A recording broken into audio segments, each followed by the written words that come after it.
record away real quick.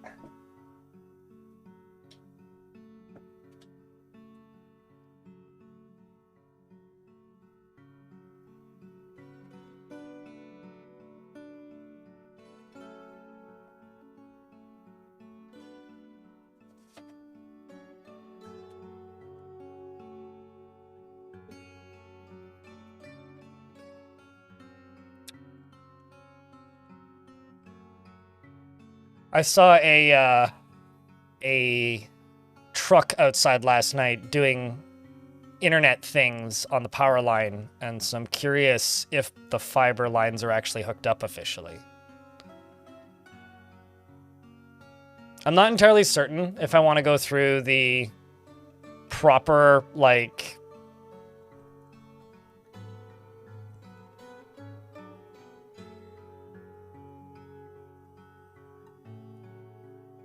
internet provider, but I might.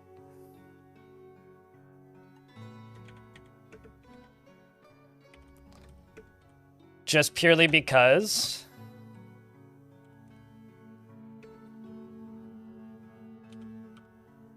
the independent options are a little bit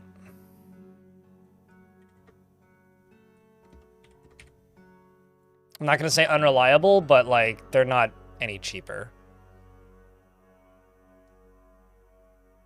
for the stuff that I'm looking for fiber internet.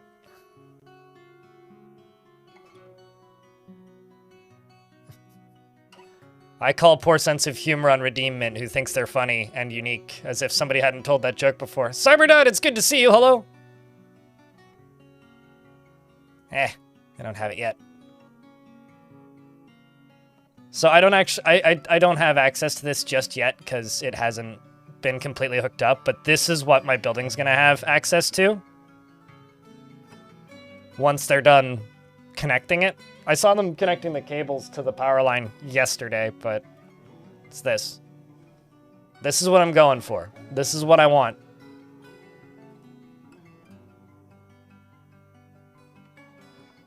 This is what I want.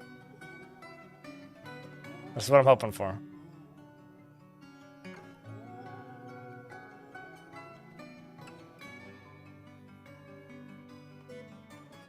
You're the most unique and different from the other girls. Are you, Redeemment? Well, I don't know. That's what I'm hoping for. When they say it's locked in, it's locked in. What's funny is this is the same price. So the other internet provider that I've looked at is this. This is an independent one. Whoops, not that. This. This is the other one that I've looked at, and I really fucking hate that they've got AI images everywhere.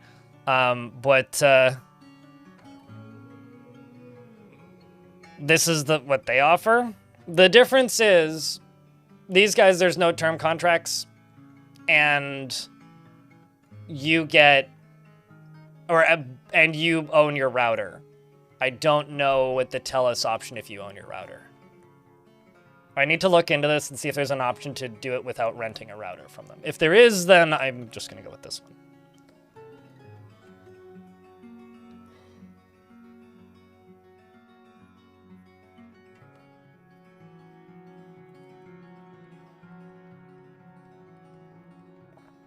And he really liked them. I've heard nothing but good stuff about Lightspeed, but I mean, if TELUS is like, what, $3 more expensive for 2 more G. And the problem with Lightspeed is, if you go to their home fiber options, like that is the highest price. That's the highest speed they provide is 1,000. So if I can get twice the price, like twice the speed for cheaper, I will do that. Under their business tier internet, they do up to 1,500, but I emailed them about this and they said we only provide that to like a business addresses. So like residential addresses, they won't even talk with you about it, which kind of sucks. So yeah, I'm like not super keen on that.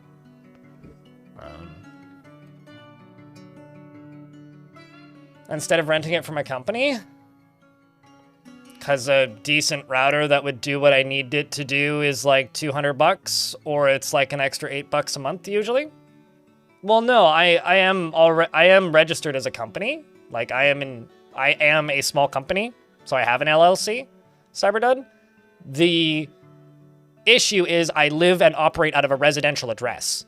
So unless I want to go rent an office, I can't get that internet. Like, they just won't provide it for me. Bummer, what up? It's good to see you. So it's like I had some back and forth with them recently about that. Also, it's fucking $275 a month, which is a bit. So I don't know. I haven't used Telus internet in a while, but if I can get this, I might go for this instead. Because this is what the cables they just installed in my building are for. For reference, that's what I'm currently paying for 1,000 down, 100 up. So...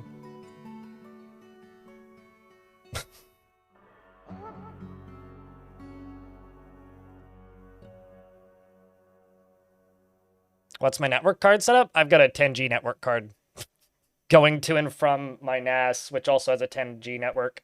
And I've got a 10G network switch, well, with 6 10G ports, and then 24 2.5G, and then I think it's 48 total. It's 20 and 20. So 20, 2.5, 20, 10 ones, well, not 10 ones, 1G ports, words. And I've got Cat 8 cables for everything. Also, did you know they make Cat 8 cables? I didn't until, like, not long ago. But apparently they make Cat 8 cables. Although I will say that the Switch that I have is...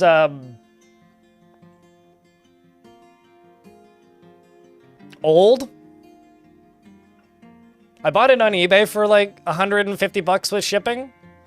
It's Cisco. Its user interface is a fucking fuck. It's a goddamn nightmare. Pain in the ass, and it's kind of loud. And it doesn't seem to be compatible with quieter fans, to the point where, like, I've considered, like, taking, like, metal cutters and, like, cutting the side of the, like, the chassis off of it so I could bolt quieter fans to the side of it and just leave them running all the time. Because the fans in it kind of sound like a PS4 with a dust problem.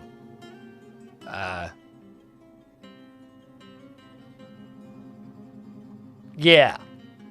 So it's fast, it does the job, it runs cool, but, like, it does kind of sound like there's a constipated hairdryer by my ankle, which is a bit annoying when trying to record audio, to the point where, like, I will when I'm recording stuff for videos, I turn off my network switch. I power down my network switch when I'm trying to record shit. So... I either need a quieter network switch, or I need to put this thing in a closet. I think it's just gonna get banished to a closet, is, like, the actual thing that's gonna happen. But I don't have, like, long enough cables, because the cable in point in this room is, like, kind of in an awkward spot. So when I get fiber stuff installed, I wanna run it along the ceiling and put it in the closet in the living room, so that I can put this whole computer plus rig and everything into the closet in the living room, and then punch a hole in the drywall, and then basically, like, actually, here, I'll just show you. And then, okay, so that's a closet over there, right? I want to put a hole in the wall there, next to the closet, because right behind that is the living room closet. So I could just put a hole in the wall right there and feed the cables through.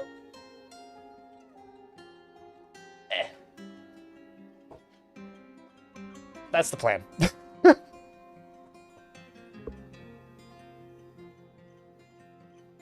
This phone is from 2018. So I've had that phone for a minute.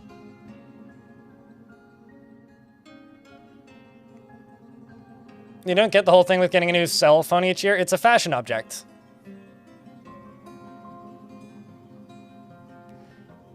Love the overkill. Oh, mate, like, I will say like 10, okay, so in YouTube chat, Glitcherade says, I love the overkill. the overkill part of my setup isn't... It's not the network speeds. Like you might think that having like a 10G connection between my NAS and my computer is overkill, but like I record like 30 gigabytes of footage for streaming per day, and most of the big videos that I make, the files for them are like over a terabyte by the time they're done. So you might think it's overkill, but from my perspective, it's not. Because have you ever tried to move a terabyte of data over a local network? And like the video that I'm working on right now is like was recorded on my laptop, because I take this camera and I plug it into the laptop, and then I take the laptop into the living room, and I've been recording in my living room. Definitely not so that I can write off more stuff that I own, but anyway, because I've been doing that, like I just plug it into the network and then like click drag like the 30 gigabytes of files or whatever, and then they're on the NAS in like a couple of seconds. It's like, oh, it's so nice. Also, I needed tax deductions, so I did that. Here, I can actually fucking show you my stupid setup.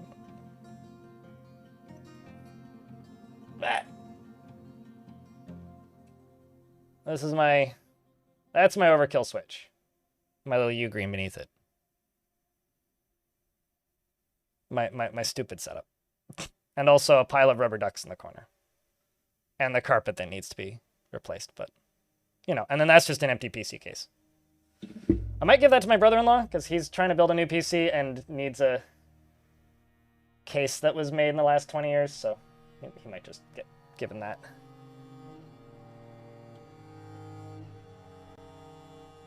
Also, to those of you who used to watch my cousin, by the way, I think Frog for Hire, I think you did. But when he streamed on Twitch, he's been getting into home networking stuff, and at the baby shower I went to over the weekend, he was yapping at me about Jellyfin.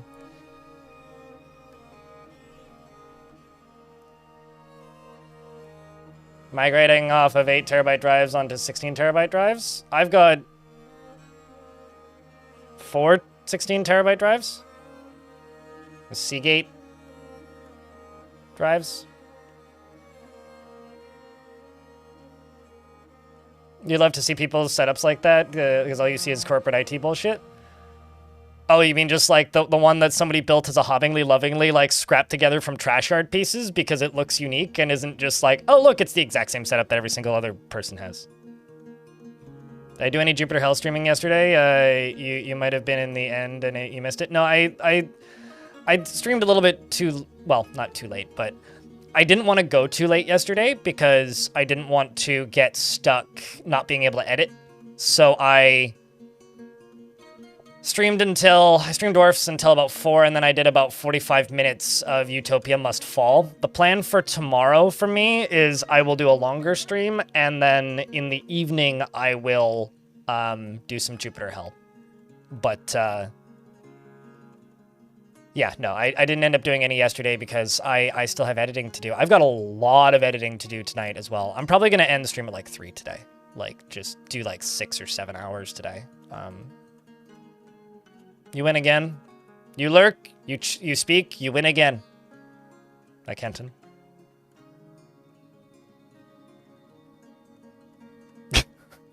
You know, Glittery and YouTube chat is like, man, I love that old Switch. The new stuff is so needlessly complicated. I don't know, have you seen the user interface for that fucking Switch? Man. God damn it. Have you seen that fucking user interface?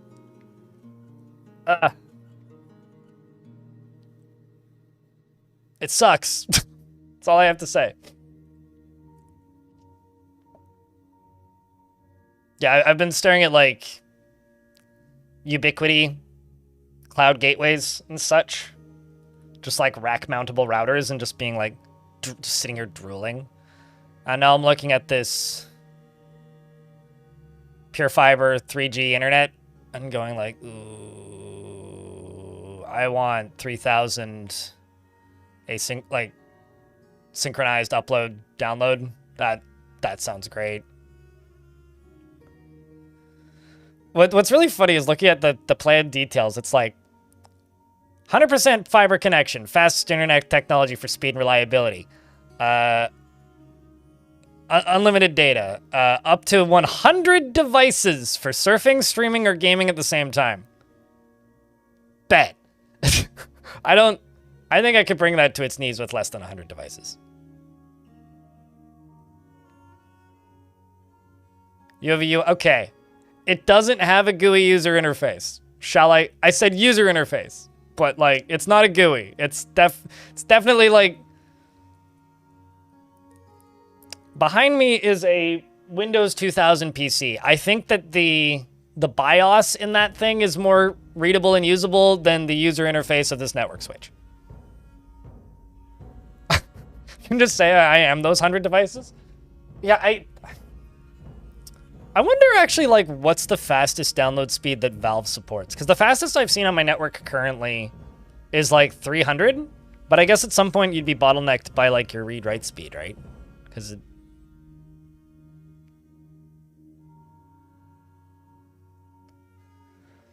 I don't know the words for those. What's my RAID setup in my NAS? It's just running a mirror. It's not full RAID. It's literally just cold storage for footage. Like, I'm not running any like programs on it, so it's not super high usage. So it's three drives and one backup, just as a mirror, nothing special.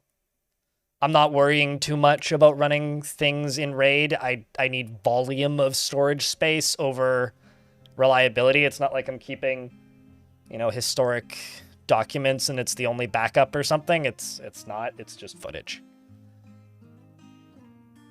I might take this computer case at some point and put some smaller drives in it and a cheaper motherboard. Or like even like another server case or something, and just build like a homebrew thing, although I'll still run TrueNAS on it like that other one. Just because I know how to use that, and run that in RAID, and then actually use that for like long-term backups for important things. But for this one, this one is just it's a workhorse. It's specifically just footage. Because like I acknowledge that a lot of that stuff is just way over my head, and I don't care. I kind of want to try messing around with running an image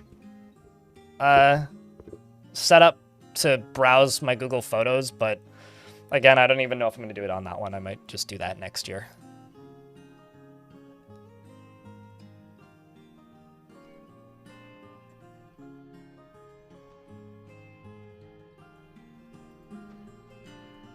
Skimming a few things.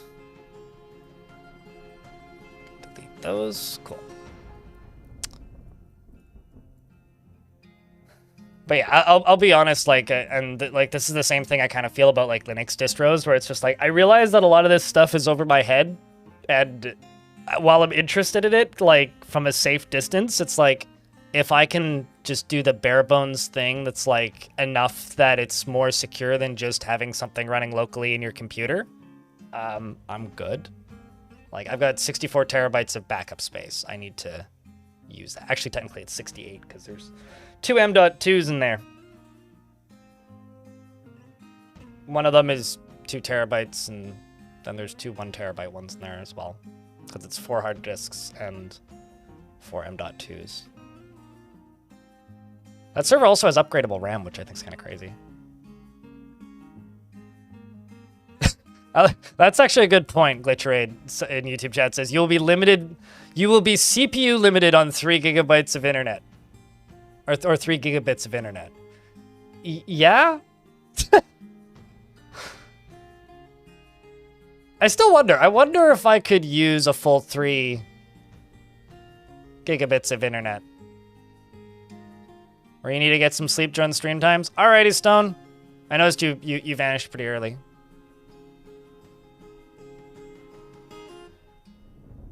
To identify risk as a reflex. That's totally fair. My main streaming rig that I'm on right now, not the drive that Dwarf Fortress or my stream itself is running off of, but one of the like extra programs I don't generally use drives is a Samsung 512 gigabyte like SSD from like 2015. So you want to like get paranoid? Hi. I'm your guy. I will make you freak out if I actually talk about what's in my computer. But like, I run disk check on it every now and again. It says it's fine, so I don't. It's not like I'm always streaming stuff off of it. How do I sleep at night? Poorly, but unrelated. I don't know. It's literally got some games on it I never play that update occasionally. Well, I mean that thing is literally just Steam backups. It's like nothing of value. It's like because I don't care if I lose my install of Manor Lords, I guess. Oh well.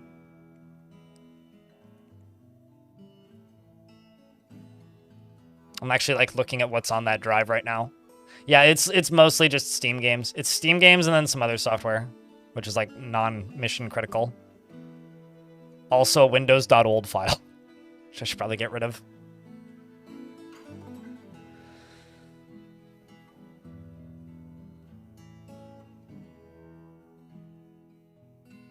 Especially when your entire Steam library can appear on your PC even before you touch the download button with those speeds. When I upgraded my internet the last time, which was when I went from, it was like, the current internet, it was when I went from 50 up, 50 down to the current internet I have now, which is the, like, 1,000, it's around 1,000, it claims to be 1,500 down, it's not. It's around 1,000 down and about 70 to 100 up.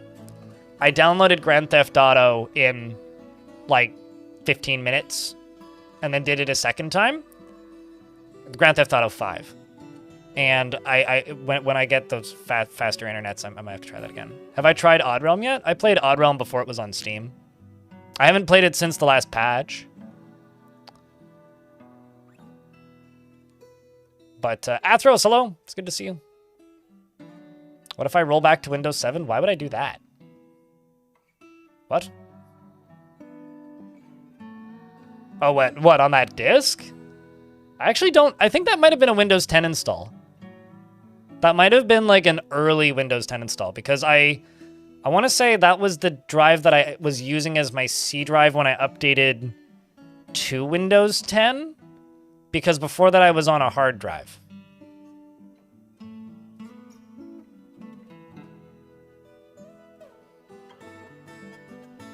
Started double-clicking around with your mouse. Wait, your mouse double-clicks when you try to click now?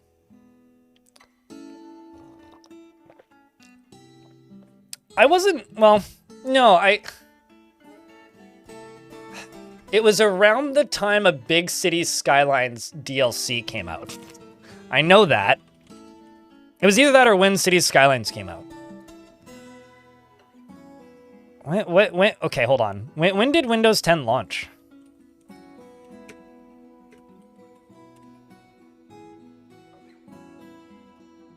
July 15th, 2015. Yeah, it must have been around the free, like when it released for free.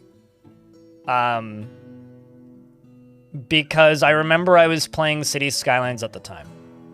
And I remember I did a really dumb because I was half awake, and at the first time I installed it, I accidentally had to reinstall it, or I had to reinstall it after the first time I installed it, because the first time I installed it, I fucked up and clicked 32-bit instead of 64-bit. And realized shortly after I finished installing it and then had to install it a second time. That's maybe the dumbest I've ever felt after installing a piece of software. Yeah.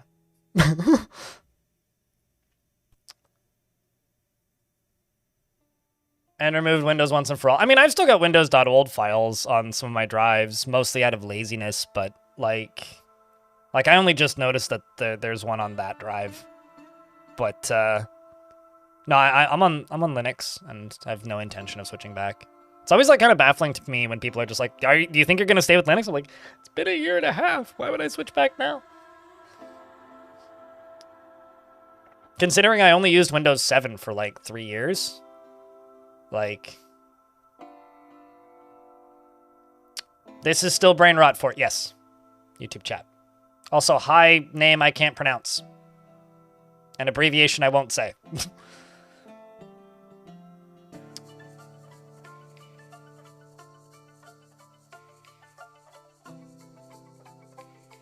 Gotta get back to work? How dare you? Switching from an MBR partition to GBT to enable secure boot. So you could play BF6 RedSec, and then you uninstalled it 10 minutes later because what the hell was I thinking? Okay, can you please explain to me in like a sentence what BF6 RedSec is?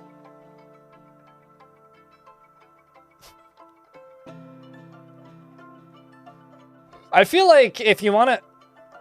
Oh, is that what it is? It's their Battle Royale thing? Like, I feel like if you're going to play Battlefield, just like... Fucking dual boot, man. Just dual boot to like a separate drive or something. I don't know.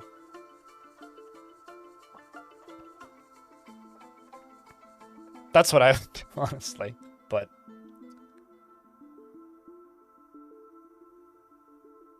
You know, I think the feeling that I've been saying more and more about Linux, and this is kind of the only thing I really care to say about Linux, is that it's fun because it feels like using a computer from 2008. That isn't as slow as a computer from 2008. It's just like traveling back in time by like 10 to 12 years of managing an OS. Because like, yeah, it breaks in weird ways that you don't expect that Windows doesn't break, but it doesn't break in the way that Windows breaks. Which is, for me, less frustrating than the ways that Windows breaks, because the way that Windows breaks is on a schedule, and you know exactly when it's going to happen, and it's going to be completely ridiculous, and it's going to make you feel dumb. Whereas, like, when something breaks in Linux, I open up a search engine, and I go to I open up a web browser, not even a search engine, and I go to the forums for the Linux distro that I use, and I type in what I'm looking for into the search bar, and 15 people had the same problem in the last 6 months, and they've all been answered already. And so I scroll through the question, find the answer, and fix it. And it takes a third of the time to fix it usually, because I don't have to like go through the obtuse nonsense UI, and everything is hunky-dory. Hi, Elfie. Hi, Suited.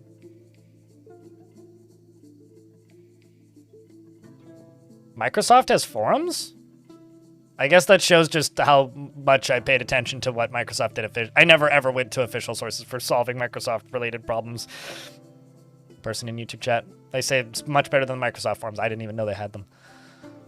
I guess... I mean, I know GitHub has forums, but... I never used 25H2. Not once. Like I said, the most modern Windows PC in this apartment now is Windows 2000. Which, by the way, as someone who has some nostalgia for Windows 2000, not a good operating system. I've been trying to, like, futz around in that computer and do some things. Very annoying. Not great. Good-looking user interface. Everything else, kind of trash.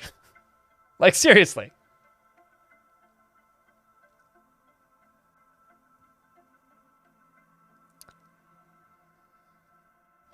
Both. I mean, I've heard the words 24H2 a good number of times, Suited. It looks really nice, though. Like, the start menu looks great. Never better, even, Suited. It's like a crisper Windows 98. Appreciate it, Ice Blue. Alrighty. So I did say earlier it was going to be a short stream. So in order for that to happen, we have to get started. But before I do that, there's a few things I would like to clarify. I don't think I'm going to stream on Halloween, assuming I can get that boat murdered video done for Halloween. That is my plan. I would like to get that video done, dusted, and out on Halloween. And then I will probably be beginning to prepare for a big patch, which means doing a big grocery shopping session and all that.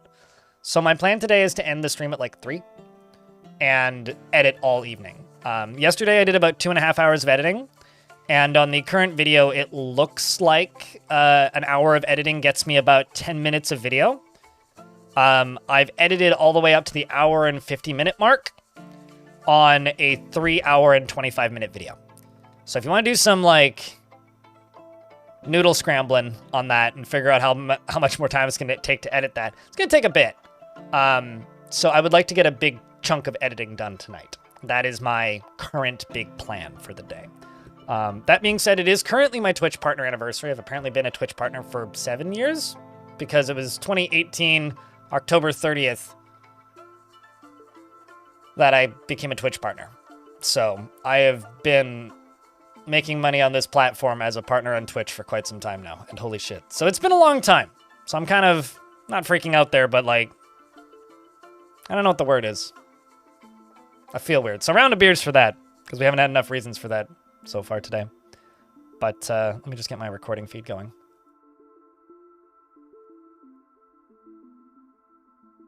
Speaking of gigabytes of footage.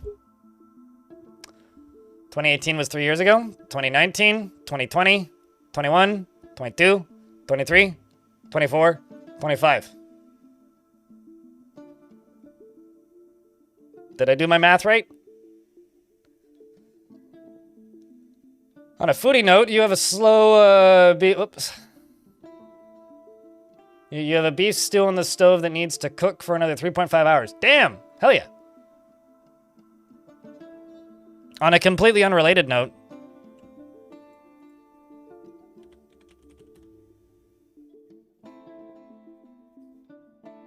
I now have a grow light behind my TV as of last night.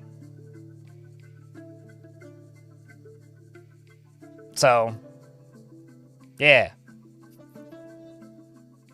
That's all. That's all I wanted to say.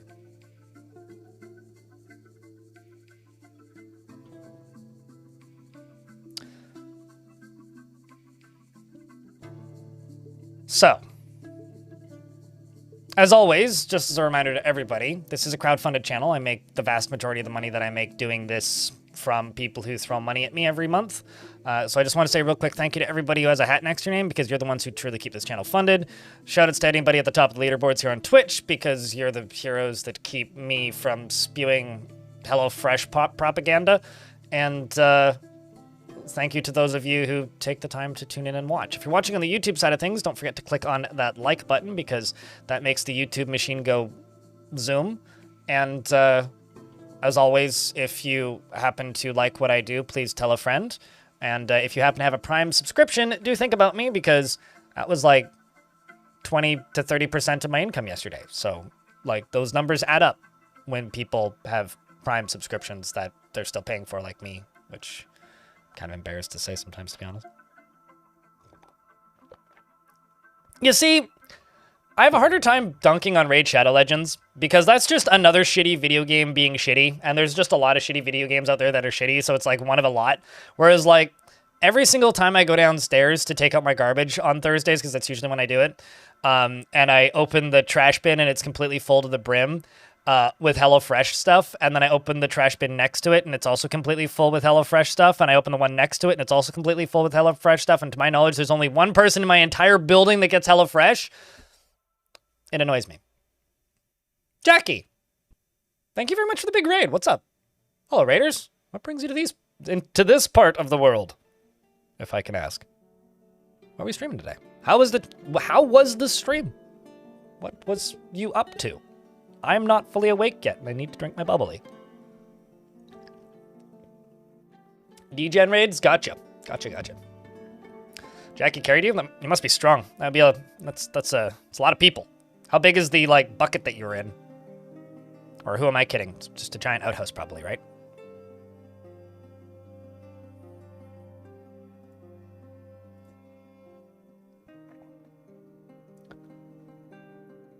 Software and game dev, but you watch my videos a lot when you got into Dwarf Fortress. Oh, neat. What were you working on, if I can ask? That's, like, way beyond me. I was talking about some nonsense networking stuff earlier, but that's about as deep as I go. I can, like, make an HTML5 page, if you ask me nicely. Maybe. Maybe not, even. Jack is, like, 8 feet tall. Ah, so you guys are, like, the borrowers? If I'm guessing? Little action roguelike. Of like what flavor? Are we talking like the more hack and slashy? Are we talking the more like platformy? Are we making a Vampire Survivors? Like what kind of? Because to me that kind of says, at this point, saying you're making an action roguelike is like saying you're making an arcade game. It's like, all right, what genre though? Like Hades gotcha. Okay, because like there's so many different things that could mean in the current world that we live in. It's like, for all I know, it could look like Elite Dangerous. Because, like, shit, what was the name of that game? It wasn't Rogue Space. That was a different game. It was like it kind of looked like Star Fox, but you're in a spaceship. I mean, obviously you're in a spaceship in Star Fox, but anyway. I fucked the surface up a little bit. This might not be the most obvious, but half of this is lava. Everything else is either burning or dead or covered in blood. There's zombies everywhere. Most of my fortress is dead or was dead, and is either a necromancer or undead, aside from the ones that are alive. And honestly, it kind of sucks to be them. I wouldn't want to be one of them, but like there's worse situations you could be in. Things have escalated quite a bit. In total, 48 of my populace are not dead or undead. In fact, I think like actually that number's kind of wrong. I can remove you. So these are all the undead. Oh, there's also a baby. You should probably go into the burrow. These are all of the undead or necromancer individuals, and then these are all of the living individuals. Goal for today is to turn more of the living individuals into unliving individuals.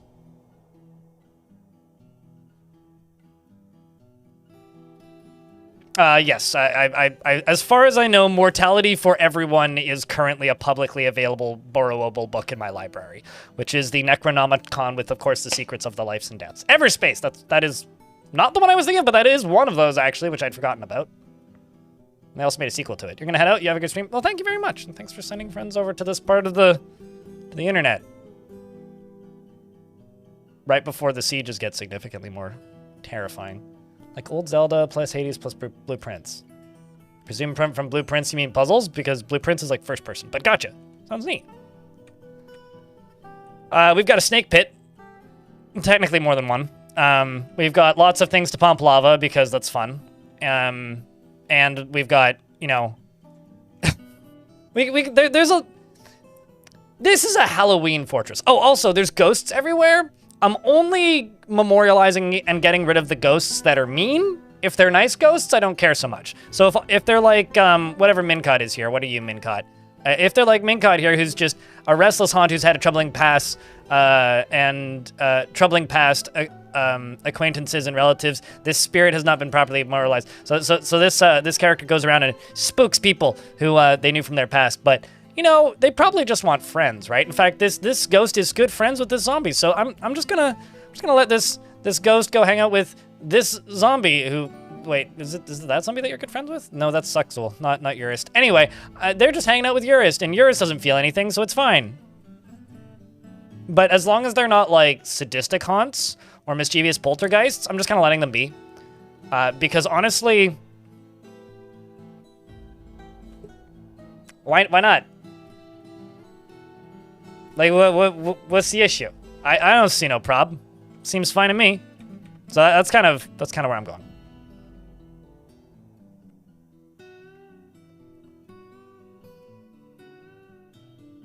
But yeah, that's the current, I guess, TLDR of the fortress. In the fortress, we have Felicia, who's still alive, unfortunately for them. We've got Bismuth. We've got Aliuk. We've got RN, because their name doesn't load, because their name... We got Iron. Oh yeah, also some of my military have, like, ridiculous skills. That's not even that ridiculous. We got Iron. We've got... what else do we have? We got Draken Soul. Snail is the only remaining gremlin. We got Dominok. We've got Chapeldine. Stormwolf, who's still in hospital. And has been in hospital for like a year. We've got Lanix the Handy, who's still got no arms or legs, and I may have missed people, but I don't think I did. I know I missed Moreb. Let's scroll back up. We got Dominok. Soul. Iron. Bismuth. Moreb. There's Moreb. I got such long nicknames it like overwrites their other names. Speaking of Moreb, Moreb has 139 notable kills and 457 others. So yeah, this fort's been busy. We also have Bratwurst, who's a currently alive or ghost.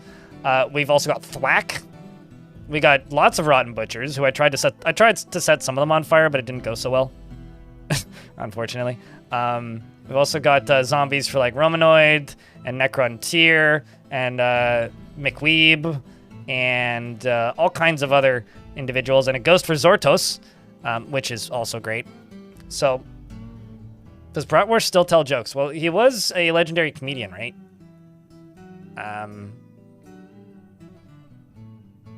So today I learned ghosts have to relearn their skills. Or their ghosts have to relearn their social skills, because Bratwurst was a legendary comedian, wasn't he? Or was that somebody else who was a legendary comedian? I'm not sure.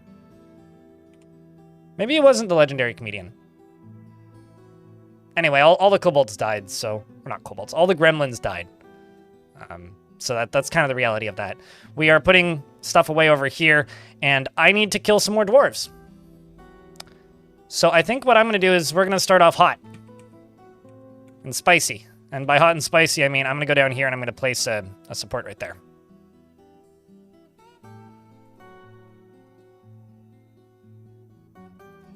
And then right above this, I'm going to place a floor piece. And thanks for all the partner anniversary wishes. Purple Izumi and Americancy. Thank you. Appreciate it. I've been a Twitch partner for a long time now. I'm like actually getting kind of crypt old. Especially when it comes to Twitch. Like scale of things, I'm getting old. For the forbidden hot sauce. Okay, can you please speak English? Time for the what? You mean lava? Why would I need lava down here? Is it because of the zombies? Because they're handy. We got nothing against the zombies.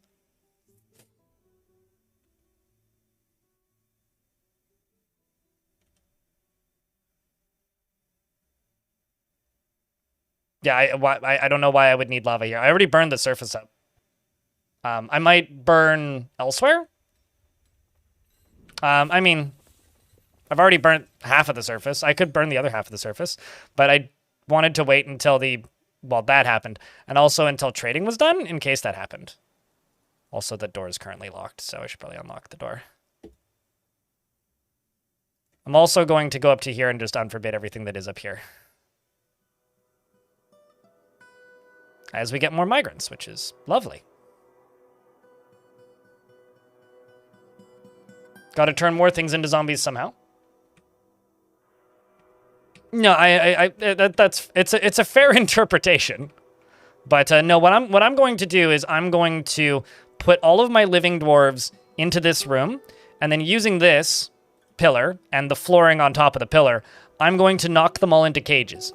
Then I'm going to wait until they all starve to death, and then once I've done that, I'm going to place all of their bodies in cages right here and release some scary animals in here with a necromancer and try and resurrect them. That is my current plan. That's what we're doing today. We're going to see how many people I can turn into zombies. Who's ready for some grim action? Because that's what we're doing. I'm just waiting for this ad break to end.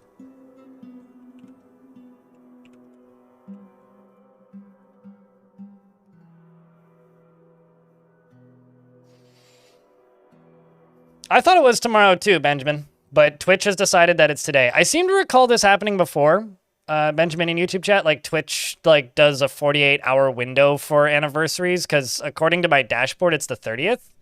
Like starting when the first time zone hits the 30th. So, I mean, I guess it kind of makes sense. It's a little bit confusing, I suppose, but.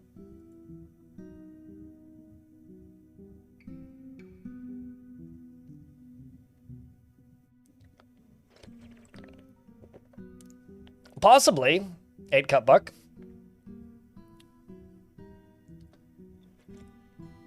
You're enchanted by the idea of a subterranean moat. In the fortress called Waterlungs, I didn't make a moat, but what I did do was I had a space in that fort that was... Oh no, this is the wrong thing. I had a space in that fort that was in... how do I put this? Underneath an ocean, and it was super far north, so the ocean was very cold all the time and remained frozen at all times. And something that I did in that fort was I dug out right underneath the frozen ocean and then pumped lava underneath it, which would thaw out the ocean so that water could hit the edge of the ocean and large animals could then wander onto the map. It was one of the most lag-inducing things I've ever seen in this game in the modern era, but it worked quite well, oddly enough. Let's just go through this real quick and just make sure there's no necromancers in here. I think I will leave my manager out of this. I will leave the bone doctor out of this. There's a few specific dwarves that I'm not going to lock in here. And so they should all just pile in here. With time, of course.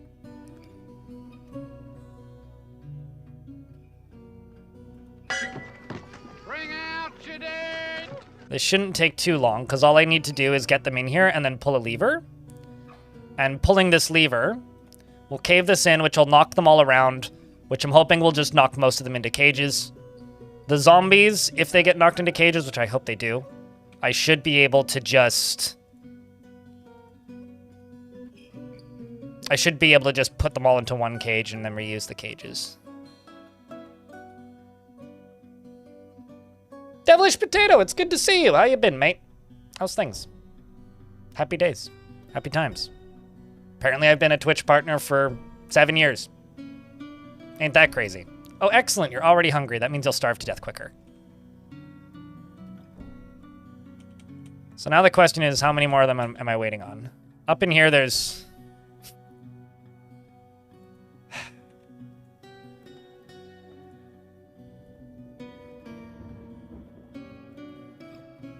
a lot of dwarves that still need to finish their tasks. Well, what I could do is I could do this. Get this first round in here caved in. Just wait for more.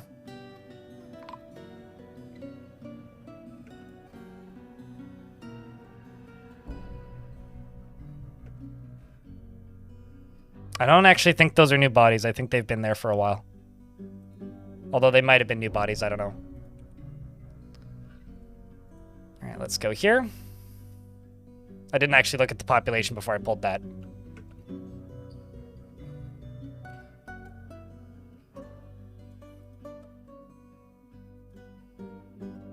And Brain Rot wants a craft store guild. I thought I already had one.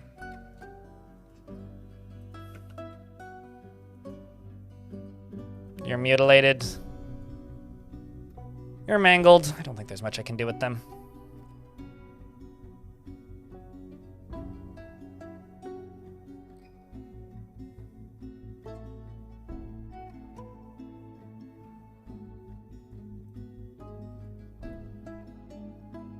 And then up here, gotta place another one of these. We're also pulling all those cages out and sticking them up here. Also gonna go over to here and just put the useless corpses into here. Same with like all of the troglodytes and other things that like I'm not gonna do anything with anytime soon.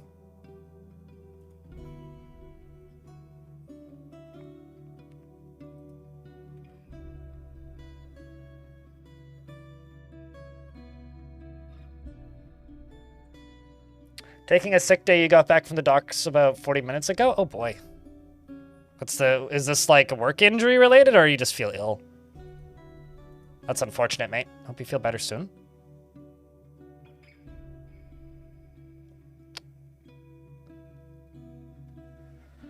And taking the fort in the... Okay, so this is from YouTube chat. I've watched one of your recent vids and or VODs, and you mentioned digging several Y level, taking fort in the soon-to-be-released siege update to counter digging trolls. How effective fall damage is? Fall damage is calculated based on what they land on, not how far they fall. So if they're falling like 20 Z levels, but they land on dirt, it's not going to be very effective. If they fall 20 Z levels, but they land on like platinum, that's going to be much more effective. So it highly depends on what they land on. Because once they hit terminal velocity, it's entirely dependent on what they land on. Okay, so I do have several dead dwarves in here.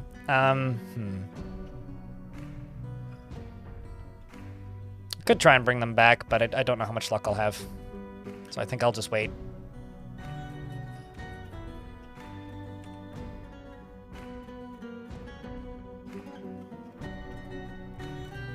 Looking for any task currently being done by unalive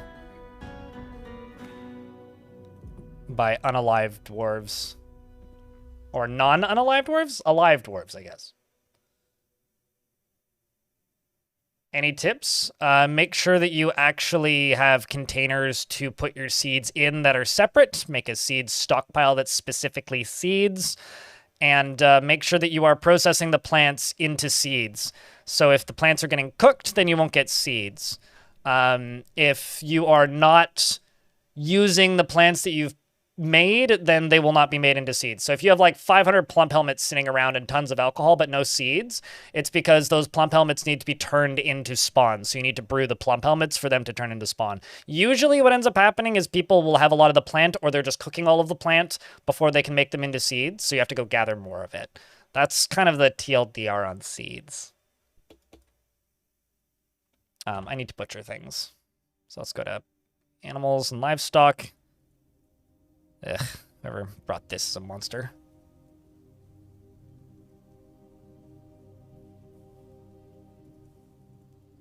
Let's also eat some of the crabs. Should just start selling meats, because I've got tons of crab meat.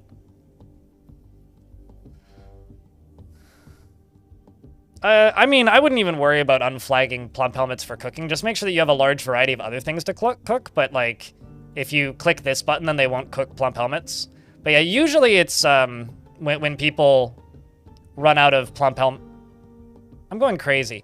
I had 89 population, and now I'm back up to 90. Like, the population went down and then back up. The hell? No, cancel that, actually.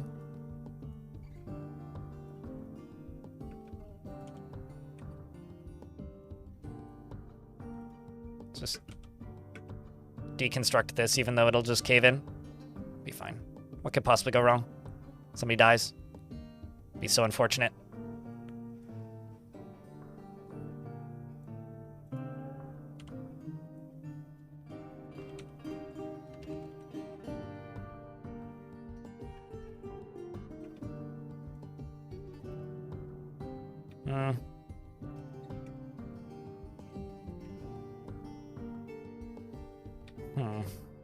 You know what? Why don't we just deconstruct and reconstruct you? We'll do it this way.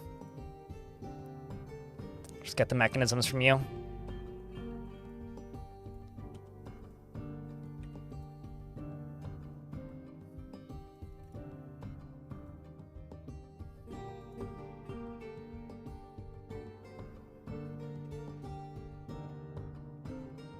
Thank you, Orange. Appreciate you.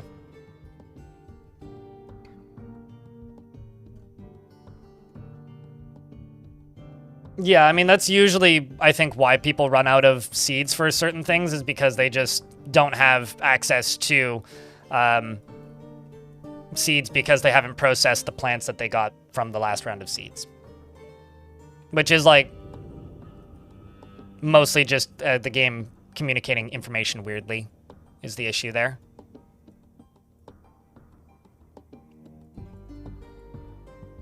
Just gonna throw all the corpses onto this.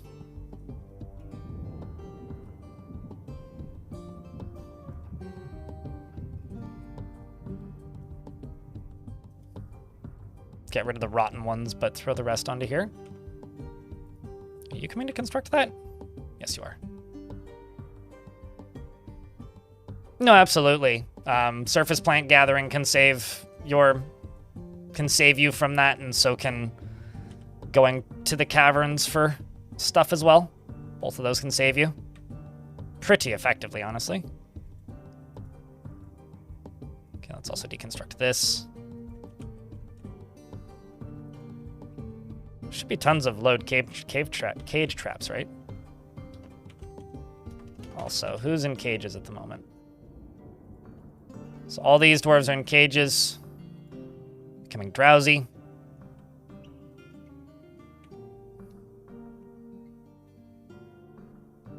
Could just start building those cages back here, but I think probably what I'm going to do is just assign them to this when they become available. Let's knock some more dwarves into cages.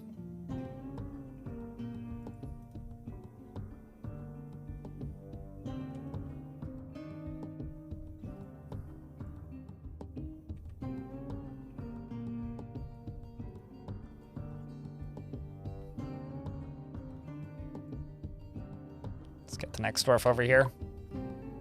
Okay, there we go. Got some more. Pull you again. Open this up. Place another one down here.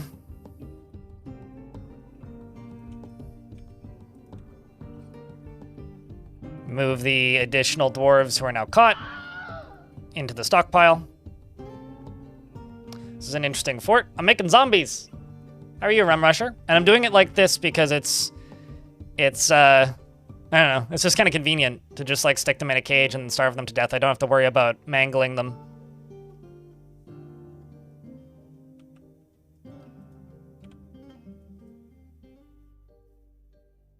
Although actually, I do have to check something. Yeah, I may just have to forbid all of these cages. Let's just do it this way.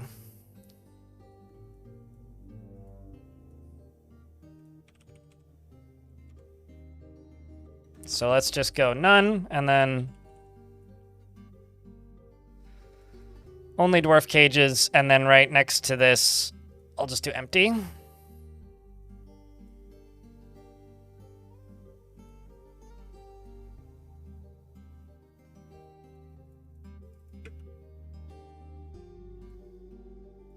And maybe everything but dwarfs.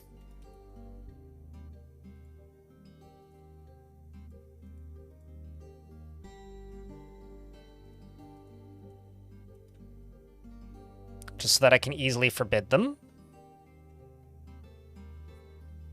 But how you doing today, Rum Rusher? Someone was asking the other day if you have a YouTube channel, which I found kind of funny.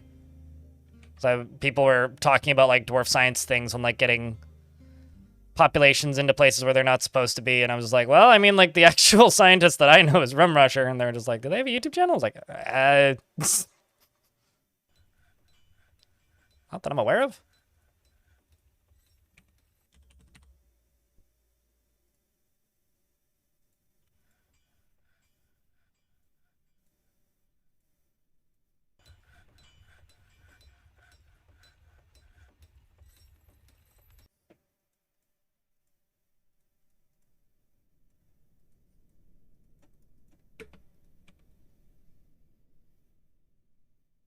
And also, hello, Jay Fever.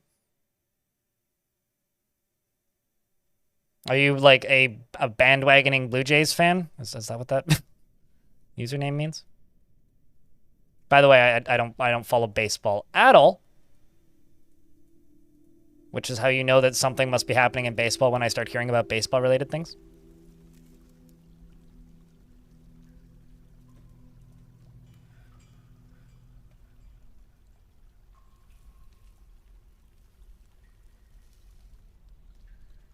Although your current session with a 44 is with an old 44 era mod called Corrosion. What version are you playing though?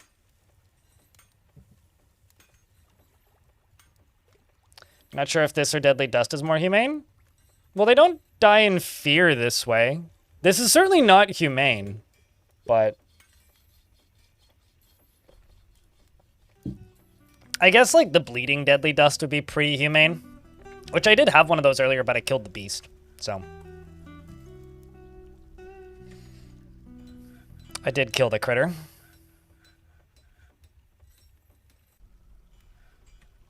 Huh?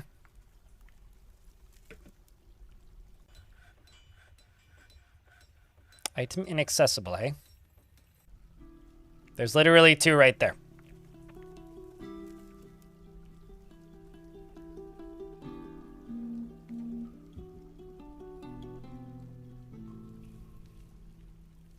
Oh.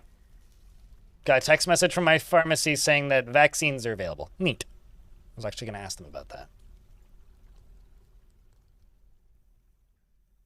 52.05 just ported the old mod to the latest DF build. Yeah, it's always interesting when like mods still function.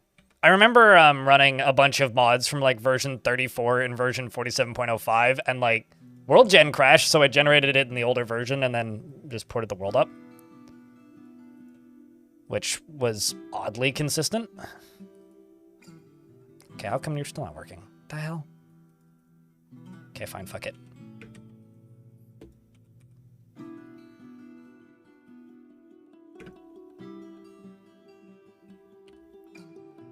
Let's go up here and just type in rock mechanisms.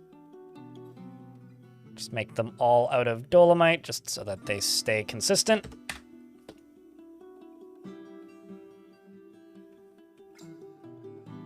As we also do this. I don't think that they are... Oh, no, they are feeding them. All right, well.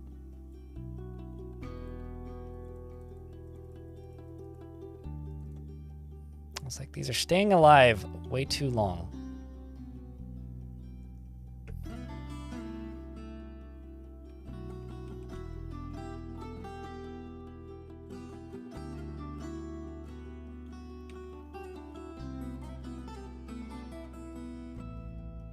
Just forbid you.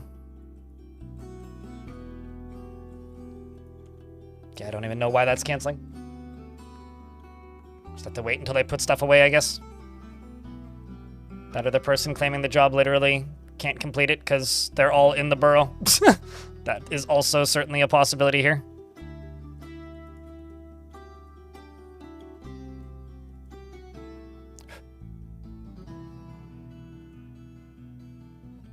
Seems to be the problem, actually. That seems to be it.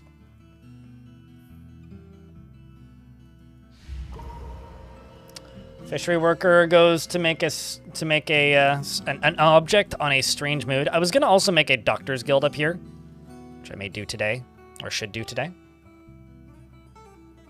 Recently, Vanillawise, you ended up learning about playable ghosts in adventure mode, with the use of necromancy and sending undead folks off on missions for 3 months.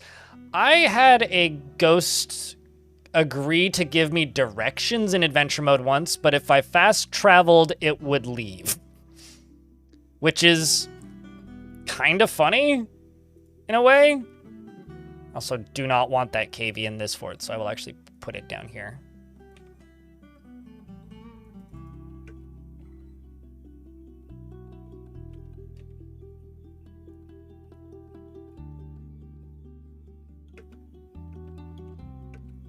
Let's actually just do this. And go from erase to draw, and do that, and just do this.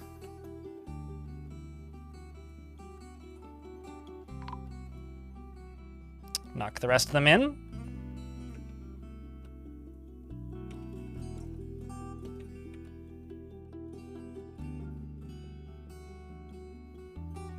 Throw another one of those in. Throw another one of these in once that's built.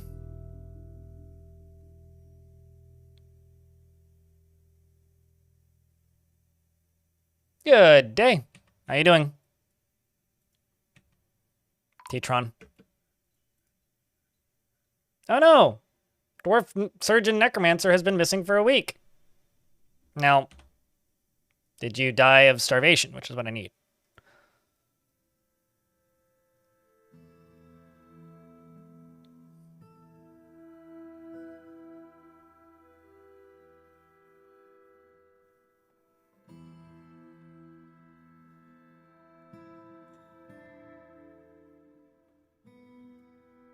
What was your name?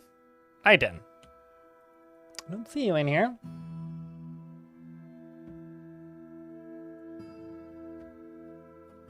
There's Aiton. That's just your bones, though.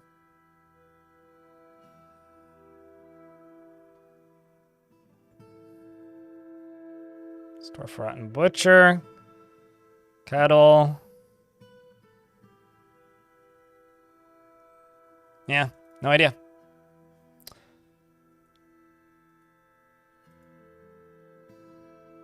Oh, it's possible they're in a cage. Let's just undo these and get these bodies out of here. If I've got an empty forbidden cage, then they're in the cage.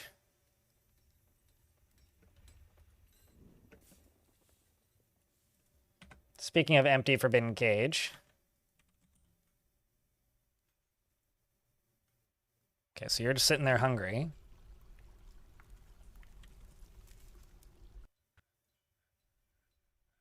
You're drowsy. Yeah, they're just drowsy. So I'm gonna need to like forbid this room basically, which isn't too big of a deal. Just need to wait until all of them are in there. So that's just gonna take some time.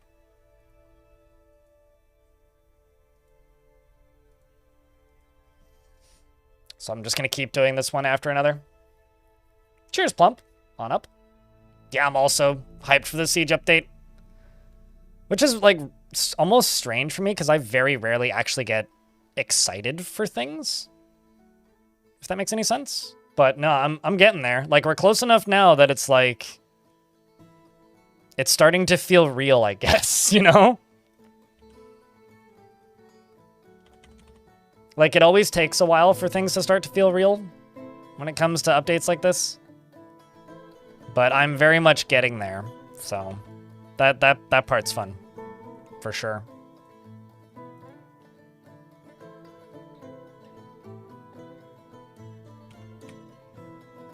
You'd consider taking Monday off? I mean, I'll be streaming Monday. I don't actually really know what my plan is, if anything, aside from just stream a bunch.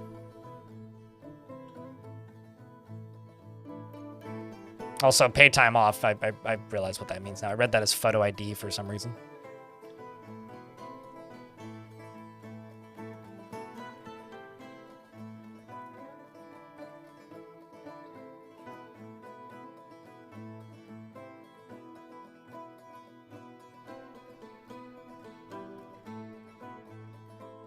Okay, are you connected? Yep. Pull this one. Knock some more in. There goes more of them. Pull that.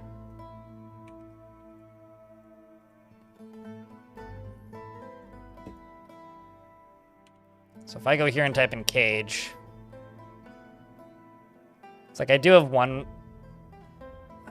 several necromancers in the cages, but mostly, oh no, not several. We're pretty much good. So out of everybody,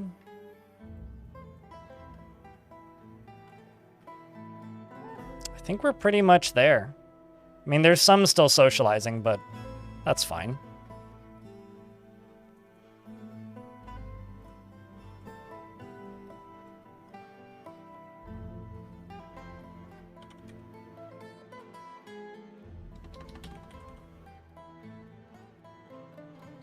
All right.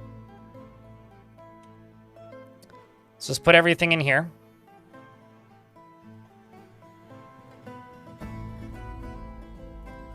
Once they're all in there, I can then just unforbid, or I can just get these doors locked.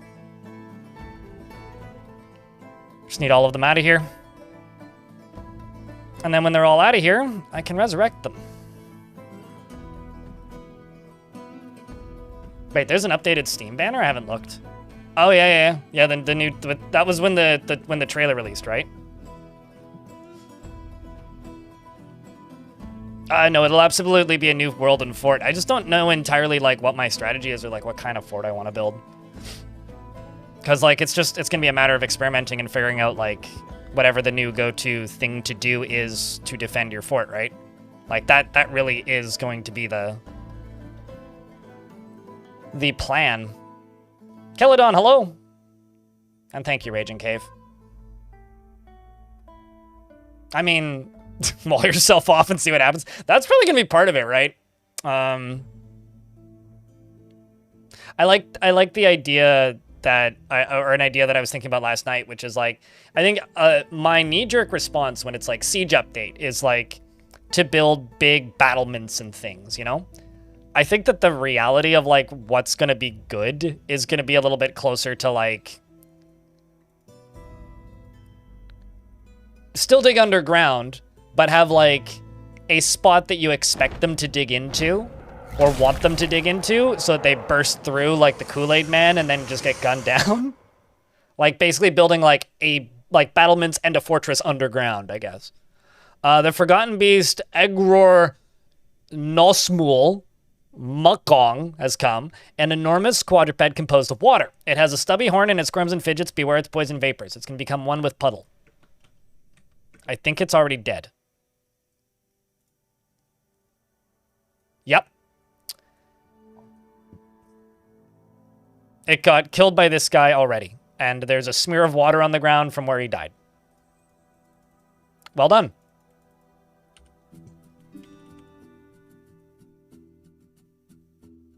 Oh man, I feel bad for this dwarf. Imagine going into a strange mood while in a cage. Oh, that's actually kind of grim. Okay, so you're going to leave this. I'm going to lock this door. You're Miss Zombie right there. No. Just going to wait until all of the...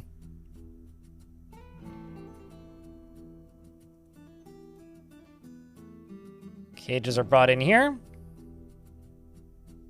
That should be everything. Lock this. And lock that. Now we wait until the population drops dramatically. And while we're doing that, I'm going to build a Doctor's Guild.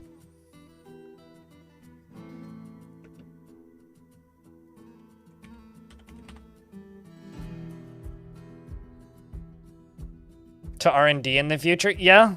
Yeah, a lot of dwarf defense R&D. I can see that. I also need a Craftsdwarf's Guild, so maybe I could build that too.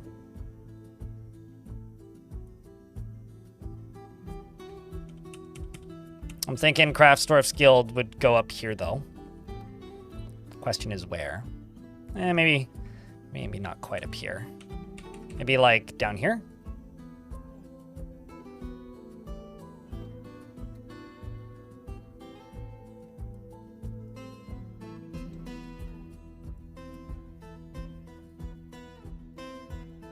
Something like that.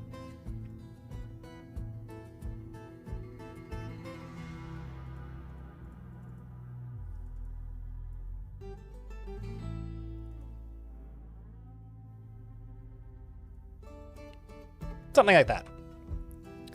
This can be the Craftsdwarf's Guild. How you doing, Necrontier?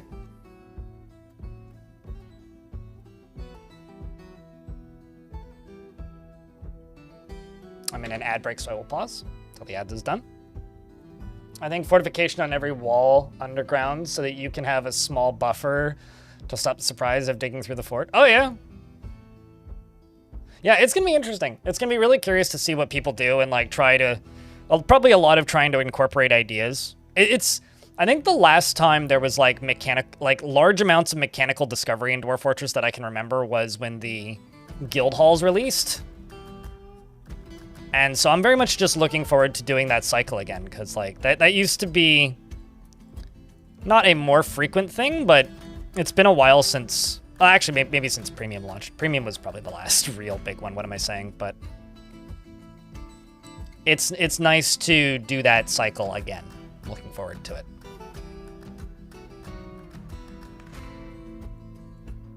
Building invaders, digging invaders, all kinds of things.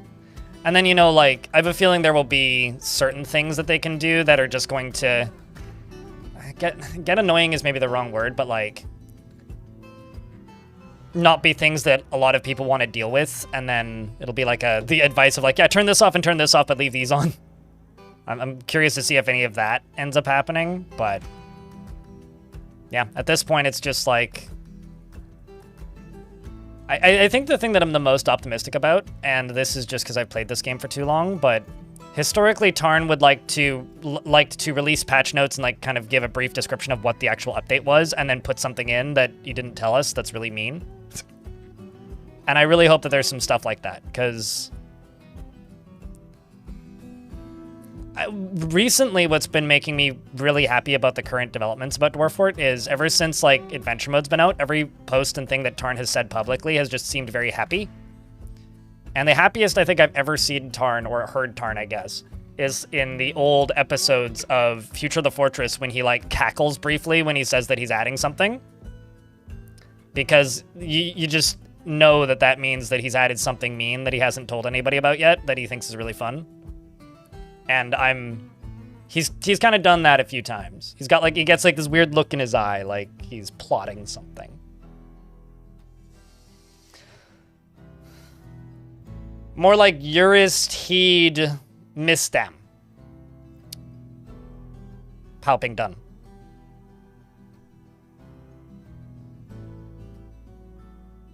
Euristov, maybe? Sure, today, yes. I need to ask Tarn if I could use his face as an emote.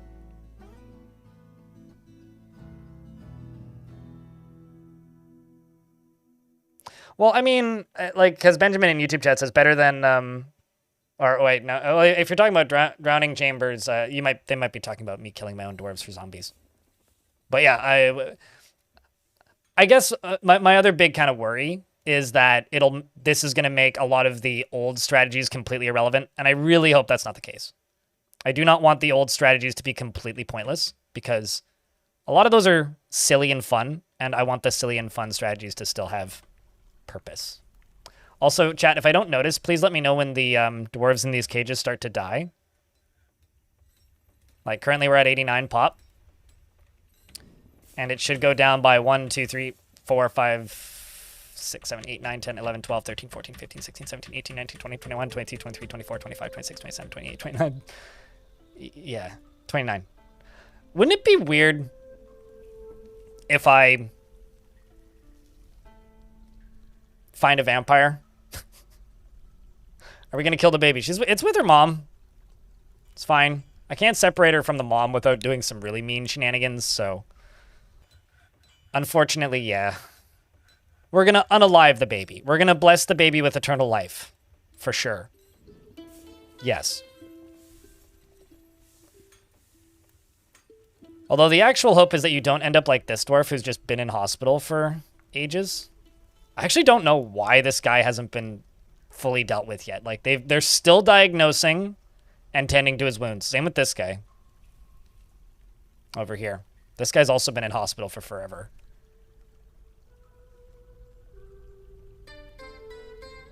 Would a vampire like it if it rained blood? No.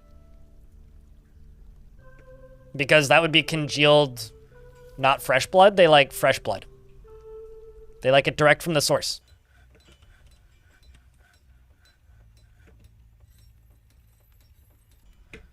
If it's not direct from the source, what even is the point? That is gross bloodborne blood. Yeah, I guess there is blood attacks in that game, eh? Or like the Death Stranding blood. Like the blood nades. That'll be sticky. Bismuth. I guess so would blood.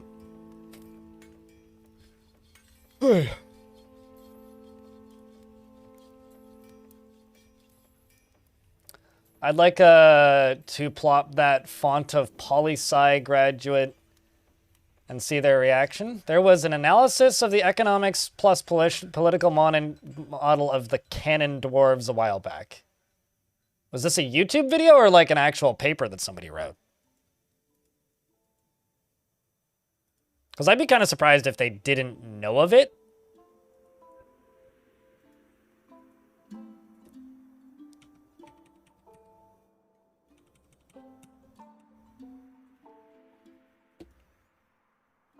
This was a Reddit post? Oh, I don't know then.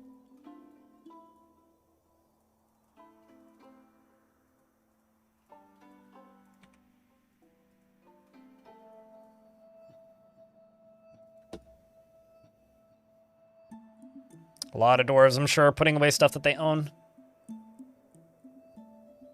I'm also going to have to get these necromancers housed up because they do still claim houses. So actually what I should do is I should make bedrooms that are just one tile with a cabinet in it and then assign everybody to them. Darren underscore Holy shit! cheered. X400. So 2 hours ago I got a resub, Darren, which means you just most likely doubled today's revenue with that. So thank you very much.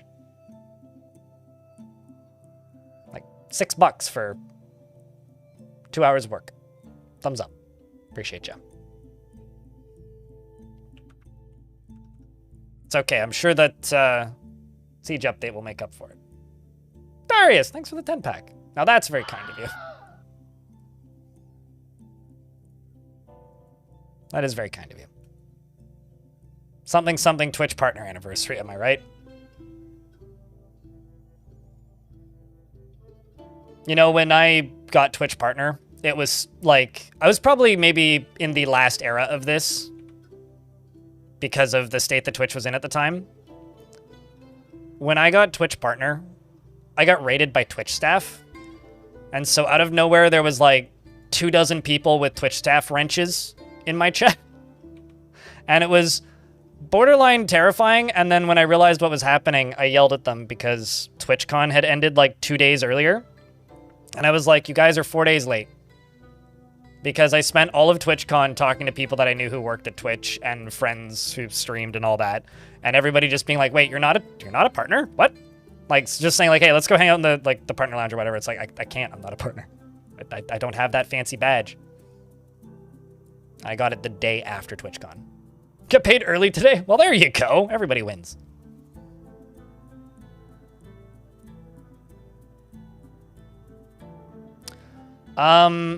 Because the way people become monarchs is by having a good reputation with the faction.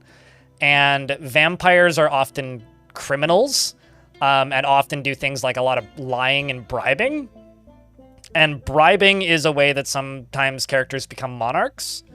Like if you actually look at like the religious, or not religious, but like the history in like the world in Legends, you'll see things like so-and-so began accepting bribes for leniency on this thing or that thing. And often what ends up happening with vampires is that they start bribing people for leniency against local laws, which you're not allowed to live for an absurd amount of times because that's considered suspicious.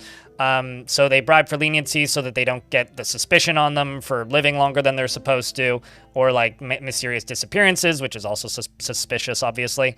And then when they, once they've bribed people, then they're like, you know, more likely to become a noble because they'll live longer and they'll know more people. That's the basis as I understand it. I'm also going to start making gold tables. Because I have a lot of gold lying around.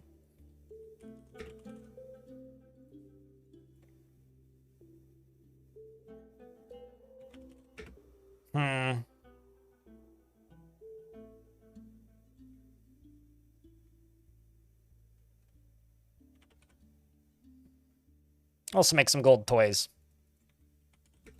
And some gold goblets. 3, 6, 9. So I'm only going to make 3 gold toys and 5 gold goblets. And then let's do 2, 12, and 12. And the statue is going to be Kun, the Cat of Rumors, which takes the form of a dwarf associated with stars and death, our god. Yeah, it gives them more, like, bargaining power for their ability to stay hidden, is also a true thing that Tyrantos said. And also, I'm not going to put that gold bar there. I'll just put a window.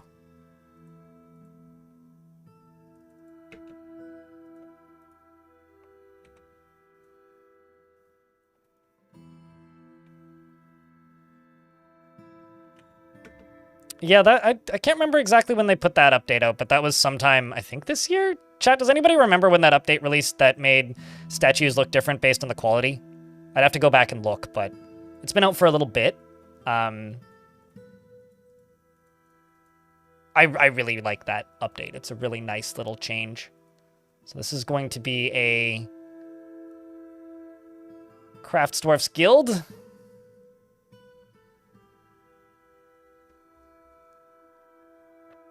Right there. I'm not going to make this one public, though. It's not quite valuable enough. Shouldn't take too much more, though. Just get these... put, like, 1 statue in here, and it'll be good. Bunch of necromancers are getting kicked out by an anti-vampire law.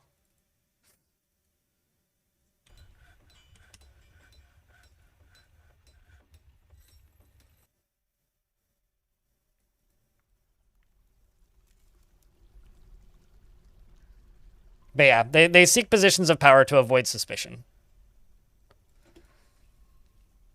Seems like the most logical conclusion. Well, they're not blue from the onset, Devilish. That was a error. That was a bug. They're supposed to be red, and they're only red when they are actively eating people.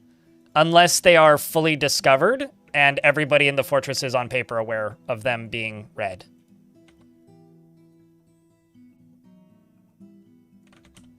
So them being blue was actually a massive bug. Oh, that was the joke? Okay, I missed that, but... That may still to this day actually be my favorite thing that I've ever had happen while talking with Tarn, was Tarn realizing in real time that vampires were bugged and were blue. There is just something about that I genuinely think is incredible. Vampire in your past fort keeps getting a re-elected mayor despite sitting in jail. I kind of think that if you are in prison, you should be exempt from being elected, but I also feel that way in real life, and clearly that's not true, so I guess art imitates reality.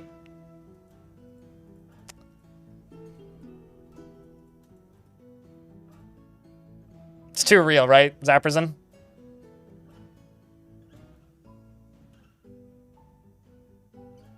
He doesn't play it enough? I feel like that's probably the case for most developers. Although, in the last interview, Orange, that I did with Tarn, there was a question asked by somebody that I think really rang home, just as, like, an artist. If you could consider me an artist, or a person who has a creative job, I guess, is maybe a better way of putting it. Somebody asked if he was capable of... Because he spends so much time working on Dwarf Fortress, like, was it possible for him to play it and enjoy it as a video game on its own, or would he just get stuck in, like, seeing the flaws? And he said that, no, he cannot just sit down and play Adventure Mode, but Fortress Mode, he can almost just sit there and play, which to me means that the game's in a pretty good spot in comparison to where it's been in the past. Because he said historically he would always, like, just get stuck very quickly going, well, I need to go do this, or I need to go fix this, or I ran into this issue, so I'm gonna go fix this. But he's gotten to a point with Fortress Mode where he doesn't run into that as much, and I think that that's really interesting.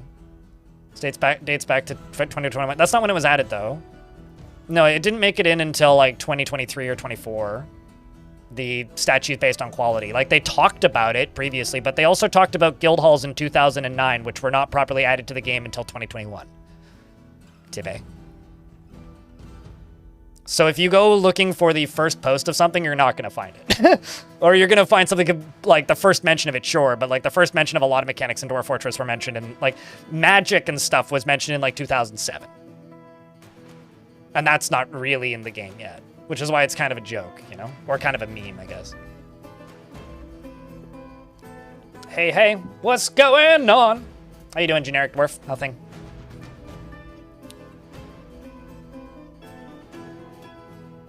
I do find it funny that you wouldn't notice the vampire color thing unless you pointed it out.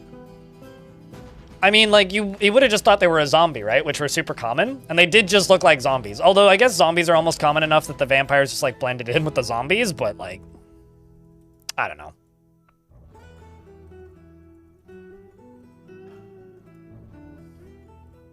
Just making sure I don't have any restless haunts, forlorn haunts, all fine. It's the poltergeists that aren't fine. Ooh! I read that as Werelama.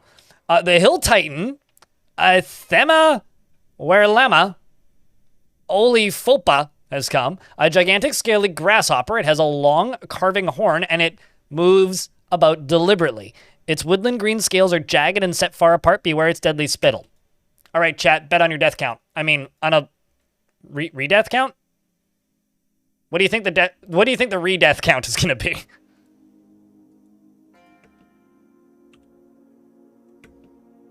It seems that some of the necromancers are very enthusiastic to I can't click on you. What?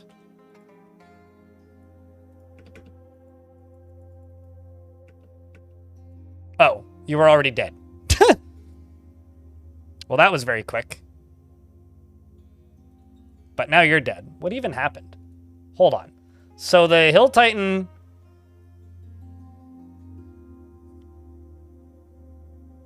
collides...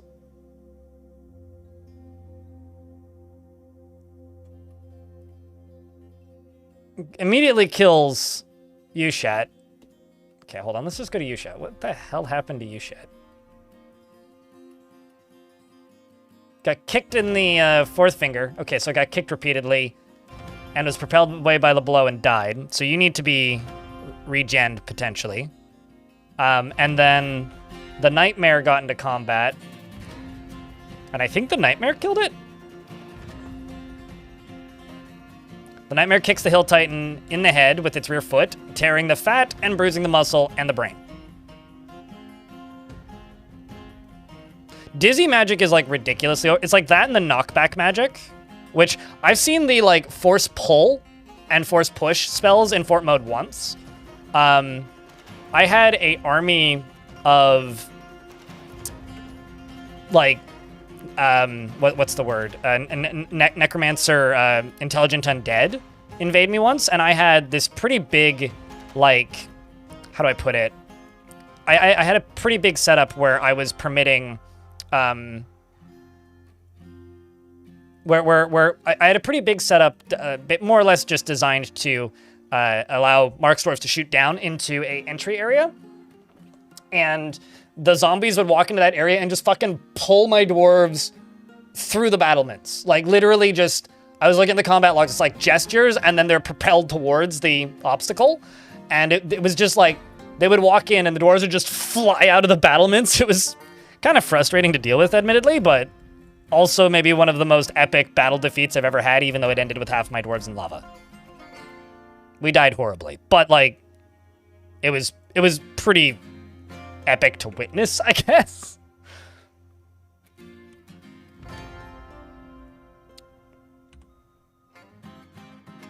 Like, for me, I would say that is maybe like top 10 most memorable battle ends. So now I have a question, chat. Do you have a memorable battle that you got into where your fortress fell? Because for me, it's most definitely the volcano fortress that I had, where a, how do I put this? I had a volcano fortress, and I don't know if that's actually done in time. We'll see. I had a volcano fortress, and I had this pretty cool like lava burning setup to melt things, but it was like very inconvenient for my dwarves to run through. So I just let my dwarves go in and out a different way. And I left that door unlocked at one point, and the baddies got into the fort, and I had 2 intelligent undead get into the fort. They basically just killed everybody because I had a very minimal army. They weren't very well set up. And the fucked up thing is, I guess I can't butcher this. That's unfortunate.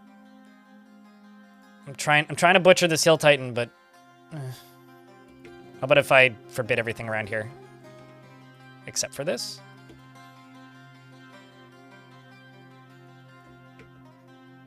I guess it's not butcherable. Well, that's a shame. Oh. I also forbid it, so. Maybe that's it. We'll see.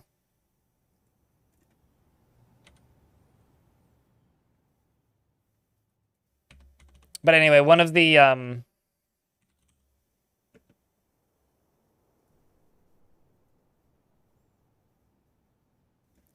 creatures got in. One of the zombies got into the fortress, and I just kind of flipped shit because I realized that they were going to get into the fort. So I chiseled through a wall and let lava fill the whole fortress up, which was great because it burned the enemy as my fortress was falling, and I felt great about myself. And then I was like, but that fortress had an artifact I really want. So I sent a dwarf to try and get that artifact back from the next fortress, but that artifact was covered in lava. And then when the dwarf re-entered the map, the on fire tag had still been tagged on that item. So the dwarf arrived in the fortress and then immediately burst into flames upon returning to the fort. It was like one of the most distressing things I've ever seen in the video game. But also still kind of great. I mean, I'd be lying if I said it wasn't entertaining.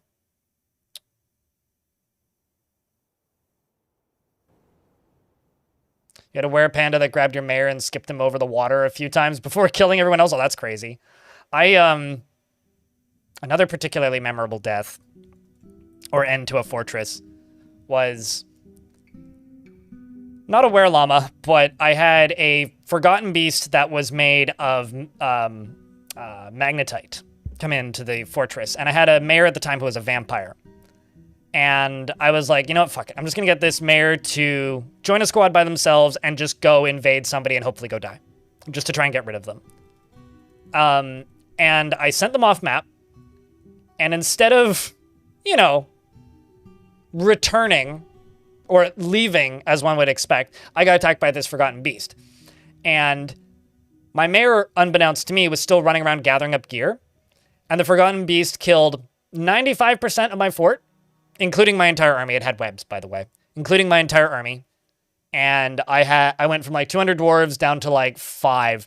And then out of fucking nowhere, my zombie mayor comes flying in from off screen, 2 shots the forgotten beast, and then leaves on the siege and dies off map. It wasn't really like, you know, the fortress ending, but one of the most memorable things I ever had. Was where a web-slinging forgotten beast got into the main part of your fortress and made a poisonous mist. You know, honestly, Sunbirths is probably up there for me as well. For those of you who never witnessed Sunbirths, Sunbirths was a forgotten beast with deadly dust, which got mixed in with snow, which basically made all of the snow like poison, like gas, essentially. So everybody who got touched by the snow died. There we go. It's beginning. Everybody who touched the snow died, and it was horrifying. It was just spontaneous bleeding as far as the eye could see everywhere. As soon as this dwarf goes, I will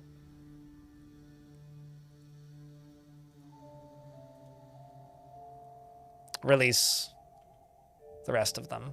It's weird how they boot their clothing out. Like when they die, their clothes get punched outside.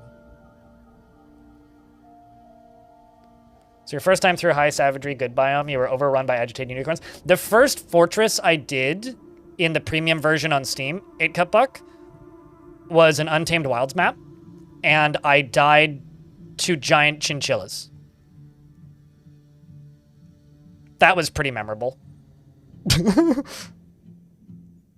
And also there was a bug in that version where fishing, every tick was the same amount of wildlife agitation as chopping down a tree.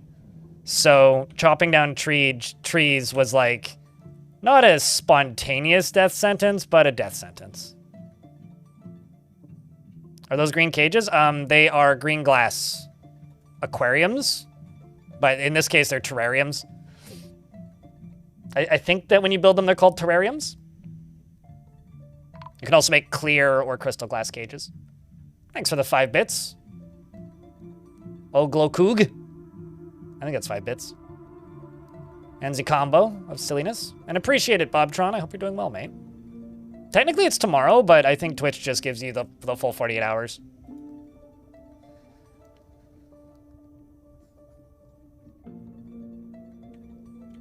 Oh yeah, also that boat murdered video, I did a test run. As of right now, if I were to just render it as is, it would take 7 hours to render. It's gonna be, probably tomorrow night. I'll just start it rendering and let it go all night.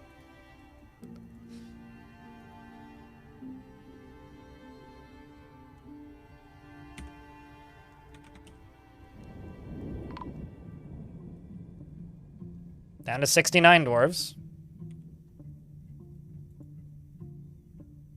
The main reason I'm doing it this way is because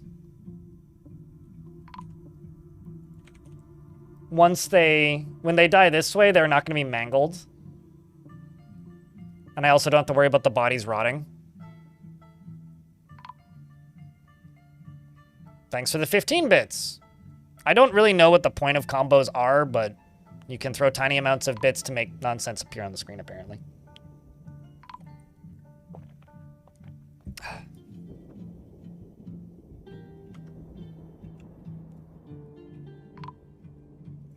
And also to those of you watching on YouTube, don't forget to leave a like on the stream because it does make the YouTube machine go burr.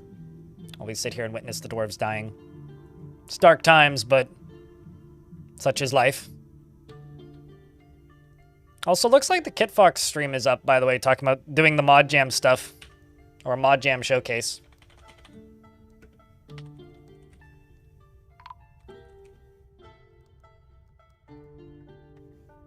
If anybody's curious about what's going on over there. I'm mildly curious while I wait for these dwarves to die. So?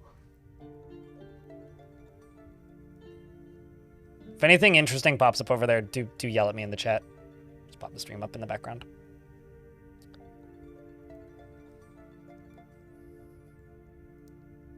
New feature? I don't know. I've had access to combos for like a year and a half now.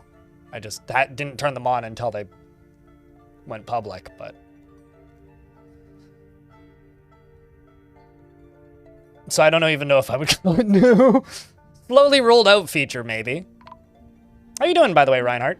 I feel like I'm seeing a lot of people I haven't seen in a long time. Is it because, like, people get weird notifications because of my, partner anniversary, or is there something... Or is it because of the update coming out? I'm definitely in that party, Reinhardt.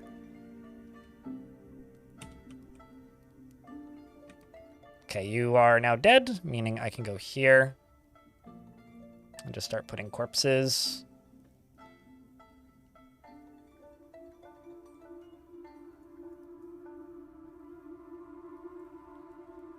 I mean, I said this a couple of days ago, but the thing that I'm honestly the most excited for when it comes to the update is I want to see what it does to just the community, because I think Adventure Mode Beta was the last like anticipated thing that they did. And since then, this is the first thing. And I'm really curious to see what this will do to the number of people playing Dwarf Fortress and the amount of reviews the game gets, and also new sales, because like Adventure Mode is a pretty niche thing, and the beta launch of Adventure Mode was pretty heavily marketed, but also kind of went splat because it was like not ready for public consumption at all. And then when it left the beta branch, the returning number of people was like a third of the number. Because, like, when it went into beta, there was about 5,000 people playing Dwarf Fort. When it released from the beta branch, there was about 2,500. So I'm really curious to see what this does to the player count. Like, how many people does it bring back? Or how many new people does it bring to the game? That's what I want to know. And that's the thing that I'm the most curious to see about this update. Like, I realize that it's not nearly as flashy as, like, new features per se, but that's what I'm actually curious to see. For whatever that's worth. What's in the new update? Goblins can dig now. It's a siege overhaul. So siege weapons for the dwarves are getting redone. Enemies that invade using sieges are all getting redone and changed. It's a large overhaul to siege and siege related mechanics. That's what it is. It should be fun. Looking forward to it.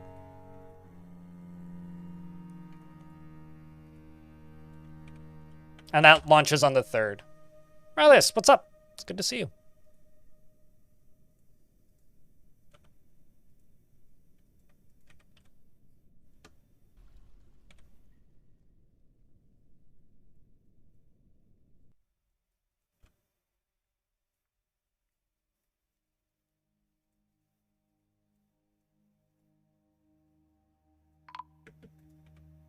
Yeah, that's the thing that I'm looking forward to as well. I mean, I think I was talking about that earlier, but it's just, I'm looking forward to there being like a new thing to figure out, because it's been a while since we've had one of those. Okay, I've got one more dwarf I need to die in here.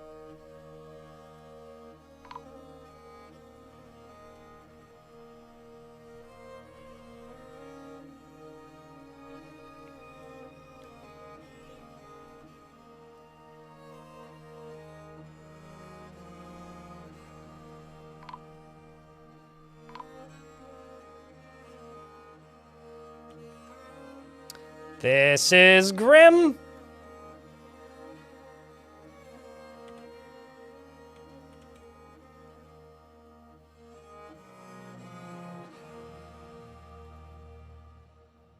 That is all. You know what? Fuck it. I'm actually just going to open these because you're running around babbling, which means you'll probably still run around babbling when you're...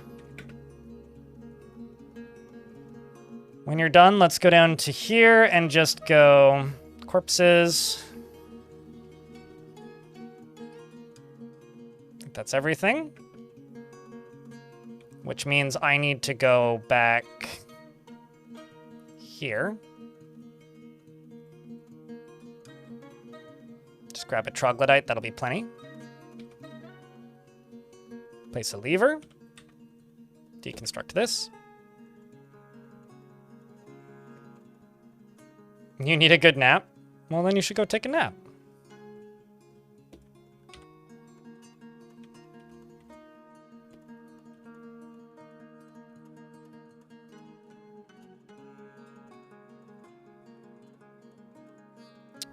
I had about 3 weeks of sleeping horribly, but the past few days I've been sleeping much better, so. Oh yeah, I did that once. Actually, I did that once at 2 separate jobs. I fell asleep when I worked in a factory, and I fell asleep at work when I worked in fast food. Surprisingly, only once that I'm aware of. Or once that I got caught. When I worked in fast food. Literally woke up to the sound of my manager at the time going, Greg? Greg, are you dead? Where are you? Greg? Greg? Greg? Greg?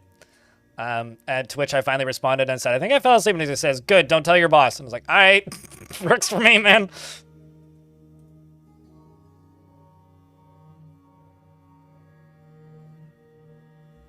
New soundbite? I mean, hey, you have the power to clip it.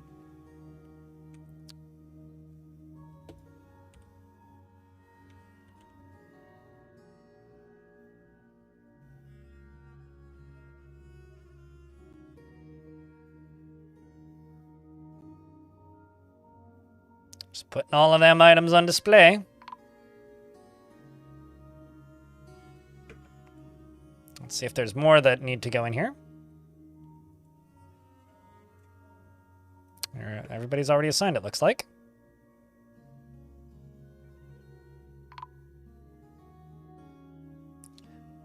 What would you put into a terrarium to keep a troglodyte entertained? A troglodyte of the opposite sex. And jokes is, and then you have a family of troglodytes. I don't know. An elk bird? I don't actually know what the chance is. Oglo, Coog. Like, there's somebody, Rum Rusher might know, if Rum Rusher's still in chat, but I don't actually know what the odds are. All I know is sometimes I have really high success, and sometimes I have extraordinarily low success, and there seems to be, like, no in between.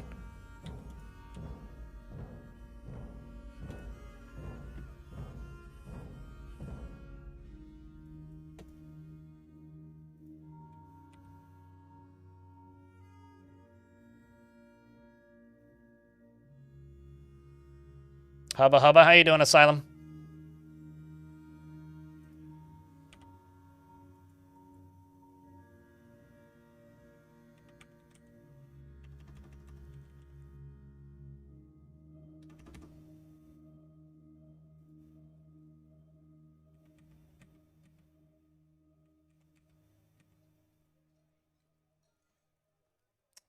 Got a lot of things on display here, but nobody's really putting them there. Let's just link this up.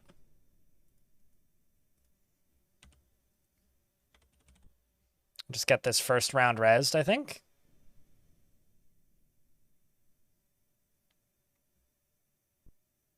As good as one can be.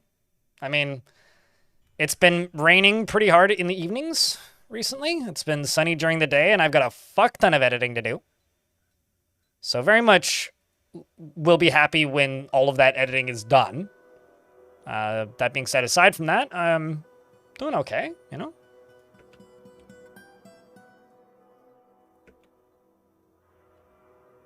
Doing okay for sure.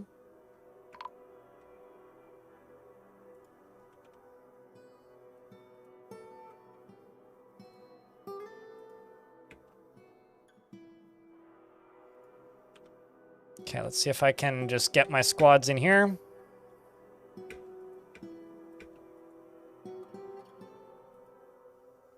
Okay. Who's putting things on display? Someone has to be.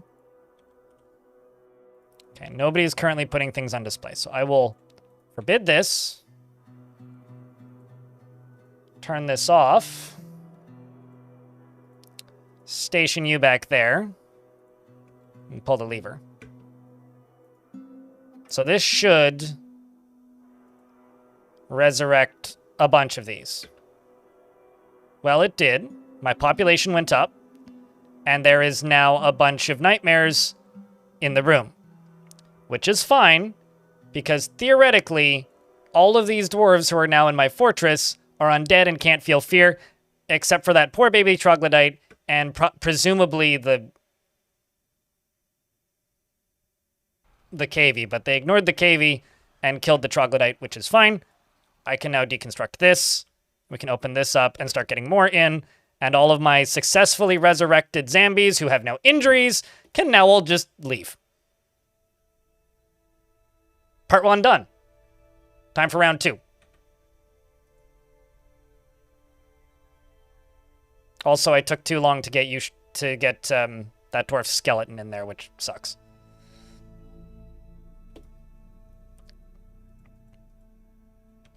And thankfully, all of the corpses are being, because all of the corpses are being stored in cages, even though they can only be put on display one at a time, it doesn't matter so much because their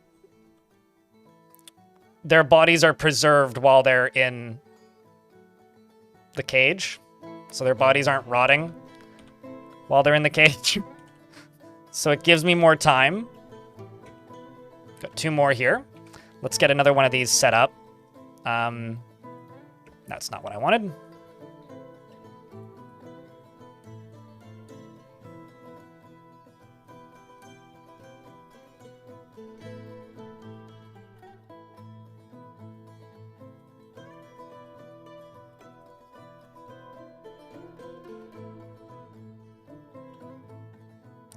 Let's just forbid this and actually just place the closest green cage right there, tow it right there. Or just place one right there, it doesn't really matter. Whichever happens first. Let's throw another one of these down.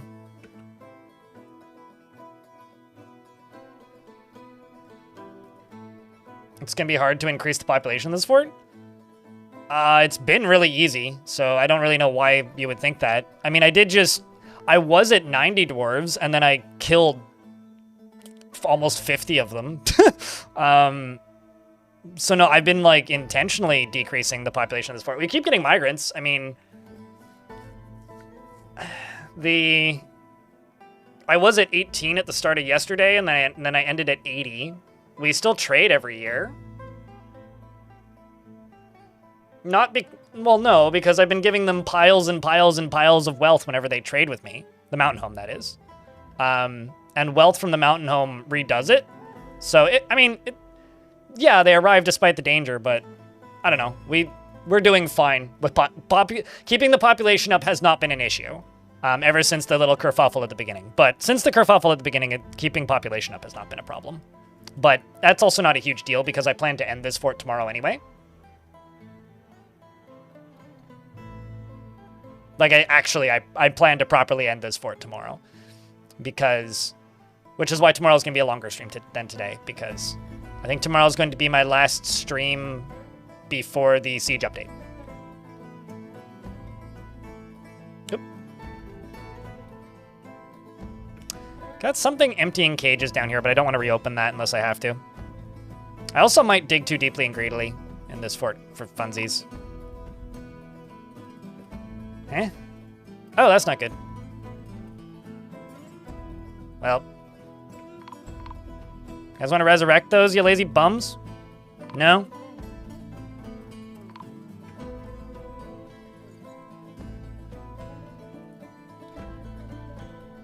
So you died? Got too mangled, eh? I forgot that I need to keep the non-zombie dwarves underground. Because the non-zombie dwarves, let's just say,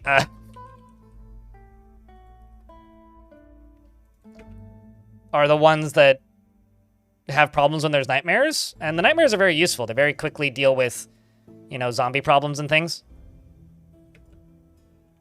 Or, I mean, scary animal in disguise problems things. Because there's currently birds or something. Yeah, I don't know. All right, let's get back to what we were doing.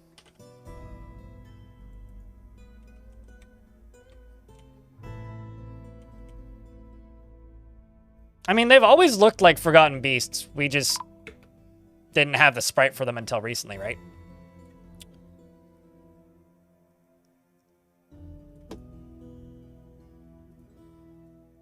Oh, come on. Do you mind? It's very inconvenient, you twerps. I have to send the military up here to deal with this.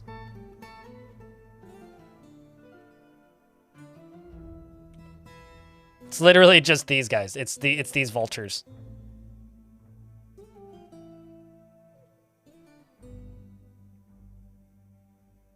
And it's only the pathetic living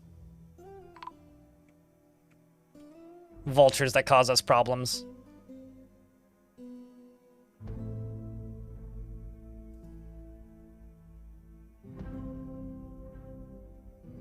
That one rotten butcher has been found dead several times.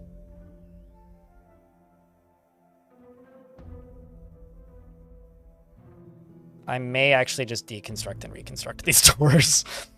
Just like build new doors.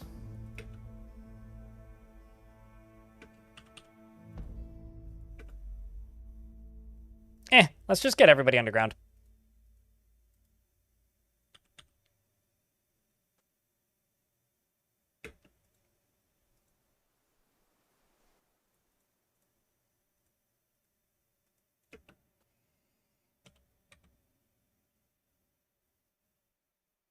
We'll just do it that way.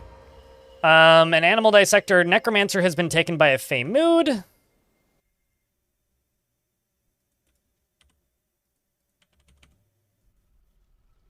You're seriously injured. Well, good for you there, dwarf.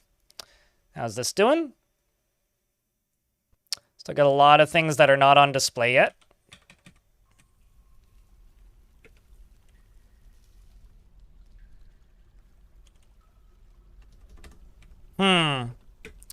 Require something scary.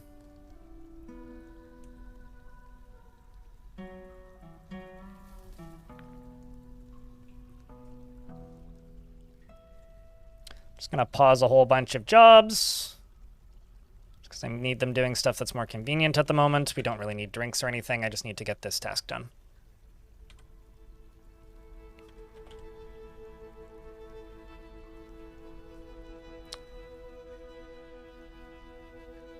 No, I want to upload a video this Halloween, not a fort. The video that I'm trying to get done is a full read-through of Boat Murdered, which...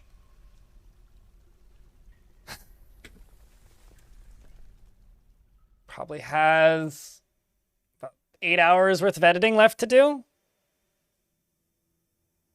And then probably 8 hours at least of rendering.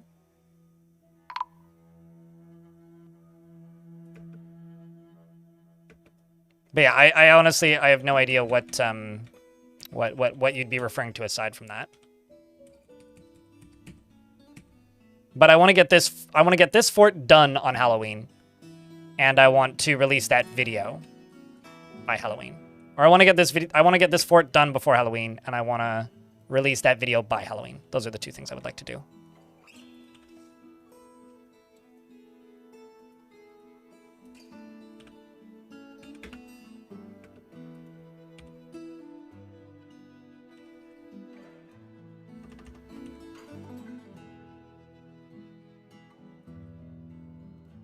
Okay, you're crawling around doing stuff. I really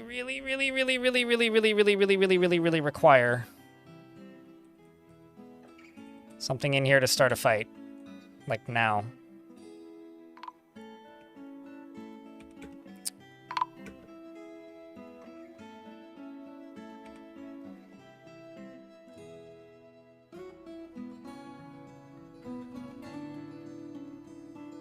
Shouldn't have stacked them all in one cage.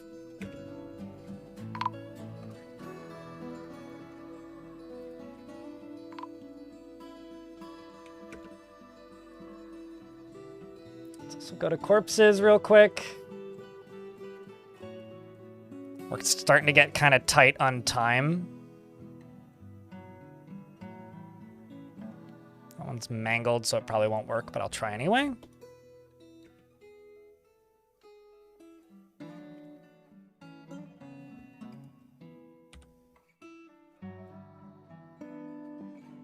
Wow, you are strong. Just running straight through with that iron cage.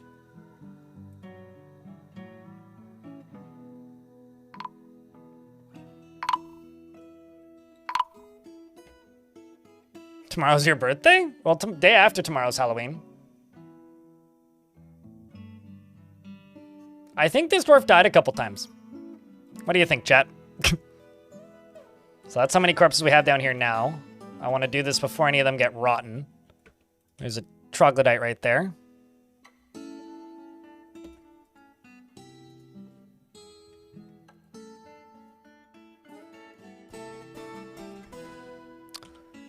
And my army is down here. You're a necromancer linking building to trigger. That is now linked. I'm actually just going to lock you in here and get you to pull this lever. Because you are fully linked up. Hey chat, wish me luck. We're going to do another round of resurrecting right now. Okay. This one seems to be a 100% failure. It's weird. You either get like a very high success rate or an extremely high failure rate.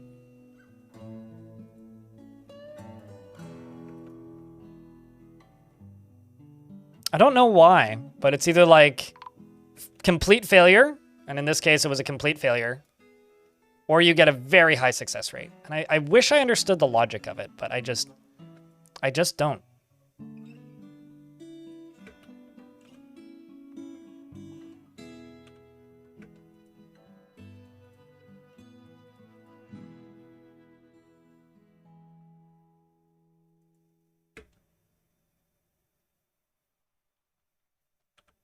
This is going to take a little while.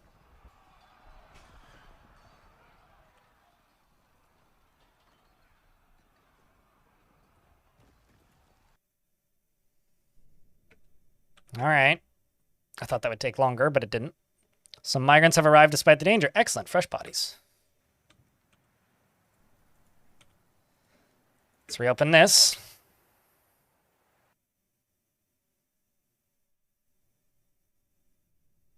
It's probably, yeah. It's probably something like that. Or whoever uses the spell first.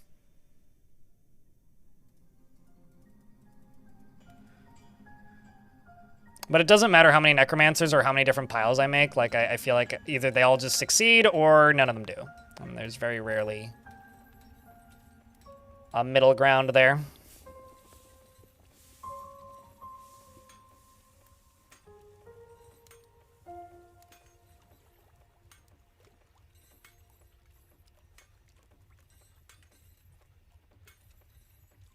And I managed to keep that troglodyte there alive. Which was kind of funny.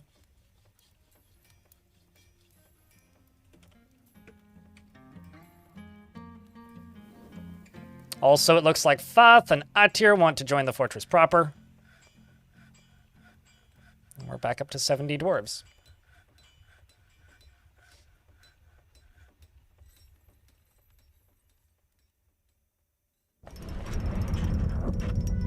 I can't remember the last time I had a large population of monster hunters.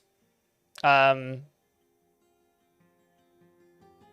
YouTube chat is talking about having guests in their fort, but I literally always disable the ability for people to join my fort. Einod, the animal dissector necromancer, has created Zolith Zolok Unal Gasis a chalk coffin and offers it to the bloated baker of cooks, which actually I'm going to throw into here. Oh, wow. I screwed these up bad. Gotta go through and undo all of these. Cut stones don't have the right sprites for windows, which kind of blows. Coffin, that was. I think I actually have 2 artifact coffins. I was right. I do. Could also throw some tables in here. Also, I need to check. Did this... If this room never got finished, it'll be finished now.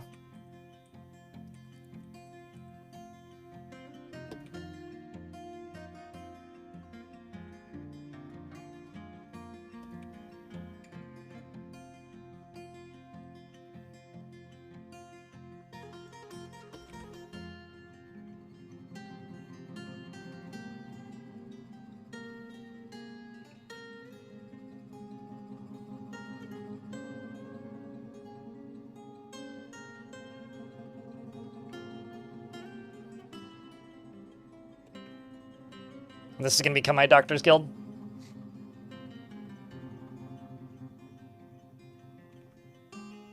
Rotten butchers are stupid zombies. No. So if they have a name, they're intelligent undead that have joined your fortress. If they don't have a name, then they're intelligent undead that are friendly but useless. So these ones don't have names, so because they don't have names, they're irrelevant, and I don't need to have them around. I only need to have them around if they have a name and they are in my fort. If they have a name and they are intelligent, if that makes any sense. I need to unforbid cages, I think. So no, rotten butchers are the intelligent undead, but that doesn't mean that they join me. And if they don't join me, then they're never going to join me. Trust me, I've done testing.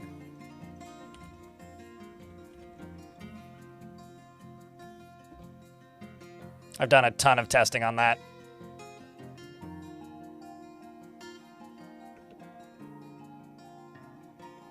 I also need to start disposing of zombies.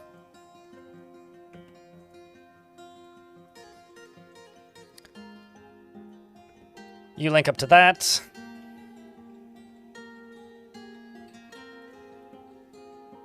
Another dwarf joins.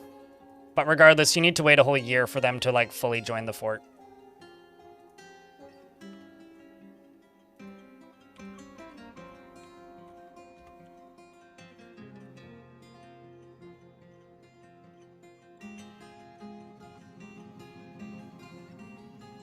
Got a lot of random thrones and stuff getting worked on.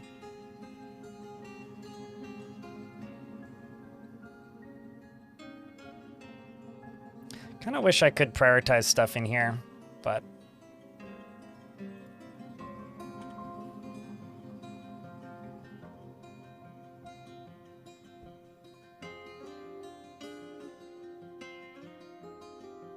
Colorbeard has been attacking in the fall, so we'll see. I'm sure they'll attack us again. I may also go attack them, but if I attack them, I can only attack them with living dwarves, so... If we stop getting successes, then maybe I'll just send them out to, you know, go do something. I think I'm just gonna flip this right now and get all the ones that are currently on display rezzed. Here goes another resurrection chat. If you want to see it, look up. Once again, no successes. 2 rounds of utter failures. Disgusting. Troglodyte. Is in the tower cap. Cage.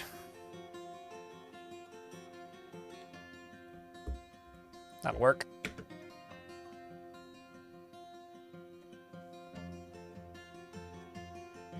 So, chat, I'm not trying to blame you, but I think that the streamer way is that if chat didn't do the thing enough and the thing didn't work, it's obviously chat's fault. So you didn't post enough beer, which is why we're not getting successful resurrections. I hate to break it to you, chat, but you guys are really letting me down here.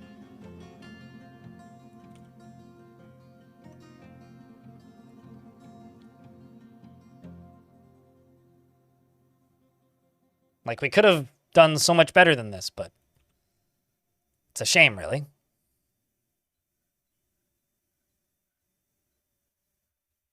It's too late now. I mean, I've had 2 total failures in a row attempting to resurrect dwarves, and I mean, what really do you expect? Like, if we fail to resurrect my dwarves, and it's definitely not my fault. I mean, whose fault could it possibly be other than chat's?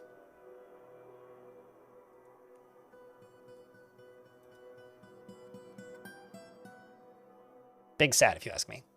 Big sad. You're so sorry. You bloody well better be. No, it's all good. Regardless, though, haven't had much success in the last few minutes. Display is what I want. But, like we've seen, we're not having so much luck. Why is there a reindeer in my fort? Serious question.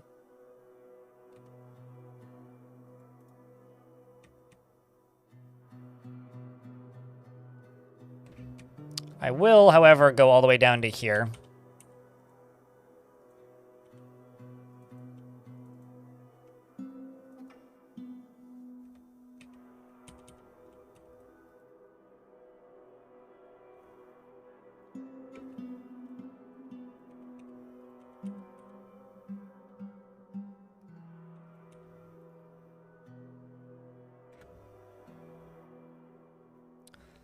So this right here is going to be a pit pond. And I'm going to build some walls around here.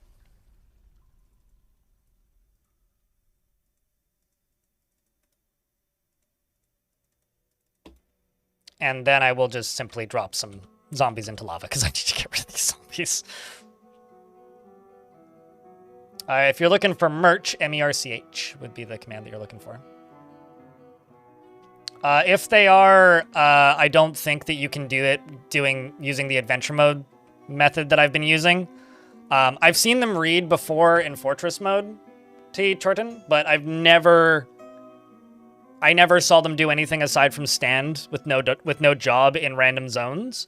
But these ones were pets that were tame that came from adventure mode, not randomly caught. The ones I've caught in the wild read books.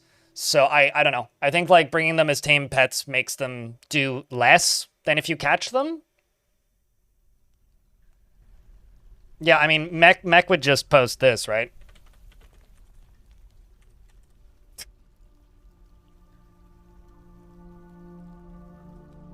It's not actually been that much verticality, Frank Blank. That's like 4 or 5 layers, really. I've made more vertical forts in full-size maps. You don't even understand what you're trying to do. That's why you need more alcohol, Shanrayan. It's okay, I don't understand what I'm trying to do, it's fine.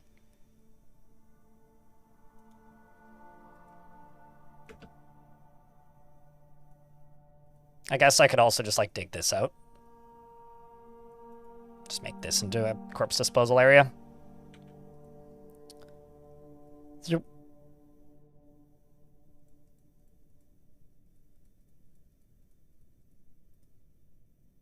Start dealing with that.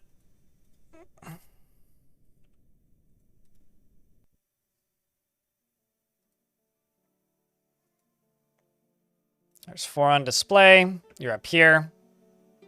Chat, I need a round of beers. Releasing this zombie scares my military, half of which are necromancers, which ideally will resurrect these 4 corpses more successfully than previous attempts. Wish us luck. Also, there is a giveaway happening. It appears that Anonymous is gifting a goblin for mayor to the chat, which is a t-shirt. This t-shirt, if you're in Twitch chat and you want a chance to win this t-shirt, ! Enter. Doesn't need to be capitalized or anything, doesn't matter.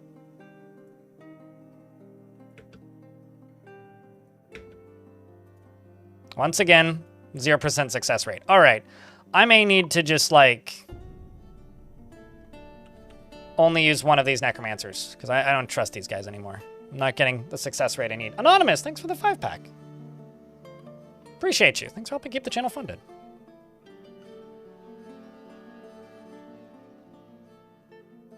Not only that, but we also lost a dwarf.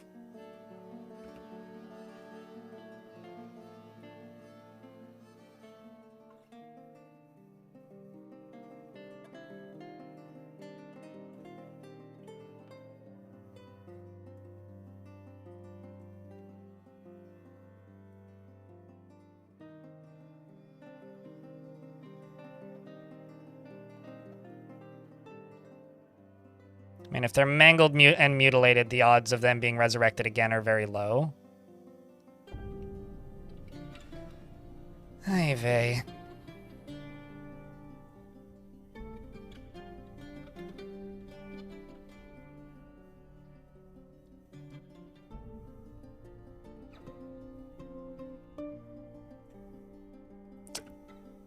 Bit of a shame.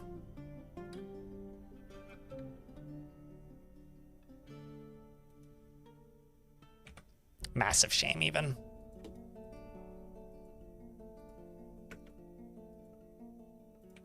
What kind of cage is that? It's a tower cap cage.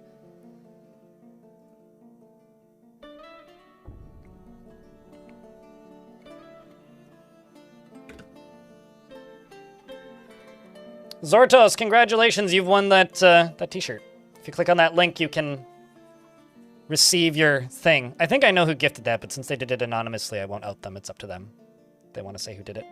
But yes, it is in fact partner anniversary, which is crazy. 7 years, man. I do look at the YouTube chat, but the YouTube chat didn't move for almost 30 minutes, so I've got less reason to look at the YouTube chat. Santa's coming. Are you the person in my building who's had a Christmas tree in their living room since, like, August? Because if so, I hate you. That's all I have to say. And I don't care about no Santa. All right, let's do this, that, and that.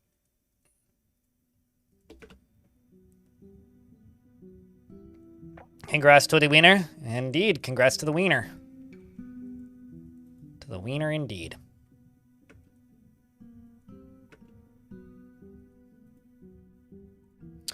I'm just going to set everything here to be dumped. Link you to that. And go down to the bottom of the map.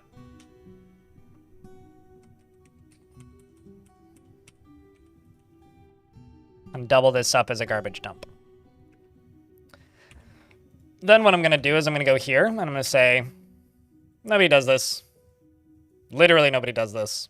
Nobody does this. Nobody does this. Nobody does this.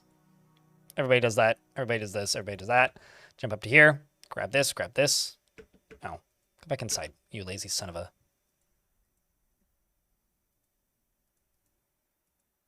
Forbid everything. Wait for this to get pulled. We got to clean up a little bit. Okay. And now everybody is partying, amongst other things. So I'm going to remove... It's the Fleshy Cathedral, and you're my library. I'm going to keep the meeting zones here, but just basically force them to go work right now. Because I've got a ton of crap that needs doing. Like pit ponding this head. Zortos, thanks for the 5-pack of gift subs. Bah. I think that mechanic has been missing for a week, chat.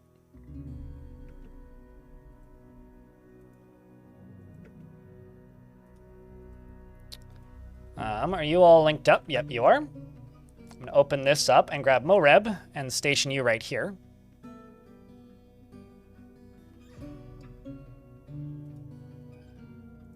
Actually, you know what? I'm not just going to do that. I'm just going to go here. Go body parts, kerplunk. And corpses. I'm just trying to clean stuff up more than anything. Just get rid of stuff I don't need.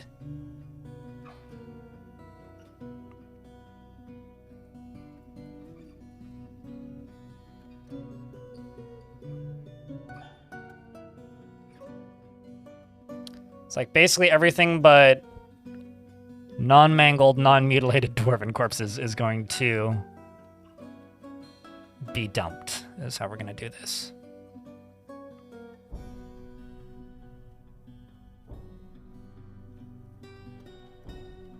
Thankfully, this shouldn't take too... I know I can hold down shift to do this faster, but... Yeah, see, these are all mutilated. If they're mangled and mutilated, they're not resurrectable. Which is a fucking shame. Or if they're rotten, they're not resurrectable.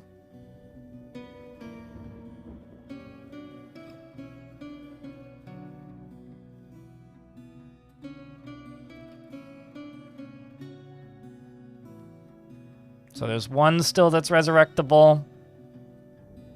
Okay, where is your corpse? Oh, it's already in here. Sweet.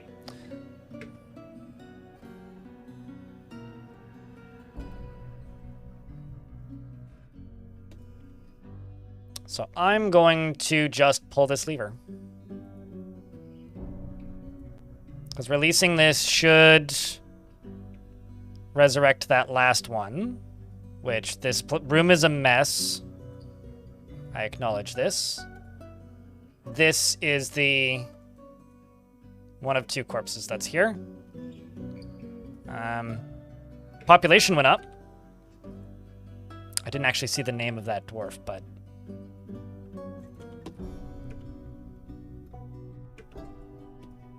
Is there a wounded? Nope. But the population went back up to 70, so somebody got resurrected. I just didn't... I honestly can't tell who, because this place is too much of a mess, but... It's good to see.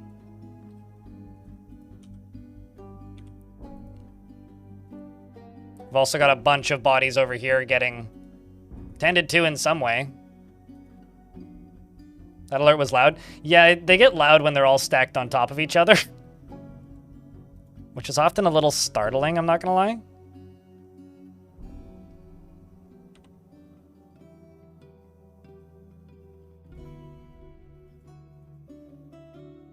Also, chaos could break out very suddenly because a lot of what I'm doing right now is dumping failed zombies like this one into lava. So, like, if we follow this left lower arm here, which is what this is.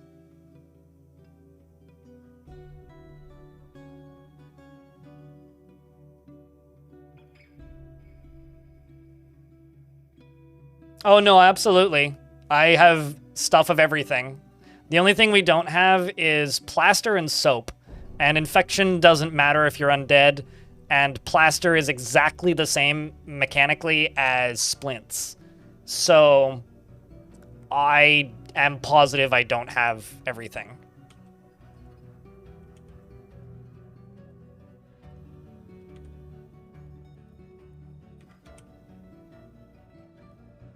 Absolutely positive.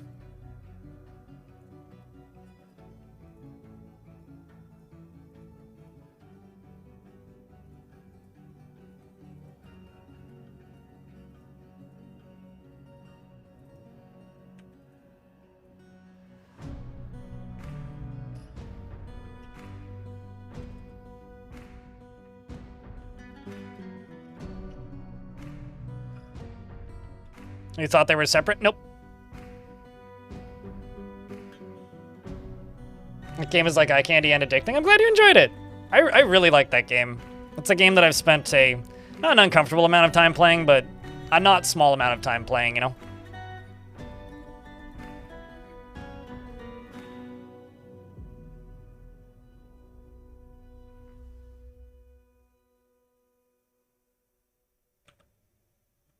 Okay, so let's just go here and just type in cage. Okay, so there's only one dwarf in a cage at the moment. Once all of these dump jobs are done, I will get the dwarves doing more pressing tasks once more.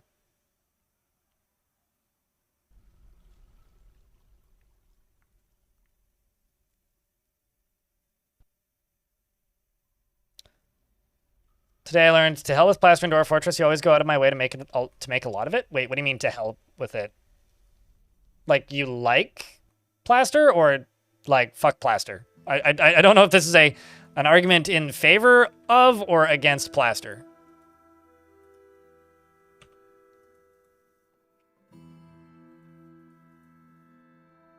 And also, for anybody who's wondering why I'm telling them to kill all of these corpses, is because they're just unused, unintelligent undead corpses, and killing them is just, you know, more straightforward. Oh. Wait, was that one of mine? Well, I don't know what killed you. That's unfortunate.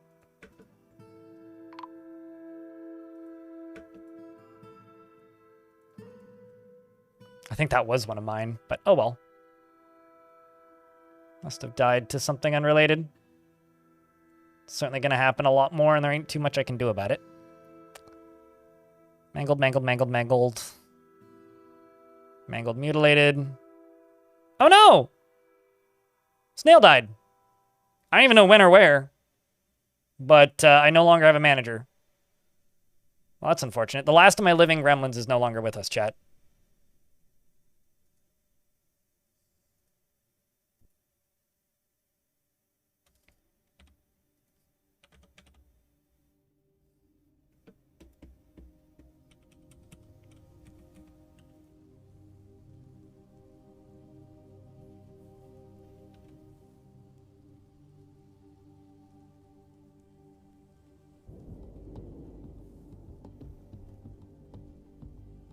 We truly live in a society. We certainly live in a...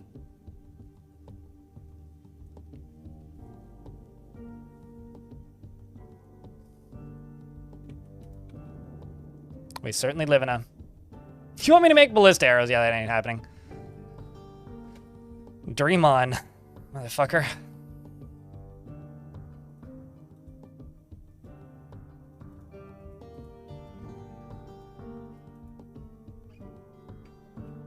Let's just go down to the lowest possible level right here. Just unforbid everything. I think we also had a strange mood running, didn't we? I guess not. Yeah, it finished. It was the coffin, right?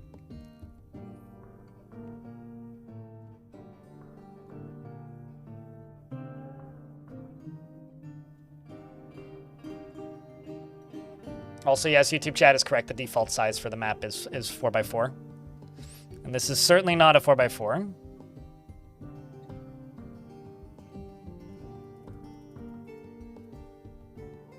It's definitely a 1x1. Although I think one of the best things I chose to do in this fort was start permitting, like, ghosts to exist, because it's really, like, amped up the Halloween flavor of this particular fort. And I do feel that the Halloween flavor is getting pretty good. Especially as of late. Yeah, Snail the Gremlin's been missing for a week. That's a shame, man. Especially considering how mutilated you are.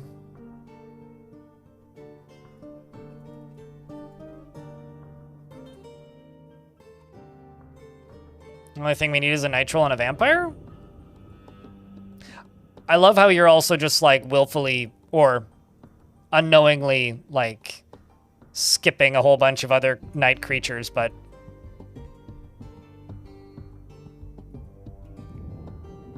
there's a lot more different night creatures in the game than that, trust me. I guess is the tilder. Oh, this is the other problem. Everybody does this. I don't have everybody set to hauling right now. I only have the Intelligent Undead and Necromancer set to hauling, and not even all of them, so I have to increase that number. So we can get this stuff dealt with quicker. This should speed up now. I kind of did that intentionally, but also kind of by accident. I did that intentionally because I didn't want the Necromancers going to the surface and starting fights, but if I go back into here, it would be the Rotten Butchers that do the hauling. The reason I want them doing it, also I'll just actually specialize some. The reason I want them doing it is they are not going to resurrect things when they go above ground. Which, believe it or not, is actually very helpful.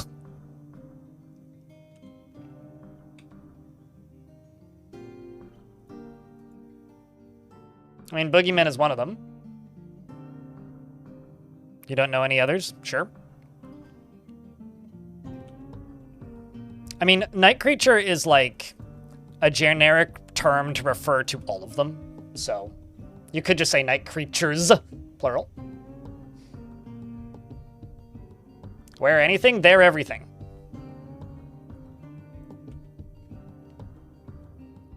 That's all you really need to know, anyway.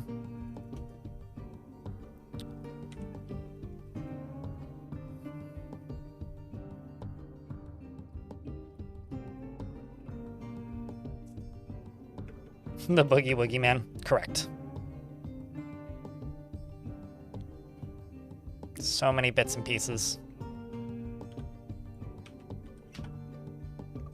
This is how many dump item tasks are currently running.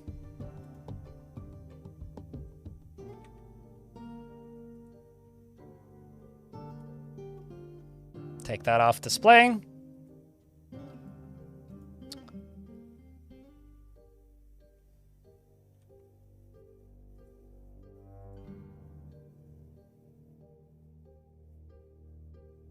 Saturday Night Fever, yeah.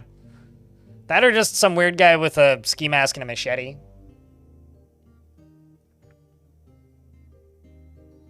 That or maybe like an archdemon. Because that's kind of like Hellraiser, right? The thing that I really want to know about the Siege update chat is when a archdemon appears in your fort, if I click on it and type in Mako, and what happens? That's something that I'm very curious to find out. Because if the demonic overlords are able to just, like, you know, show up in your fort and, like, fight you. The two things I'm the most excited to see, I think, about the Siege update are the changes to just the Siege mechanics and the Siege engines. But I want to see a demon overlord arrive in the fortress leading a goblin army, request a petition, and then get attacked by a random, either like undead or bird or some sort of creature from the skies. That's what I am the most excited to see.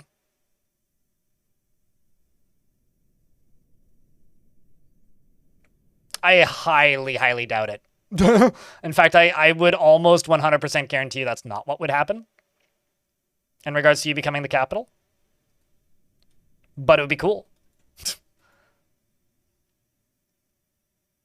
But yeah, I want to see one of those guys arrive on the map with deadly dust and then expel their deadly dust everywhere and then immediately die. That is the thing that I want to see. I want to see a creature with what has deadly dust arrive on the map, get attacked by a random bird, and insta-gibbed.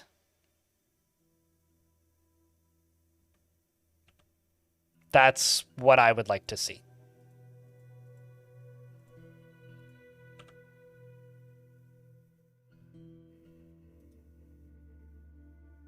I hope the game doesn't crash. Like, that is my biggest hope, if I'm going to be honest with you, Xylium, is that under no circumstances do I want the game to crash.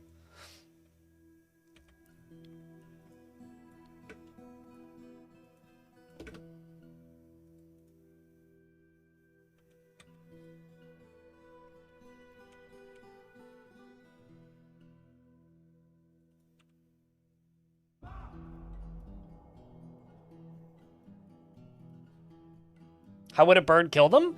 Birds just kind of aggro everything in wilderness biomes and untamed wilds biomes. Ooh. And because they just kind of aggro everything, if a bird were to fly over top of an enemy siege, it would probably aggro and attack or cause the demonic overlord to attack its own friendlies with deadly dust and send just a cloud of goblins flying, and that's what I want to see. Anyways, we're getting attacked by my old fortress once more. But I would like you guys to post a round of beer chat, because the little streamer here needs to go to the little streamer's room. I will be back after I urinate. BRB.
What, on the little streamer's room? It is, in fact, apparently my partner anniversary. Bastet. Thank you. All right, so Okay, so this is just going to immediately erupt into chaos. Because there are zombies on the surface that clearly don't like this faction. Okay, so I could just turn the lava on. Turning the lava on would actually be the smart thing to do here. This is because they have horses, this is such a ridiculously high-moving force. Let's see, did they bring anybody that I recognize? This is always the thing. When I'm at war with my old faction, I always want to know. It's like, all right, did you bring anybody I know? Doesn't look like it, unfortunately. Holy pony. Comes another group. And another group. Chat, what team are you guys on? Are we on team... oh, wait, never mind. They all left. What? I guess my surface zombies is too scary. So, this is one of the reasons why I hate mounts currently. Because mounts have, like, no bravery, especially horses. When they invade you, if they get, like, mortal fear levels, they retreat. And that includes mounts. So, if the enemy attacks you with horses, it is very easy for them to just develop mortal fear and, like, run away and flee. And I honestly think that super sucks. Like, they just get terrified and go, ah, and then run away. And it's like, well, why do I bother?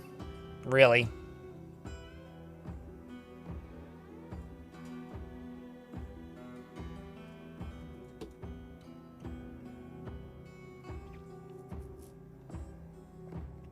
Anticlimactic? Yeah, exactly. Actually, no, this is not the best way to do this.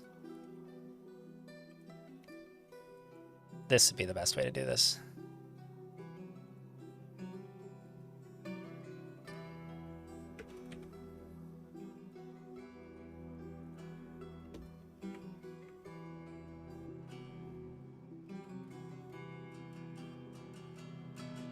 They need to add warhorse training. Or just, like, turn off, like, or turn up or turn down fear for mounts that are invading you. That would work. But I don't know. I've had that happen with goblins. I've had that happen with humans. I've had that happen with dwarves. Just kind of sucks. Oopsies. I need to connect you. Yes.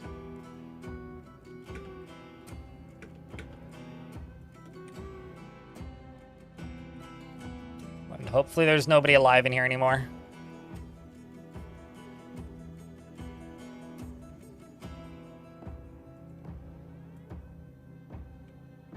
Now we just wait for somebody to show up here. There you are. Oops.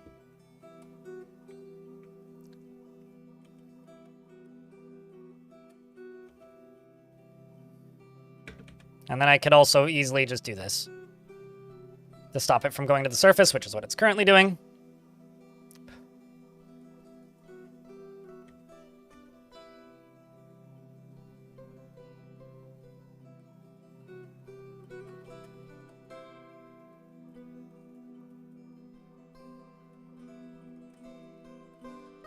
Yes. Rivers and books have infinite water. Lava, anything that's connected to the edge of the map, in theory, is infinite. Asterisk. The asterisk is that some things will only refill when it rains if they don't touch the edge of the map. But if they don't refill during rain, or if they're not currently full, the next time it rains, they will fill up, if that makes sense. I feel like I said that weird, but thank you, Devil Dawn, an enemy. We're in an ad break, but it's just burning stuff and we're throwing stuff in the trash, so I'll let it run unless something crazy happens.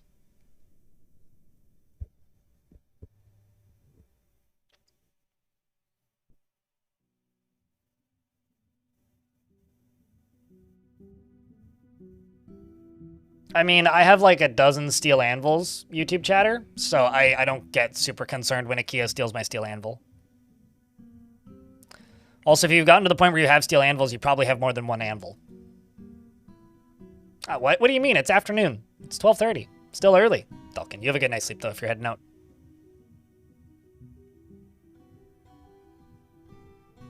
You know what always catches me off guard? Dalkin doesn't do this, by the way, but this is just something I'm thinking about because of the good night. Is every now and again you'll get people on like streams and stuff who don't ever say hello, but they always say goodbye.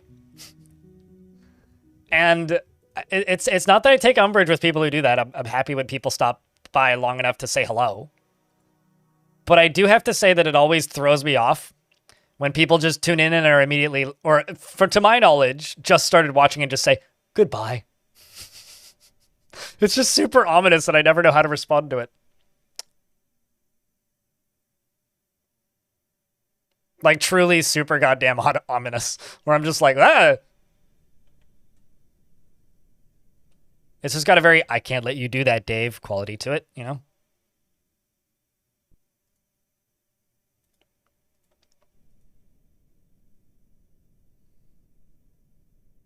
Let's just let this fill up a little bit.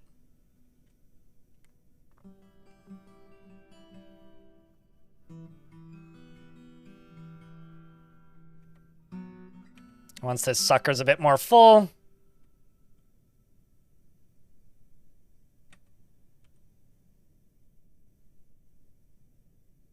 it does actually fill up pretty quick from down there. Got more full Citizen zombies. Citizen Zombie sounds like the worst Citizen Kane parody film.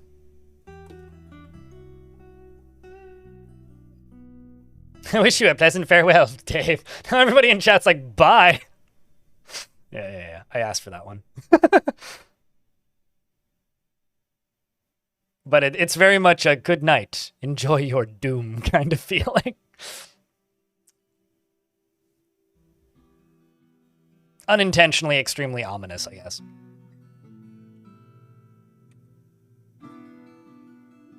There we go. We'll just let that pump for a little bit. Down here is starting to look much more clear. All right. Let's get another round of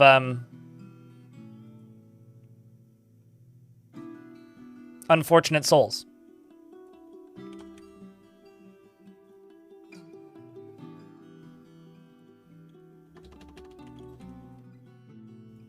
Oopsies.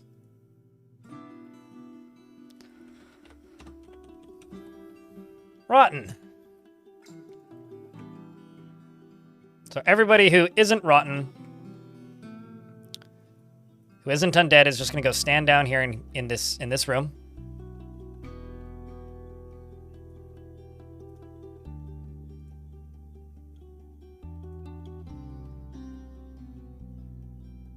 Is there really that? Wow. There's so few living dwarves in the fort. This is actually a little bit ridiculous.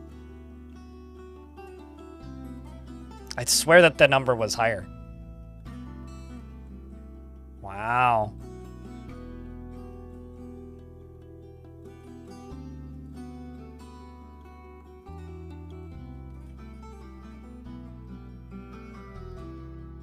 That's all I really have to say is just wow.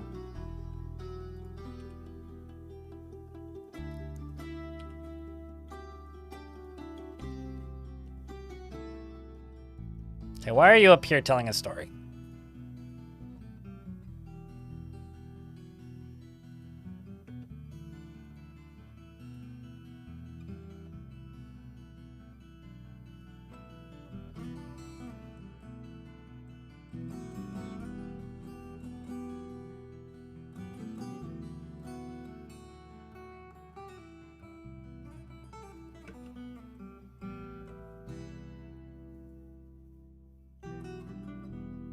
I need you to go down.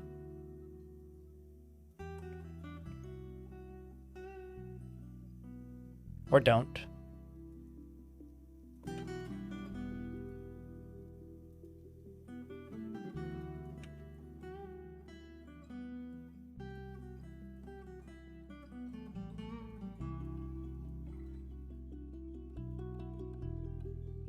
Because you're technically not allowed up here. And I can't cancel, I think, socialized activities, I don't think.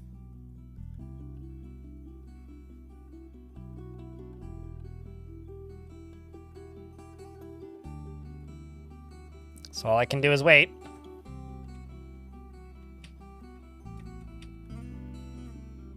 There we go. I can now open that, and pull that. Shouldn't need to wait too much longer. Forgotten Beast Oshar has come. A huge, scaly beaver. Wish it was named Leona. It has a bloated body, and its top scales are blocky and overlapping. Oh god, beware its deadly dust. Hold up. Flying beaver. I imagine it's just flapping its tail.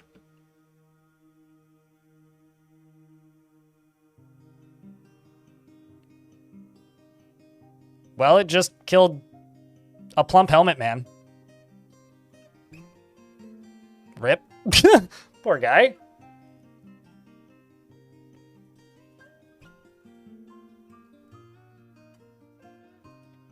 Giant flying scaly dusty beaver. Yes. Some serial killer shit.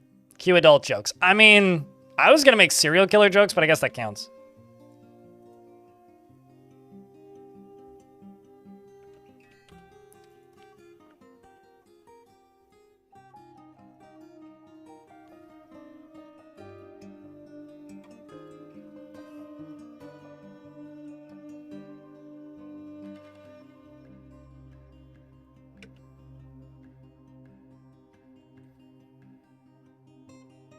I'm just gonna lock this door.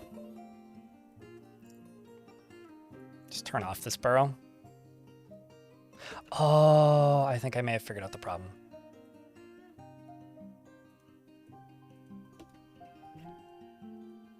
I think some of them may have actually been in 2 burrows. I thought I reset the other one, but I don't actually think I did.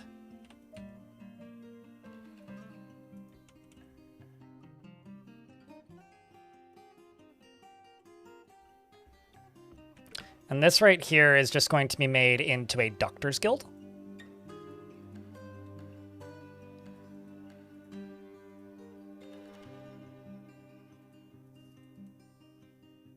New guild hall.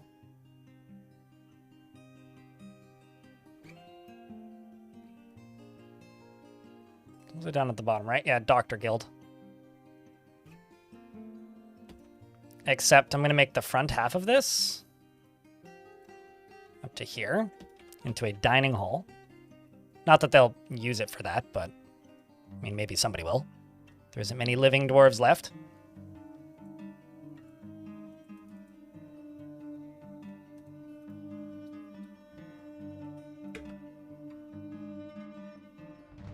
Cheers, Cyrolac.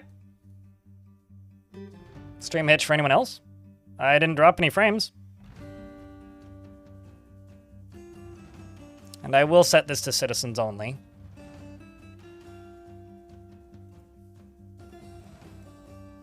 This also seems to be bringing more dwarves down and in here.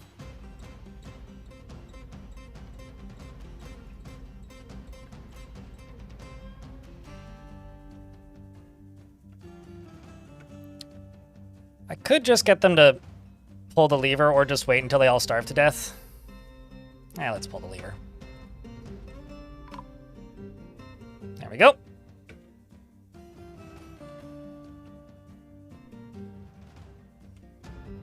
So now we just wait until they all die. Which means I clearly did miss a bunch because I got some that, you know, just have no job. But let's go rebuild the library and rebuild the temple and everything. This is supposed to be the library. This can be the tavern once more.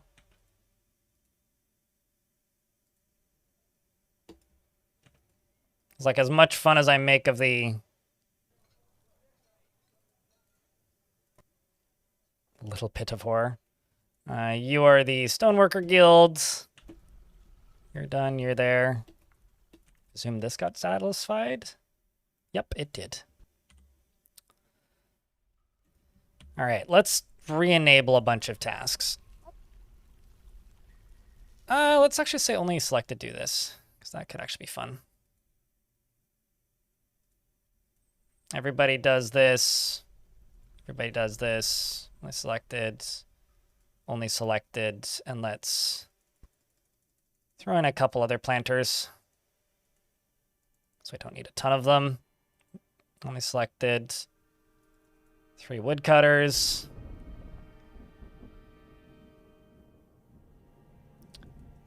And you only selected. Which can just be any of the zombies.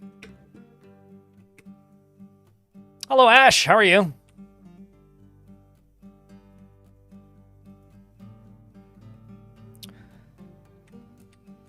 All right, let's also go back down to here. And and say where, and wonder out loud, where on earth did I put my clothing setup? Back here.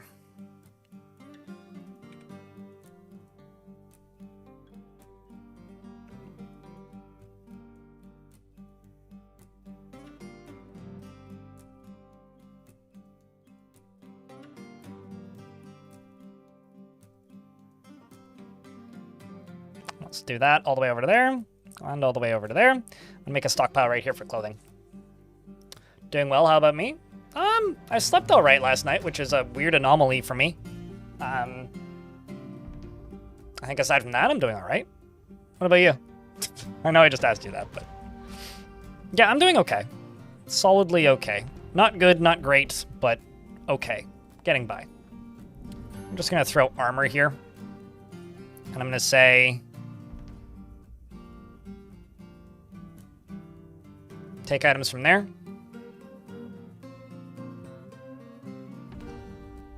Oh, did I set you as just, like, use whatever's closest? Okay, I fucked up.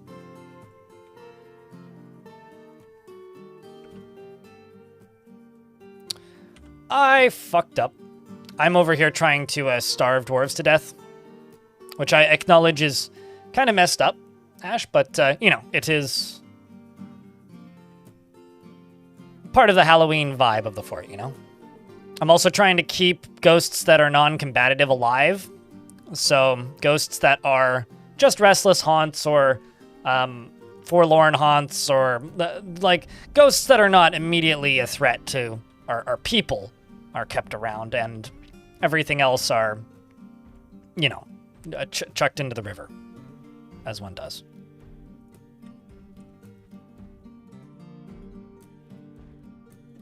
Or memorialized, if you will. If that is the terminology that you prefer.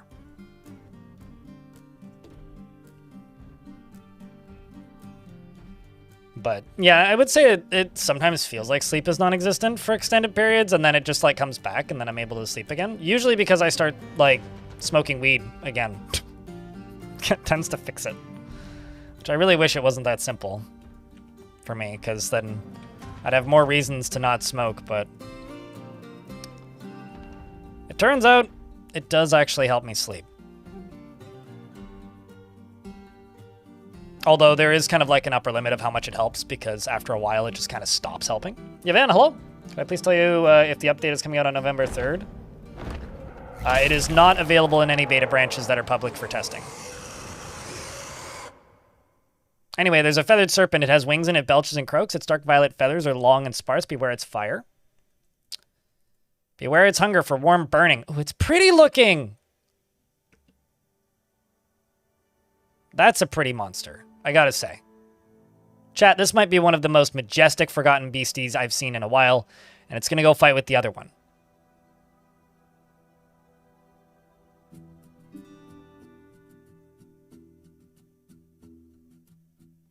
And also the poor plump helmetman. It has no kills.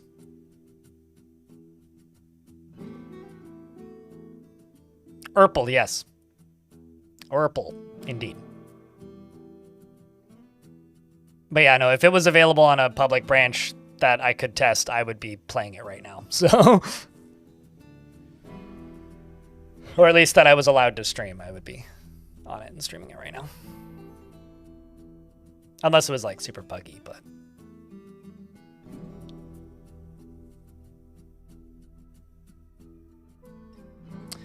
no, I mean, it's always a good time to be a Plump Helmet Man YouTube chat. It's just not a good time to be a Plump Helmet Man in that particular cave system at the moment. You can just live there for right now.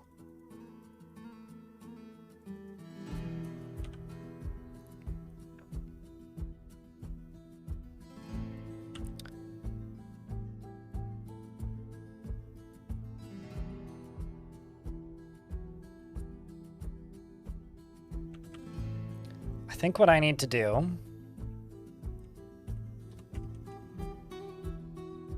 I'm a little bit worried. Because if we're just going to get attacked by that one faction and they only attack that one way, we're not actually going to get that much insanity. So I'm just going to grab a random necromancer here. Tell them to start a squad. And we're going to go start wars with things that would be interesting to fight with, such as goblins, as an example. So we are right here. Where's the nearest goblins? Those are dwarves. Those are also dwarves. So I guess the nearest goblins would be down here. I'm going to go demand ongoing tribute from them. I can't remember which squad it was. There and back again. It's the Grim War. Smiley face. Happy to see you again, blind. Hope we're well, smiley face. There and back again? Where did you go, if I can ask? But it's good to see you too. I hope that you've been well.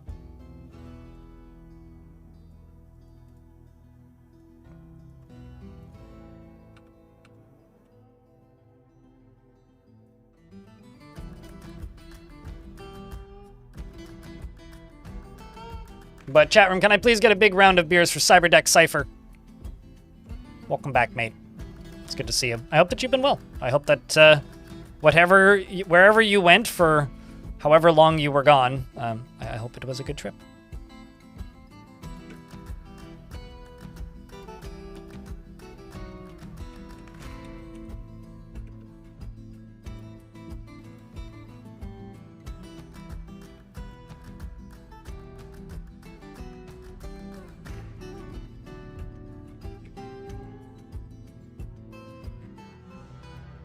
To get to know other civilizations? If they're ones that would be neutral, demanding a one-time tribute is like a non-combative way to establish relations with them. You go over there and you demand tribute and they usually say no. Although I usually just go with one time and then they'll just trade with you if they're like humans or dwarves. If they're anybody else, they will just... If they're goblins, they will just invade you. If they're necromancers, they'll just invade you. But if you want to if you want to get to know them mechanically, yeah, it's demanding tribute. Otherwise, if you want to learn about them, then it's adventure mode or legends mode would be what you'd need to do. If you mean learn about their history, then yes, that's what you'd need to do. Otherwise, it's just demand tribute once, and that'll usually get you done.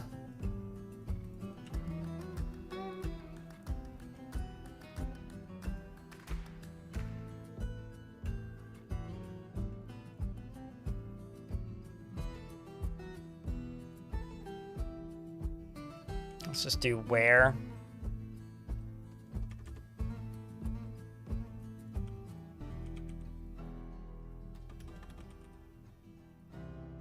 And armor. Just trying to get things organized a little bit.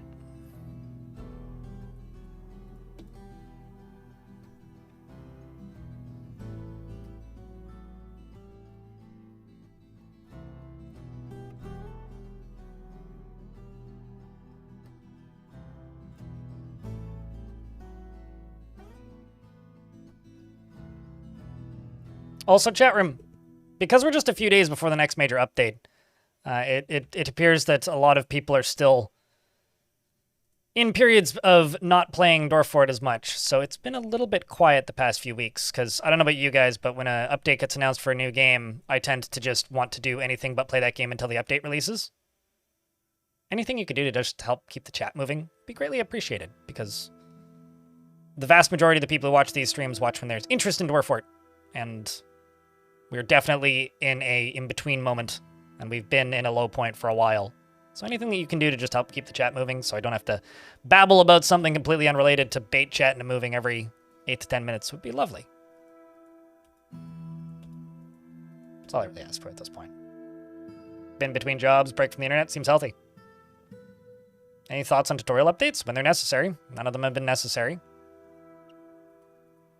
I've been very, very vocal about not liking making tutorials in the first place. I make them because there are points where people need them, not because I like making them. They're time-consuming, not rewarding, and just kind of get you yelled at for being wrong all the time. Even when you're not. So I guess, unfortunately, I'm not super enthusiastic about the concept of making a bunch of tutorials unless I have to. Yep, and this chat will cease to exist if people don't throw Prime subs at it. Or bits, or gift subs, or buy merch.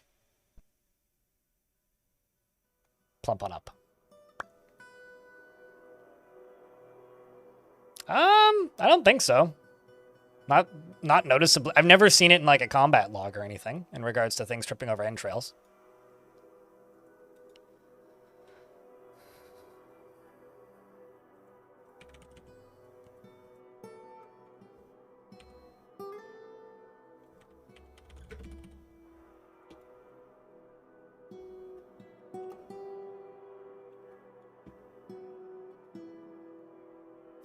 That one necromancer's returned. All right, sweet. Now that you've made contact with the goblins, let's go make contact with more goblins.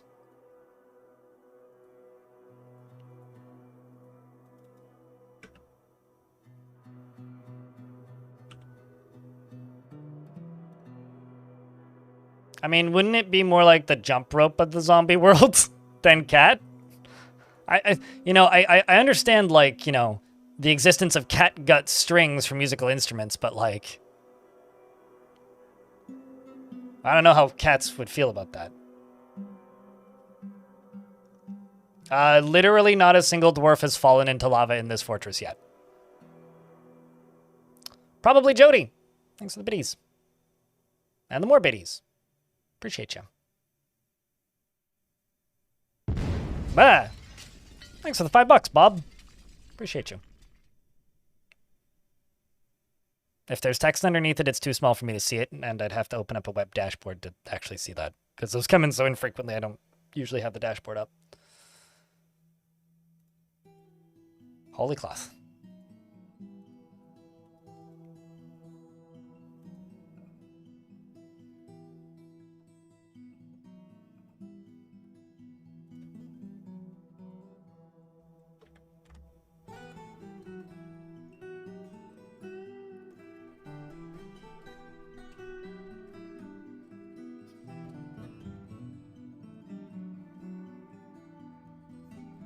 Honestly, I don't know how people knock...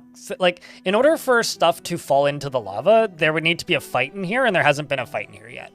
Because dwarves don't just fall. Like, people always talk about dwarves tripping and slipping and falling and stuff like that. And if that was ever really a thing, I think it's been exaggerated. But at the very least, I think that's been exaggerated. But if that's ever really been like an active going concern, it hasn't been in a very long time because I've literally never encountered it. Do I still have liches? I mean, liches are just necromancers. I renamed it to liches. But they're just undead dwarves that have the capability of necromancy. It's like a title I gave them. But yeah, we got several. In fact, there's probably more than that. I'm just not paying too much attention.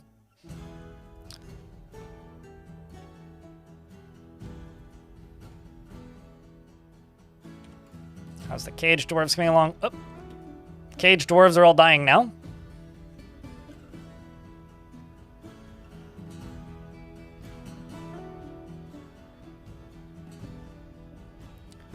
Which means I can start going into here. And start assigning the corpses.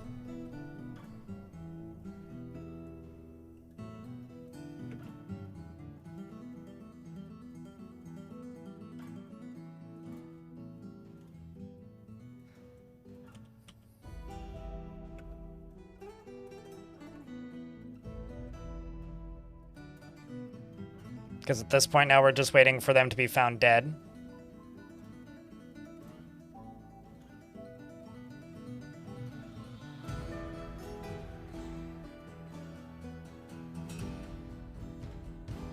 Yeah, but if your dwarves are climbing, you've already fucked up.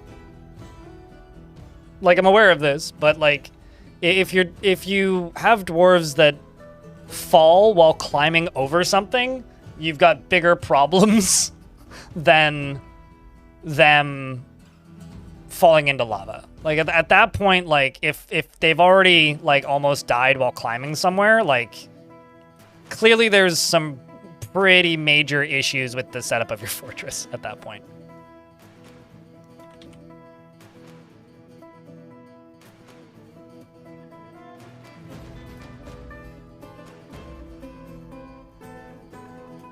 I actually don't know. I think they can learn it after, because, like, if I type in Lich here, I'm pretty sure these ones learned it after, because they retain their purpleness if they learned it first. And they can still read books, so I'm like 99.9% certain that they can. All of the done.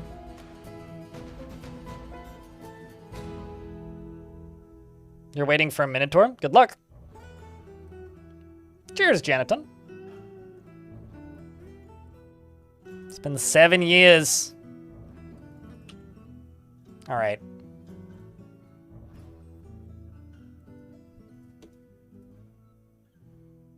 You can now go off duty again.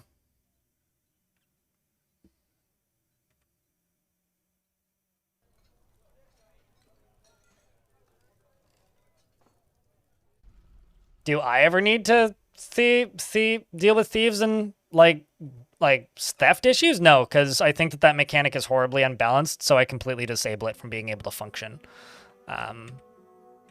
Whenever you create a zone, except for maybe the hospitals, I just set it to this, citizens and long-term residents only, so that even if they wanted to, they can't go in there. So when it's set to citizens and long-term residents only, no guests arrive, and that just kind of deals with all of the issue from the get-go.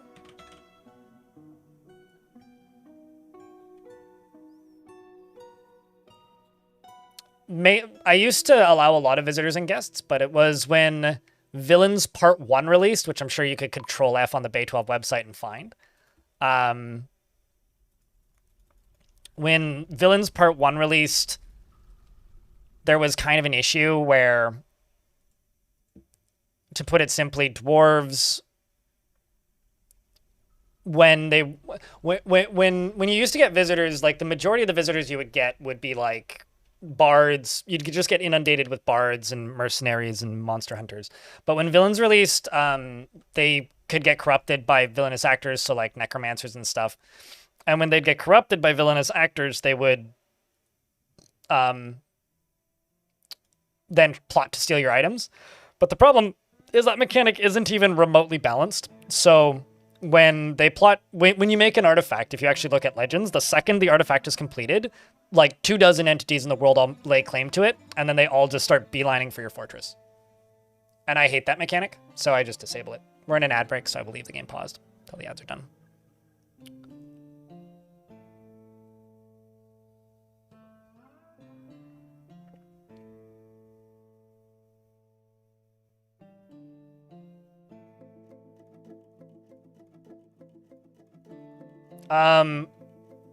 So two things. One, that doesn't work for things that... So Crossflame in YouTube chat says if you use Make-Own to make a Minotaur join your fortress and you tell them to forge, they will make stuff for themselves. They will not make stuff for themselves if the armor doesn't exist in the game. So if I go like breastplate and say, I don't know, a fucking blistered metal breastplate, and then type in... and then click on this little magnifying glass, I can resize it for something. So if I type in Minotaur, as you're suggesting, that doesn't exist. So they will not make them for Minotaurs. And I'm pretty sure they also can't make stuff unless you're doing other modding shenanigans. However, you could do Elephant Man, which is probably big enough, and specify the size of that. But if the armor doesn't exist in the game, so unless you've modded it in, if the armor doesn't exist in the game, it doesn't matter if they're making it, they won't make it for them. Works with giants? Sure, but giants have some clothing in the game, I would assume then. But I'm under the assumption that you are using or you are unknowingly, it's not a recent change, because this is something that I've done in literally every fort, and would have been able to do with the gremlins that are in my fort right now if it worked. It's not a recent change. You're either using some script that I'm unfamiliar with, or you have modded your game in some way, because that does not exist in the vanilla game, period. I'm not trying to just be like a sarcastic know-it-all, but straight up, that is not a feature in the vanilla game. That's the thing about artifacts as a mechanic if it's intended to exist or something else. This thing about artifacts in the game is a mechanic intended to exist. I don't know what you mean, Cyberdeck. Could you explain what that means? I don't know what that means. How the heck would I know what's on the patch list for the future? I don't know. I go at Putnam and ask them.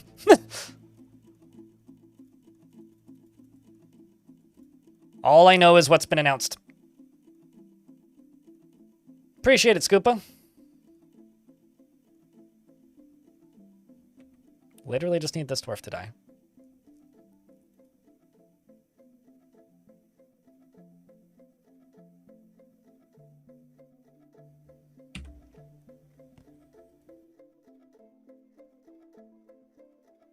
All I'm saying is if you're going to give people advice on how to do things, Crossflam in YouTube chat, figure out what scripts you're using that make it happen and try and replicate it in a vanilla format. If you can't replicate it in a vanilla format without DFHack running, then it's not in the vanilla game. So figure out what scripts you're running and just tell people what to do, because Makone doesn't do it. Makone is a DFHack feature that is like literally cheating. That it's this. It allows you to force anything to join your fortress, but it can cause conflicts, it can cause loyalty problems, it can cause things to die unexpectedly, it can cause fights, so just be cautious when using it. Please, yeah, anyway. I don't like talking about DFHack because if you are giving people advice on how to play this game and you're talking to somebody who's brand new and doesn't know how a lot of the game works, one of two things usually happens when they start using a lot of DFHack commands. They either convince themselves that a bunch of things are vanilla features and then start explaining to people how to play the game using a lot of terminology that like is useless to most people. Because like less than 20% of people who play Dwarf Fortress use DFHack. So that's people playing actively. So it's a very small minority of people who play the game.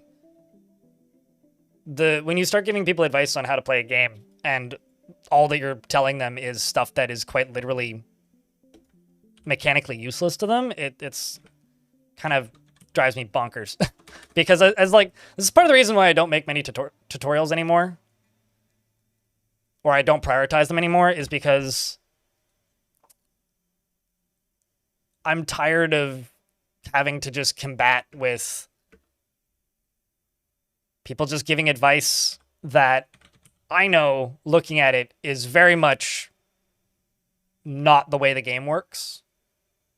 But then nobody believes me. It's like, I don't know. Well, that's good. Like Quill started a DF run. He released a book recently, didn't he? They were constantly getting stolen in plain sight on pedestals in the dining hall. Oh, absolutely. Yeah. No, there's absolutely no way to stop the thieves currently, aside from just disabling them.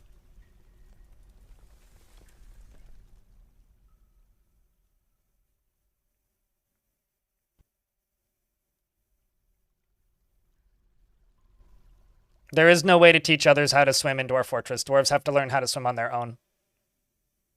Emil in YouTube chat. Every single evil entity that decides they want it claims it, yes. Does not spread the same way other notices like when a merchant arrives. It does not. No, it's spontaneous for the entire world. It's an intended feature that was unfinished and released because Tarn realized that if he took another 6 months to finish it, then he would never get the Steam version done. Like, literally, it was what Tarn was working on before he started working on Steam, because the Steam version for Dwarf Fortress was announced in 2019? Yeah, spring 2019. Tarn didn't start working on it until summer 2020, which was when the villain stuff was released. Because Tarn was working on, like, basically this screen, all this stuff, and then villains being able to send lieutenants or agents to steal your stuff, which are the thieves that show up.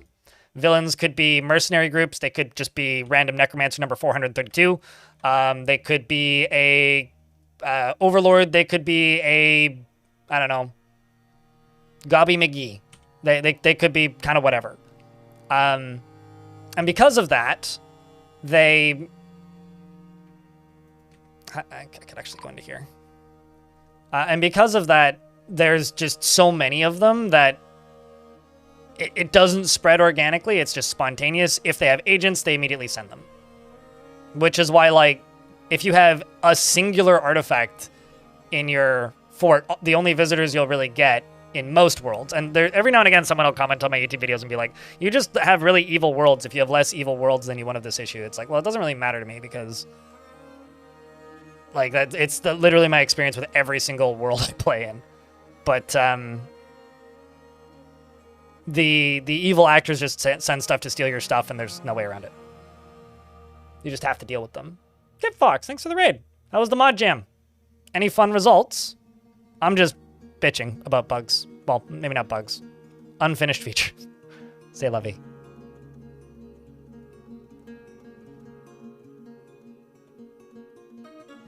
But, chat, can I get a round of beers for the Raiders? Please and thank you, don't drown them. And apple juice for those who don't drink.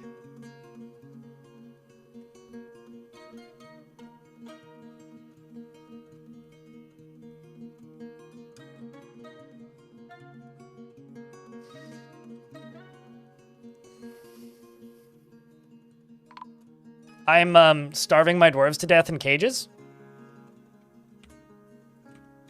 And currently I'm just waiting on one more, which is this one. And then we're going to put their bodies on a pedestal. I hope so. Tibe. Hey, Kit Fox, who are you? This is my first time playing this game. What were you streaming today? Is that the response that you're looking for?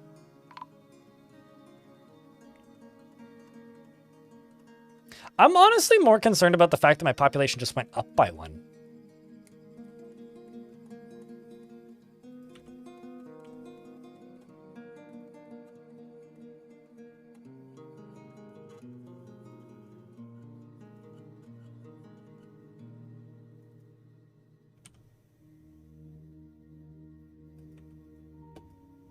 I'm still waiting until I stumble upon a vampire doing this.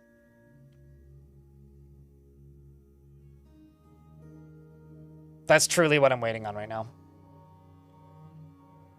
I don't think I've ever actually had a legendary swimmer. Also, Emil, a few tips about swimming, just because of adventure mode. Because they're talking about swimming in the YouTube chat. If you have a dwarf who is legendary in swimming, if they go more than 1 level down, they'll start drowning. Because that's what happens in adventure mode.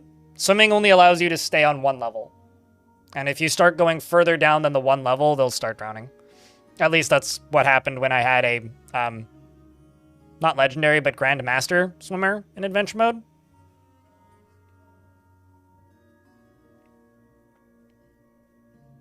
There we go. Last of those dwarves finally died. Now I can go here to corpses and go boop. I think that's everything. So now what I gotta do is I gotta go here and I gotta go hauling and say everybody does this and then open this up.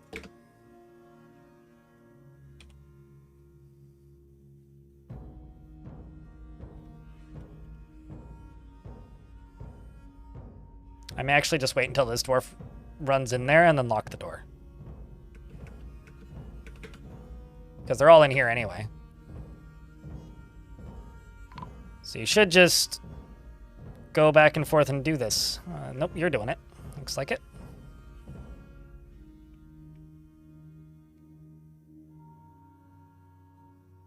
So we're taking all of these bodies and putting them on here. Which means 2 more. 1 more. That's it. Well, how was the stream, Kit Fox? Did everything go well? Did you have good submissions? I didn't admittedly follow the jam all that closely, but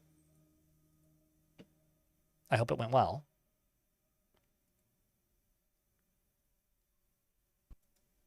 Let's get somebody over here to pull that lever. Getting all these cages reloaded. Okay. Should be linking. Which is being done by Nish.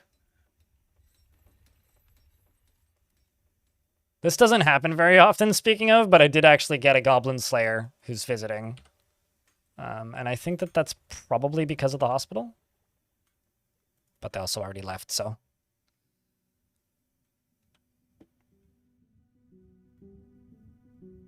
The weirdest part about this fort is that there are actually some alive dwarves in this fortress. Okay, you. I'm just gonna dump you out. Don't want any possible distractions.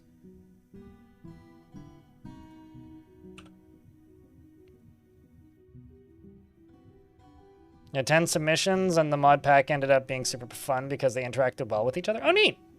Was there any particular highlights?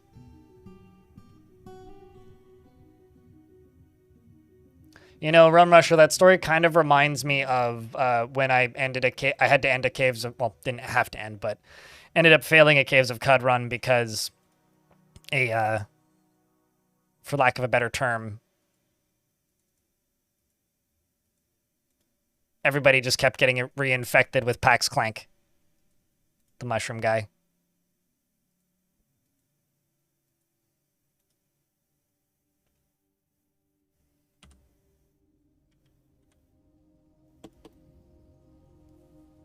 Just trying to get all these bodies out of here.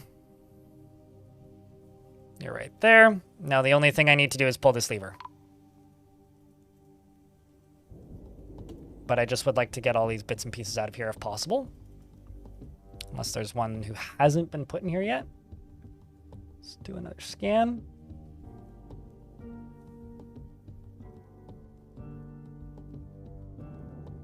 Doesn't look like it.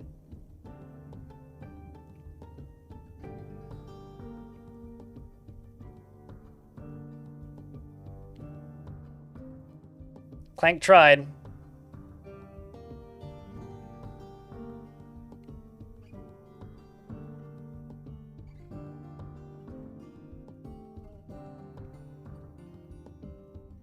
There was a few jump scares during the Kit Fox stream? A few jump scares. Define jump scares.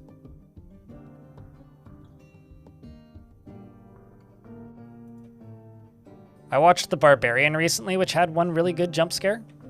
Okay, that should be plenty. Let's see if we can get this done.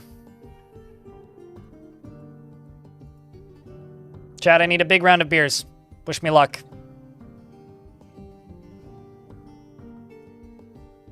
Trying a less chaotic response this time.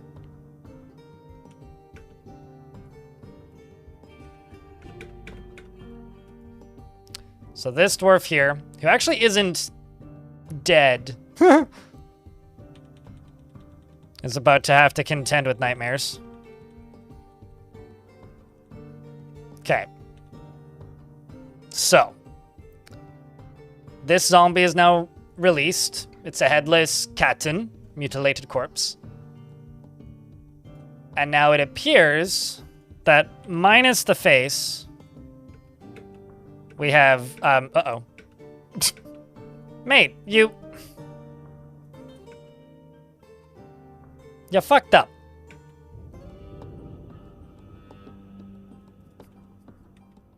Gotta love the poor not alived necromancer getting unalived like immediately. Okay, so you're mangled, and you're mutilated. Well, fuck it, I'll try it again. I'll try you three again. Let's also open this up, which will let my new zombies out.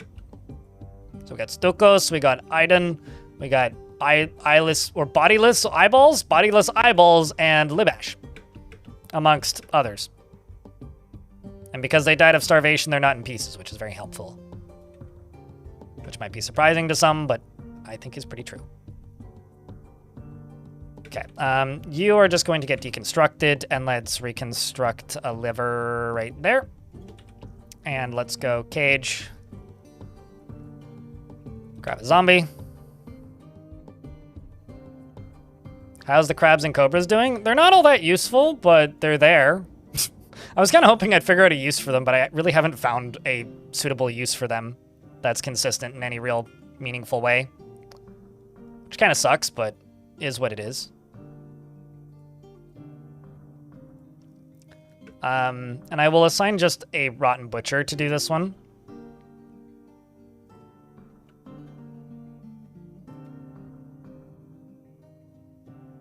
Okay, you getting linked. Oh, let's actually cancel this until it's time to pull it. Then I'll assign a Rotten Butcher, because I don't want a not dead critter doing this task.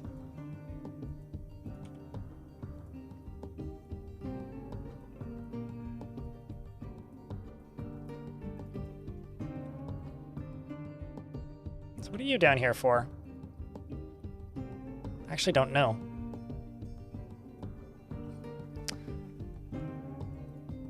I'd be mildly concerned if I saw a zombie that was naked with an axe. Be like, what are you doing?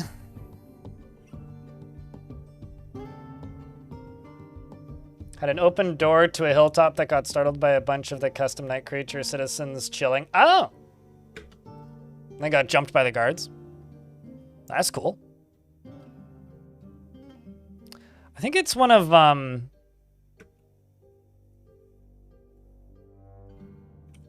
Okay, that's fine. I think it's one of Rydern's mods, but Rydern has a mod that's like this pile of skulls. Like if you just have a stack of skulls, they can become like an animated pile of bones. Not entirely sure what causes it. All right, we're trying to resurrect some probably not resurrectable mangled zombies. So wish them luck, chat. Cross your fingers and toes. It was not successful. But then we kicked the shit out of them. And now I have 1 success and still 1 final failure. Which honestly, I think that's pretty good. We got 1 of them back. Now we can open the door. And you can just get turned into mush. Because I don't need you anymore. Your body can be thrown out. Your body can be thrown out. You're some forever bleeding nonsense zombie. And I shall tell the military to go kill you.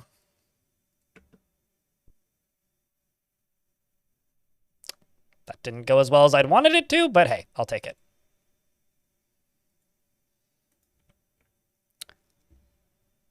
And this is my slowly growing prison. So, out of all of these dwarves,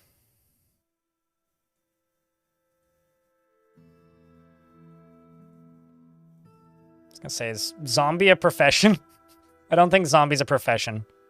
But, we don't have many dwarves left who are not zombies.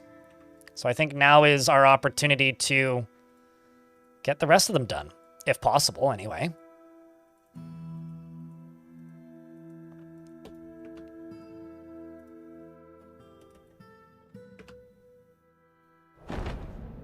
Do you understand that I have a zombie factory here? Yes. The Forgotten Beast Kuga Wooga has come, an enormous scaly hedgehog. It is a twisting jointed trunk, and it is ravening. Its eyes glow lime. Its periwinkle scales are small and overlapping. Beware its burning fire face. It's probably going to go fight with the snake and the beaver. Snake has poison gas. It's bleeding heavily. Snake is now dead. So now it's just this guy. I presume the snake killed the beaver. And you're going to go fight with bug bats. Works for me. Sonic OC, isn't that like everything's kind of a Sonic OC? You know, let's see what we can do. What could possibly go wrong? I want to get adamantine armored zombies. Because I think we can get there if we start digging back here. And also, you know, if we start building safety walls-ish things, I'm sure we can make some progress. Because I think this is going to be where this fort ends up.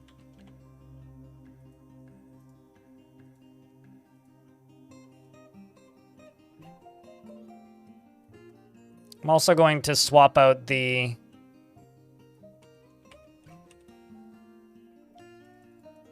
It's going to be an entirely rotten squad.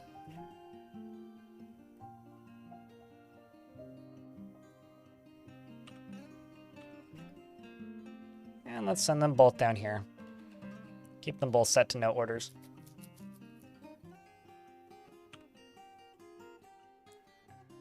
Man, you can really do a lot on a tiny embark. I mean, you can effectively just dig the whole layer out.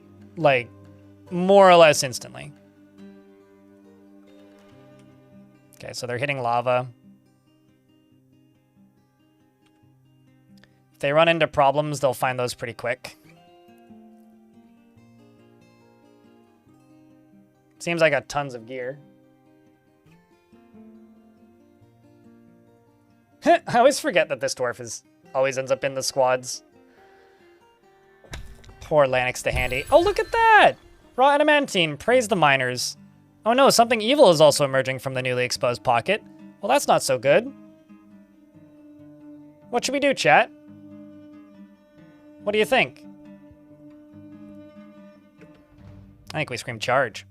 Your monsters versus my monsters. One of us can't leave alive.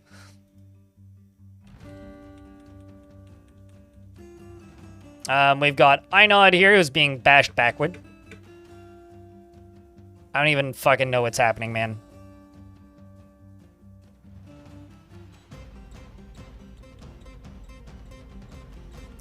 I really need to see this army versus Hell.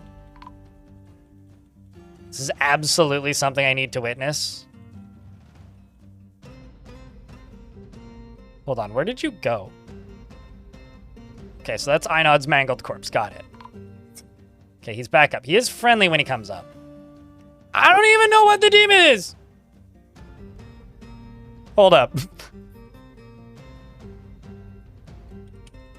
Okay, so this is literally just infighting now.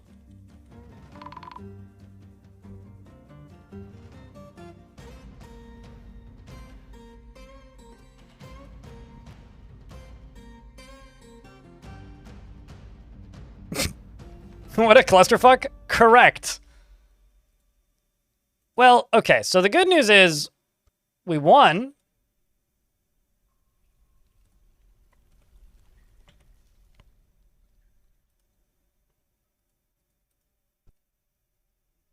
You wanted a Halloween fort? Motherfucker, you're getting a Halloween fort. Chat, did you want a Halloween fort? I don't think I ever actually asked. I just said I was going to do it.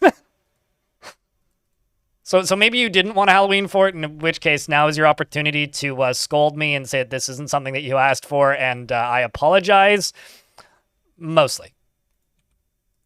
I'm sorry for your loss.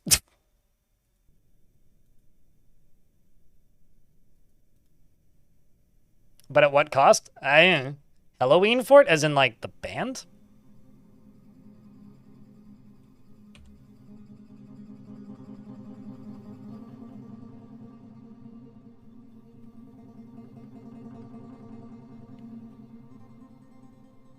At this point, I think I'm just taking all of the alive dwarves and just being like, grab a pickaxe and go dig.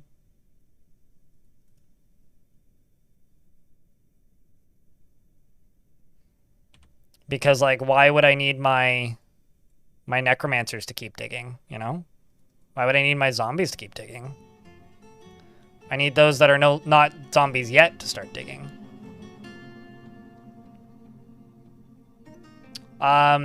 This was a brute. I didn't even get to see what it was. It, like, chaos just erupted immediately. Also, I need to check. Was the nightmare... Okay, so the nightmares do attack the purple brutes. So it was a purple brute, whatever that is.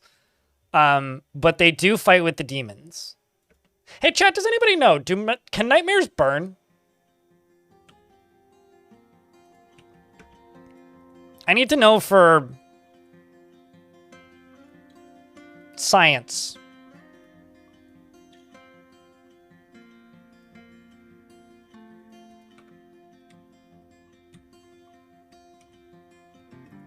Because I don't actually know now that I think about it.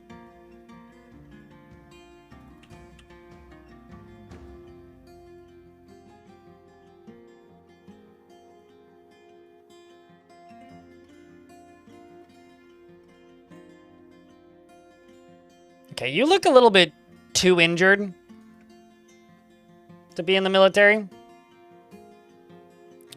So I'm going to swap you out with whoever this is. And for you, Urist, I'm going to swap you out with whoever this is. Are you dead? No, you're not. Well, that means you might turn into a pile of red mist when something fucks up, but that's fine.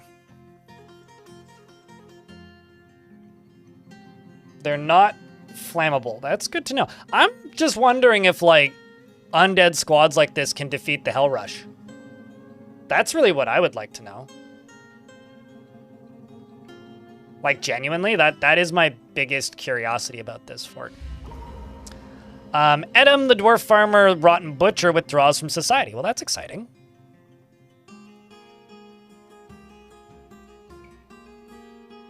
And he's claimed a crafts dwarf shop. Hopefully he makes us something good.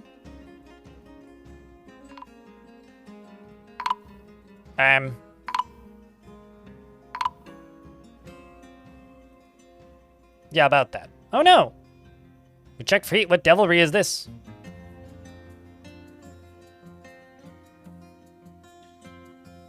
We checked for devilry. What heat is this? Oh, hey, look, a ghost. Are you friendly? It's a restless haunt. Should be fine. Just a little spooky. So they won't run dizzy, magic, nightmare summoning, plus infinitely scaling combat skills? Well, not infinitely scaling.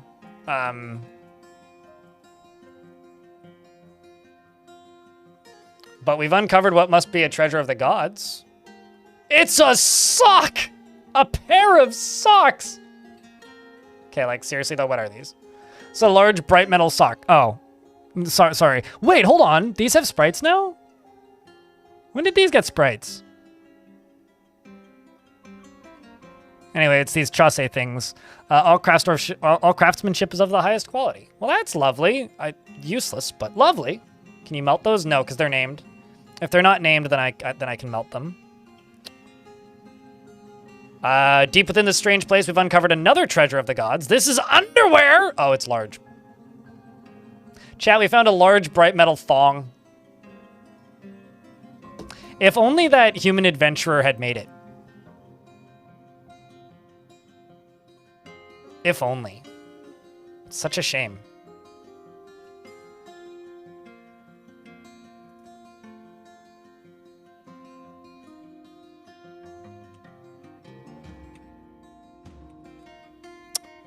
I'll just let them dig. We are in an ad break at the moment, though.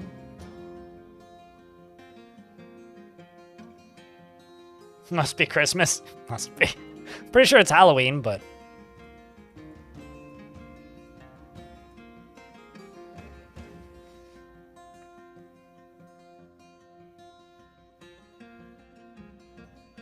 Make a tomb for the adventurer that came here and put him in there.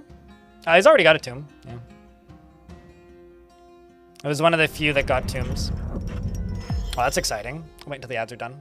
But Edom, the dwarf farmer, rotten butcher, has created Atith Zin, a granite figurine of Monom Splattered Crypt, and offers it to the bloated baker of cooks. Am I going crazy, or are sapphires bluer than they were before?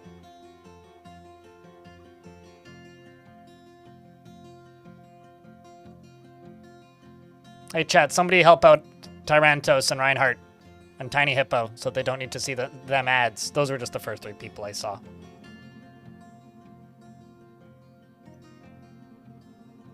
Streamer over here is trying to sell out and trying to get above 800 subs again. Such is life.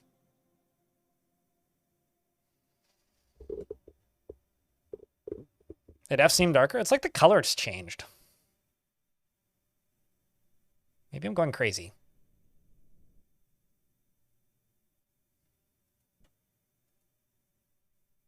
I presume I'm going crazy, but... As for this artifact, this is a granite figurine of Monom Splattered Crypt. All craftsmanship is of the highest quality. It is a masterfully designed image of Monom Splattered Crypt, the dwarf and dwarves in granite by Edom Lokanlogem. Manum Splatter Crypt is surrounded by the dwarves. The artwork relates to the ascension of the dwarf Manum Splatter Crypt to the position of king of the alchemical books in the year 180. It is encrusted with rectangular granite cabochons, and this object menaces with spikes of Sangaro rib wood. What's your name? Manum Splattered Crypt.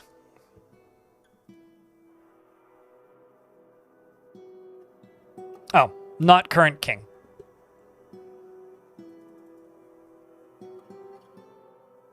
Used to blend in a bit more. Yeah. I don't know. Weird. Funky. Elmiran, thank you so much for checking us up at Tarantos. Now you don't need to see those gambling ads for 30 days. Appreciate you. I'm sorry about the ads, man. I wish I had some control over what we're shown.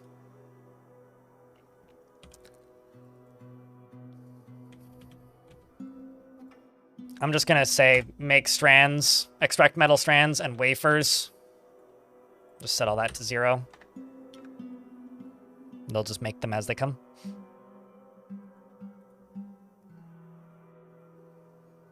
I'm not exactly being cautious with this. Okay, so it's probably 105, minus 105 or minus 106 that has the portal to hell, but it could be shallower than that. Let's actually go up.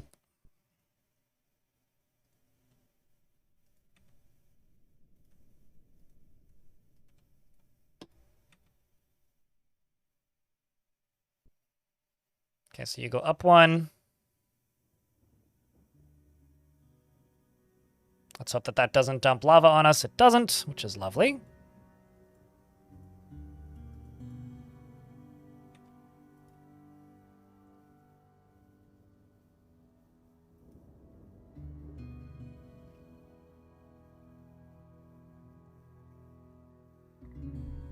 Can you win more horses if you bet on horse races? I guess in theory, if you win enough betting on horses, you could buy a horse, but I don't think that's necessarily what you're saying.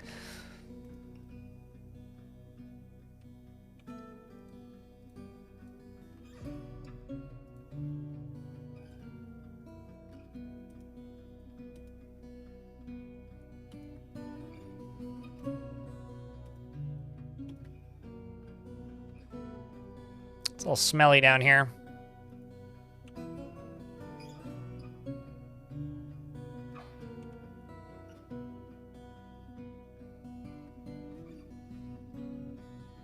Let's see what we can do up on the top side. We checked for heat. What devilry is this? I'm going to say thankfully there's water everywhere, so that shouldn't be too big of a deal. So either we're about to find a portal to hell, or things are going to be totally fine.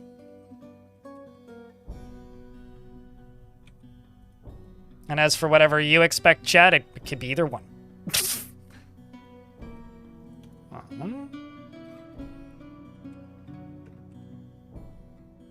I've gotten weirdly confident in the last little bit of time in this fort. I don't know why. I feel like I shouldn't be, but here I am, getting weirdly confident.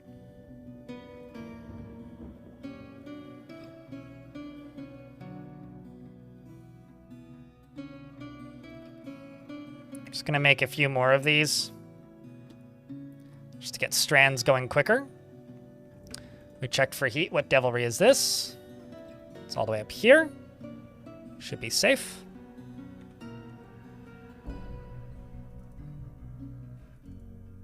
Let's dig out through these.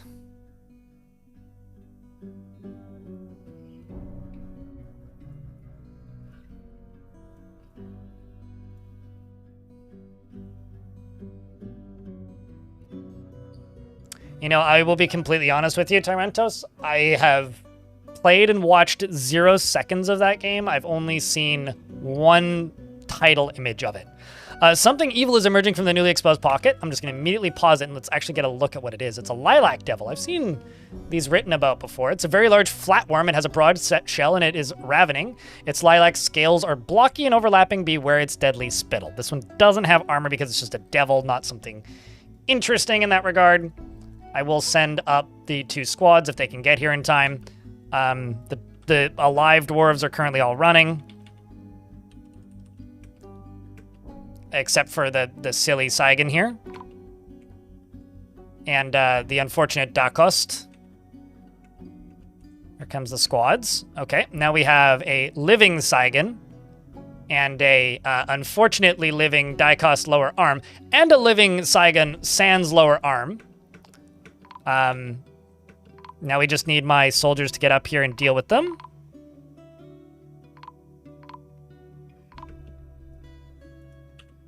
Who don't seem to be doing too hot, I should mention. Because they appeared to have put all the nightmares in the wrong spot. But they were able to kill it. The population definitely went down, but not by all that much. And it seems that all of the nightmares are just murdering my... are just, you know, murdering the miners. How many miners do I have left? 3. Well... At least 2 of them got resurrected. I shouldn't be laughing as much as I am at these poor dwarves, but I am. And that's just the reality. Friendly undead fire. Well, not friendly, but fire, yes.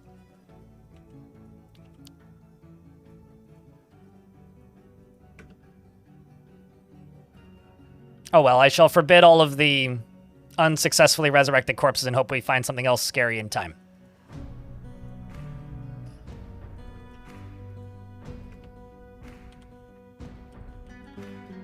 Look at all of these recover wounded tasks.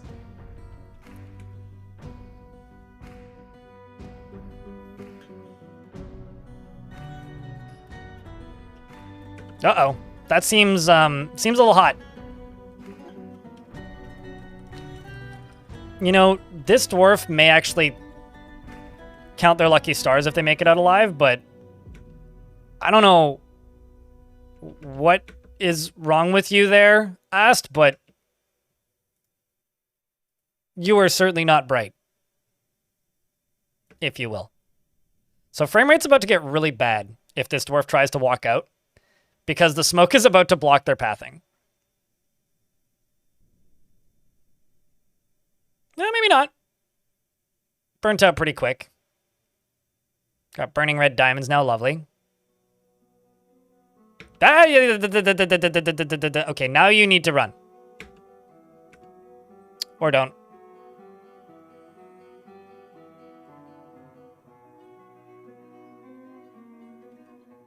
You know, based on all the ways you could die in this fort, that might not be the worst one. That may actually not be the worst way to go. If anything, I would actually say that might be optimal to some of the alternatives.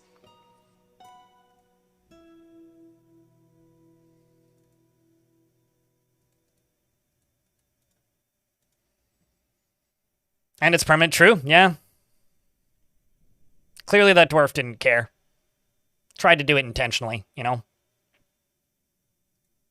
Maybe it was their aim to die gloriously. Although I'm like certain that that's got lava in the middle of it.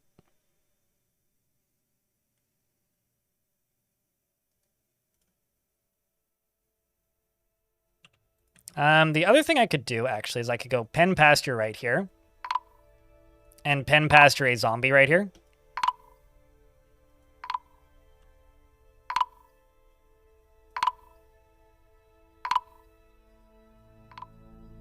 Wow. The crazy fucking thing about that whole event, Rip, is that wasn't even that much, like, in the way of death.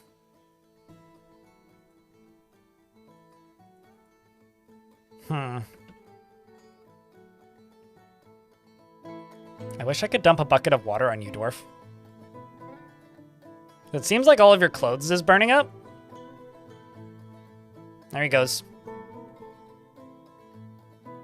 It's a shame.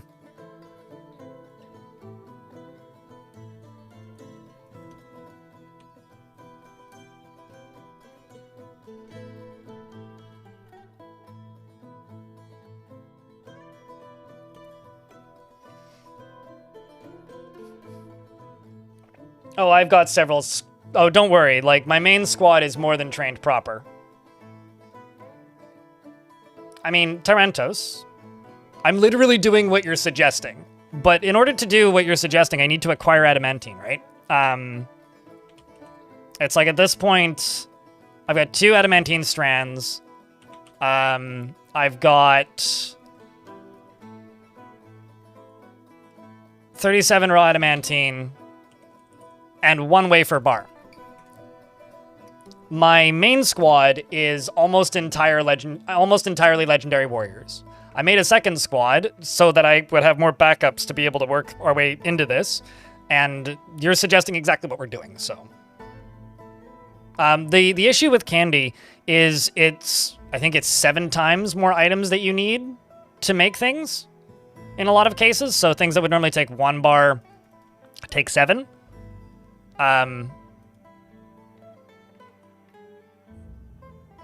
Did that resurrect? I saw a bunch of nightmares appear and then disappear. I guess they're all mangled and mutilated. Shame. For shame. The issue is you need a significantly higher amount. Like, that's barely enough to, like, get a dwarf dealt with. You know? That's barely enough to get, like, 1 suit of armor made.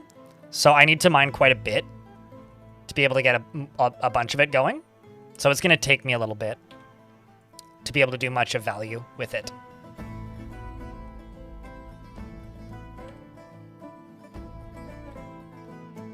And right now everybody's in the hospital fucking anyways, so. Cheers, Raul. What's weird is, like, tomorrow's my partner anniversary. I don't know how Twitch calculates the dates, but it seems like Twitch is always a day off on it. Regardless, though, appreciate it, mate. The dwarf died. Tyrantos. They burnt to death. Like, they disappeared. When they disappeared on my screen, they died of burning. So, yes, they did burn up completely. That's why they disappeared. And it looked like it was just his clothes burning, and I was curious how long if he would stop bleeding before he burnt up, and no, he did burn up. It's just his name didn't start flickering for some reason. Probably because I had the screen up before he was burning.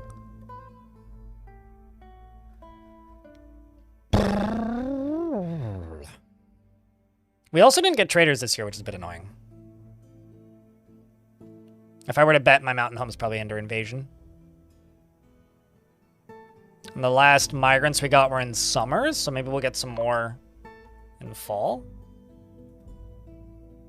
Because I gave a huge pile of stuff to the last migrant wave.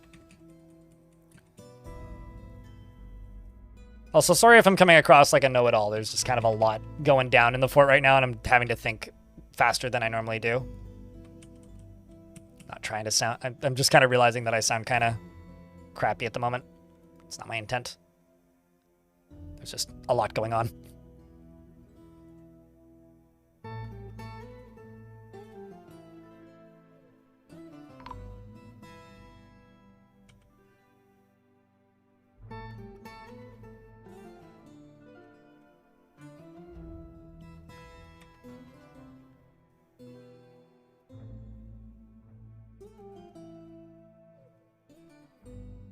See if we can get this stuff dealt with. It's a time zone nonsense, but Trugs, yeah. Or like the first place in the world that hits that date is where it rolls in. I wish it would be based on like streamer's location. Like, it's not like they don't have our information or anything. Something evil is emerging from the newly exposed pocket. I can pause the game. Let's see what it is. It's a fox monster, chat. I found your most common furry. It is a large skinless fox twisted into humanoid form. Okay, so hold on a second. Skinless. Does it have fur, though? Because if it has fur, wouldn't it just be oozing through the fluff? There, fox. Fox monster, aka Foxter, as his friends call him. Now is a perfectly good opportunity. Oh, also it has webs, by the way. Now is a very good opportunity for my dwarves to end up in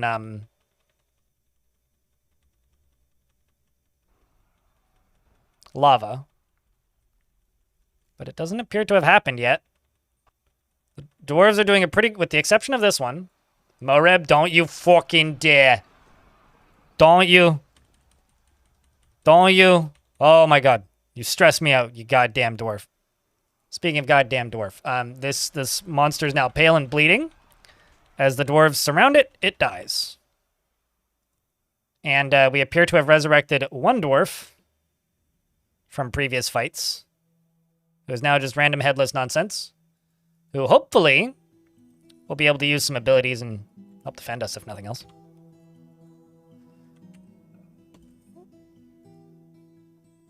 Oh, should turn that off.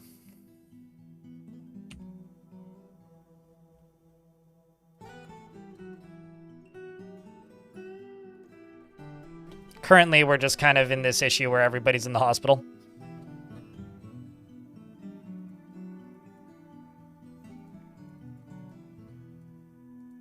This squad also needs a new leader. Yours can be that leader.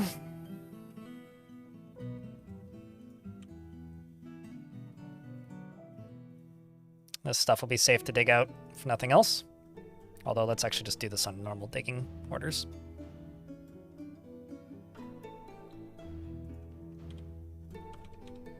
So I got 2 dwarves making adamantine wafers.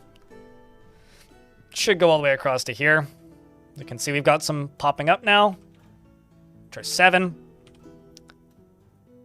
Chat, what adamantine weapon should I make? What do you think? Moreb, are you one of the dwarves that often dies before you get to a day 2? I think furry muscles is worse in my mind. Alf. You like spears? Nunchucks? Can't do my nunchucks. Thongs. That's not a weapon, but I see your point.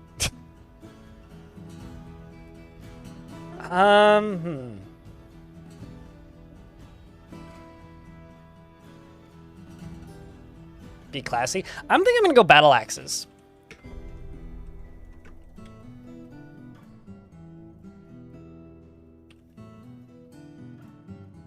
Let's do battle axes.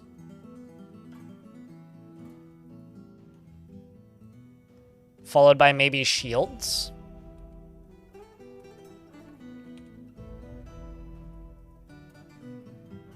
Although now I'm wondering just how many dwarves are going to end up with adamantine stitches. But they're always exotic. You know, daggers are one of the few exotic weapons that it weirds me out that dwarves can't use. Like, if I were to make one mechanical change to the combat, it would be allow dwarves to bring a dagger with them instead of a flask or a backpack.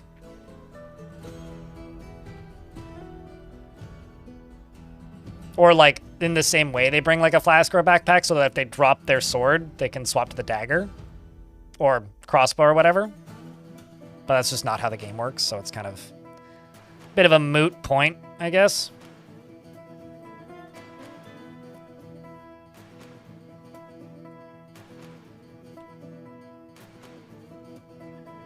So my spin thread tasks still paused.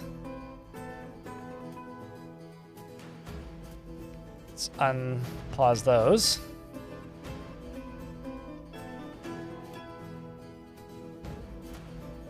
I love the dwarves with their entrails out just giving stitches. It's like, I think you're the one that needs stitches, man.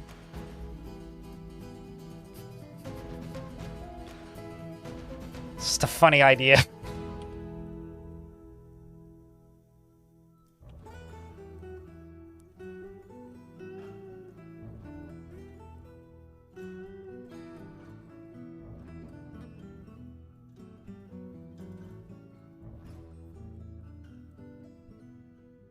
Also, I don't think Stormwolf is ever going to become useful. So I'm going to chuck one of these proficient fighters in, because Stormwolf has just been in hospital for literally months. Like, literally years at this point. Dagger wielding a dagger seems a little strange. True. I don't know, maybe like a hand axe or something.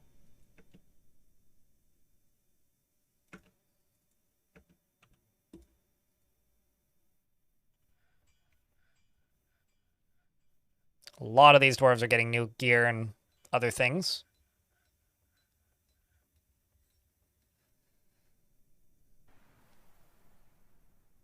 Turns out there's a lot of available new gear out there.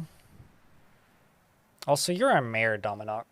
I'm going to remove you from this squad and throw in...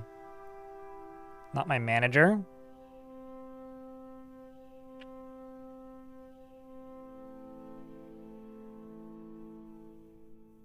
Let's throw you in, Dobar.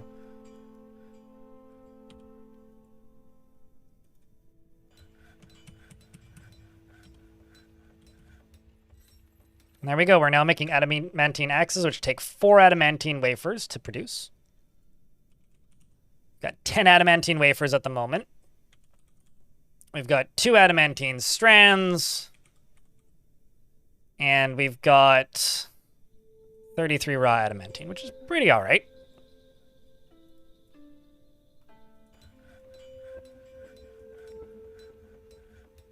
It is pretty all right.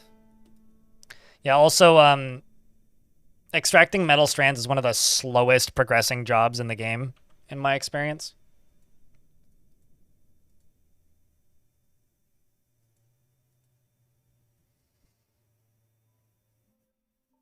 Enough for 1 breastplate. Yeah, I don't actually know the number that they need for breastplates. I love just the random nightmares appearing on the surface and then disappearing. It's like, oh no, they see a vulture. Anyway, there's now a nightmare.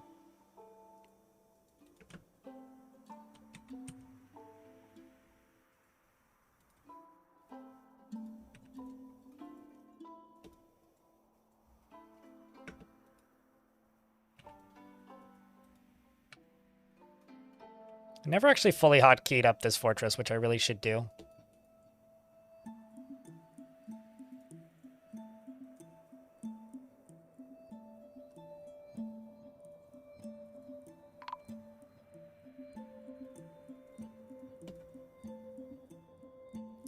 Dwarf Carpenter Butcher's been found dead. Edom wants to join the fort.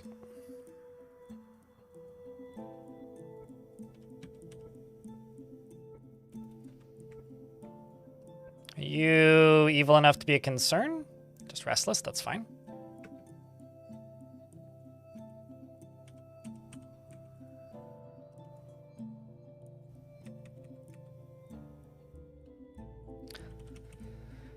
Although, I think right here... Nah. I'm just gonna make that into a refuse stockpile. I don't think I'm gonna bother. So I'd like the bodies to stay around here if they're not mangled.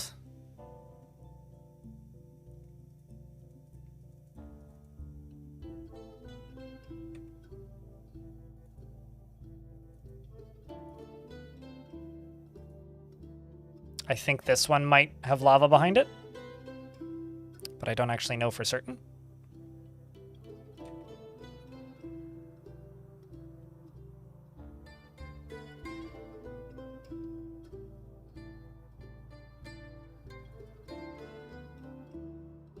Okay, let's get you done.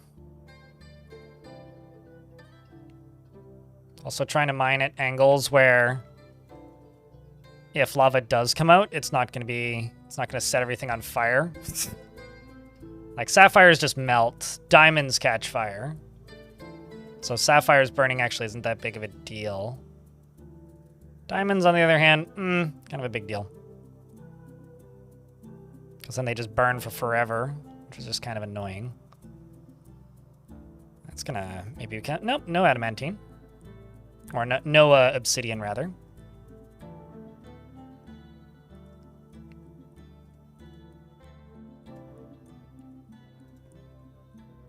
Is adamantine made into certain weapons better than others? Adamantine is based on like sharpness. So weapons that do cutty damage or pokey damage are really good if they're made out of adamantine. Weapons that do blunt damage, so like hammers and maces, are based on weight. Adamantine is very light. So light weapons are terrible when they're adamantine. Whereas sharp weapons are great when they're adamantine. So basically it's you want weapons that are super... You want weapons that are super sharp, primarily. I just want to get everybody out of the hospital, and currently everybody's too busy crafting, and I also want to get all these bodies tossed, and people are too busy doing other things. I'm trying to reprioritize things a bit. So, like, basically, you want, like, adamantine armor because it's light and it's dense, and it's hard, so, like, it doesn't break easily.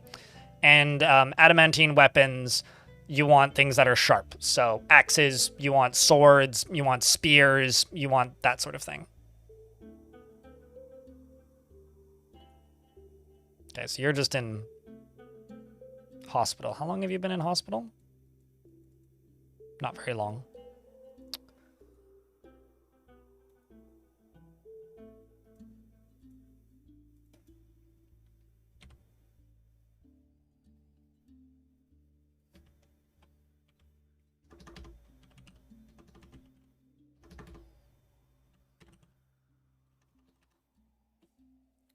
Well, the good news is it does seem that doctoring jobs are getting done.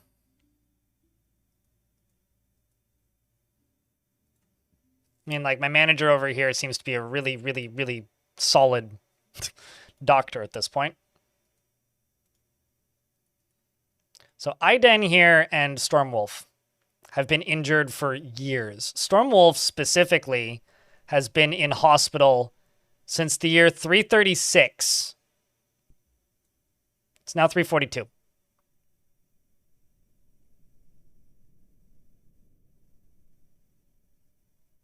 What does hate cloth feel like, Hate Weaver? It says that you're Hate Weaver, right? So if you're weaving hate, what does hate cloth? Is it like rough and coarse and unpleasant, or is it like soft to the touch? Got me all curious now. Also going to take these squads and just set them to off-duty. Just let them go do unrelated things for a little bit. And this can be F3. I'm also just going to straight up stop farming because we just don't need to. I mean, there's only like a small handful of alive dwarves in the farm. We got tons of plants, so.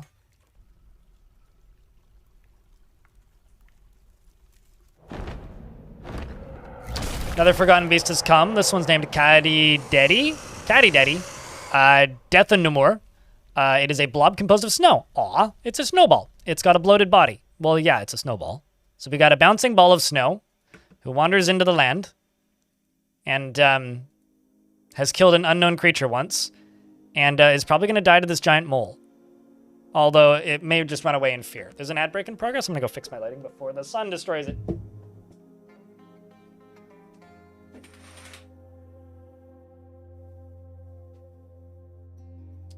was quick. So what do you think, chat? Who's gonna win here?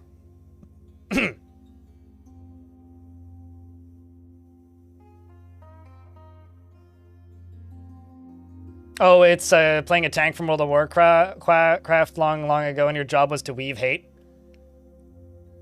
Okay. So what does that mean in a World of Warcraft context? Because I'll be completely honest with you, I've only ever watched footage of World of Warcraft and never actually played it. It's like a very big hole in my video game, or my PC gaming, I guess, history. It's like I know a lot about World of Warcraft, but I've never actually had the pleasure or displeasure, I suppose, of playing WoW. Oh, is it not on? I'd swear that I turned it on. If I didn't turn it on, then that's entirely on me today. Hold on, let me look. Yeah, looks like I forgot to turn it on. You should have said something. What? Thanks for letting me know. That's my bad, mate. What's up, Martin of the Woods?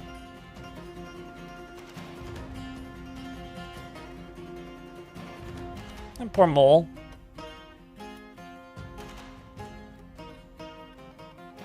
Poor mole.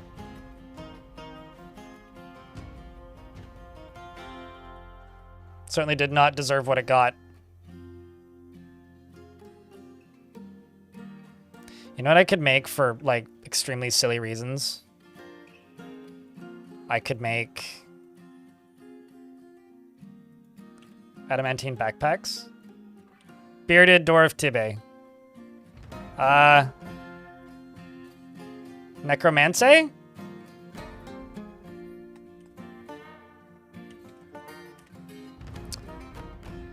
He's impervious to the effects of stress. Like, for a little bit of clarity here, like, nobody used the redemption yesterday, and I just kind of thought people were just vibing and not feeling it again, but he is impervious to the effects of stress, is often sad and dejected, and prone to the feelings of jealousy. He generally acts with a narrow focus on the current activity and tends to share his own experiences and thoughts with others. He tends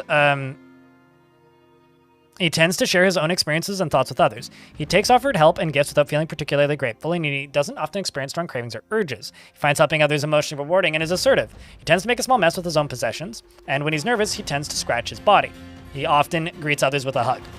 And he dreams of creating a great work of art, and likes brimstone, billin, and tiger eye, as well as gems. And guppies for their coloration, and when possible prefers to consume giant oriole and tuber beer, as well as horse's milk and dimple cup spawn, and absolutely hates slugs. And he's killed nothing. And appears to mostly be a doctor at the moment.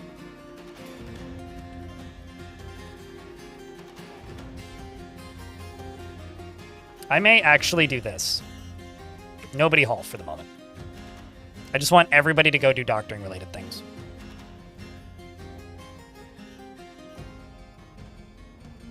You can also click this little hollow person icon, which removes the worker from the task without actually getting rid of the task if it's an important task. Yeah, this is what I want to see, is just basically everybody cleaning patients.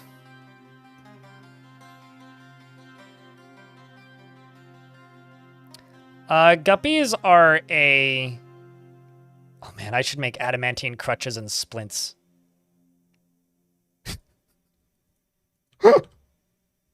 That's what I should do, motherfucker. That's what I should do.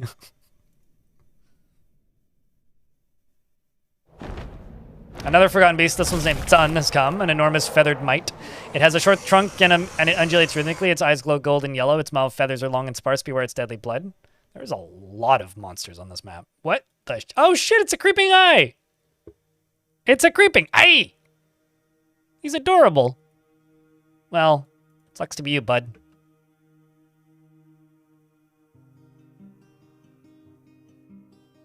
You sewing their arms back on?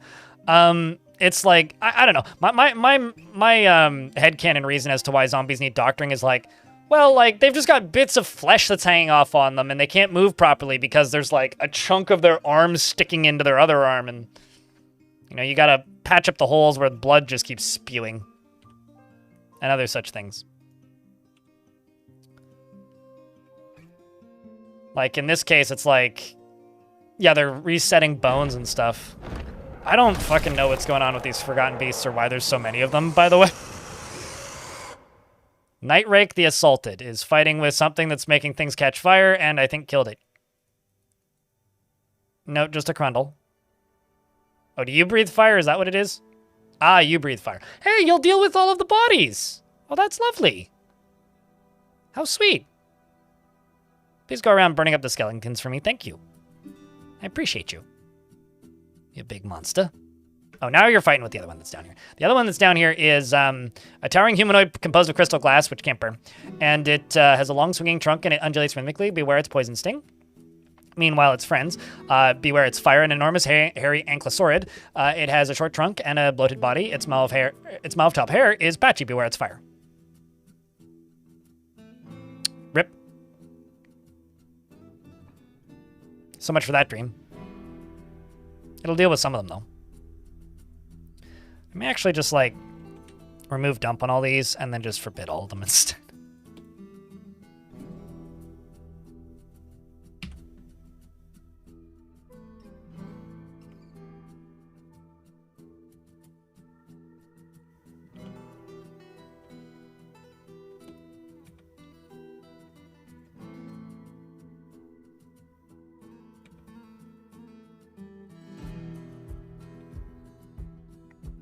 Do I have any additional traction benches? I do.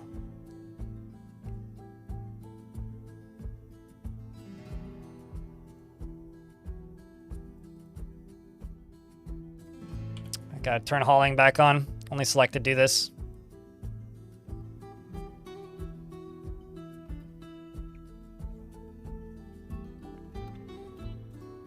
Because hauling includes building.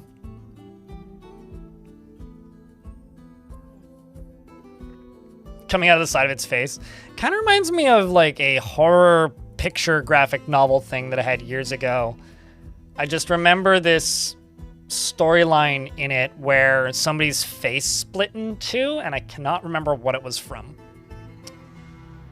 Like, I have zero recollection. I kind of just want to, like, full heal this dwarf or kill them. One of the two. Or just expel them. Because, like, you've just been in hospital for forever. Although you've been great for, like, training my doctors.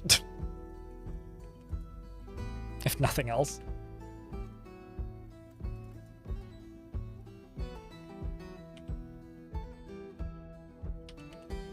Thankfully, the number of dwarves resting has gone down pretty dramatically.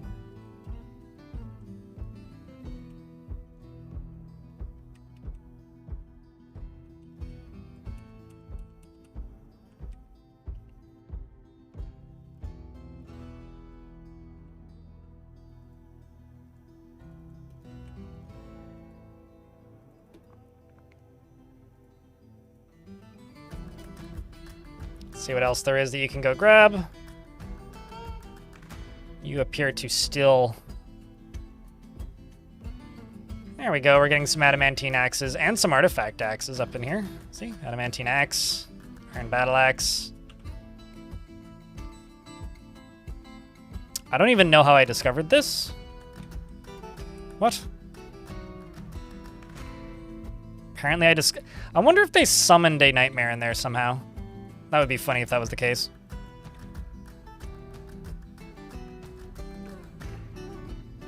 Because it's certainly, like, possible. You love getting historians? Or, like, favorite tasks they can do? I always like the Astroneers. Like, the ones that write stories about, like, the, like, stars and things. I once had a historian... well, not historian. I once had a dwarf in a fort who wrote a bunch of books about pulleys. Not the police, like pulleys. Oh, Jesus. Holy shit. The fire just got put out on Mincot. Did you see that? So he stepped backwards and into the steam over there, and the steam put out the fire. But he bled to death anyway. You I could maybe resurrect. Let's see.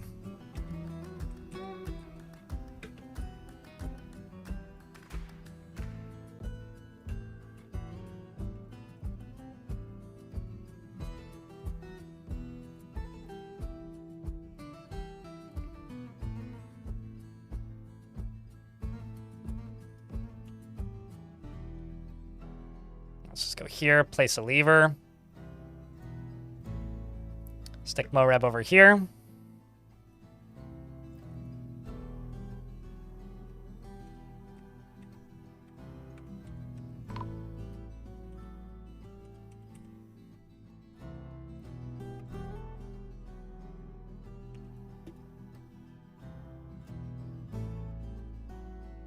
And a necromancer was found dead.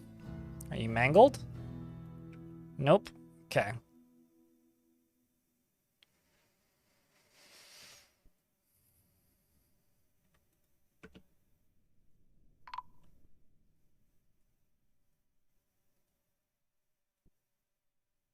I don't know if this is the right response to have. It's like, are you mangled? No? Okay, cool. Sir, we found a body. Is it mangled?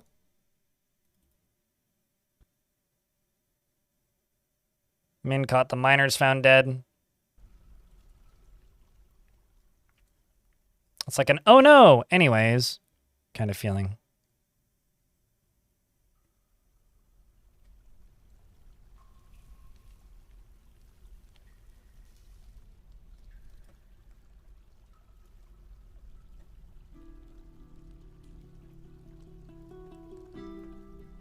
Okay, so we're waiting on this. Anybody putting things on display? Nope.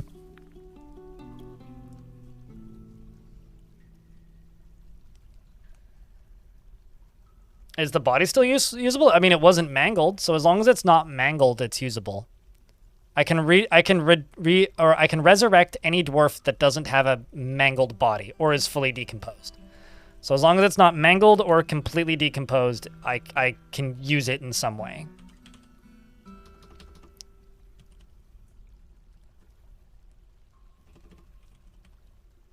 Okay, I'm gonna turn both my squads off for right now.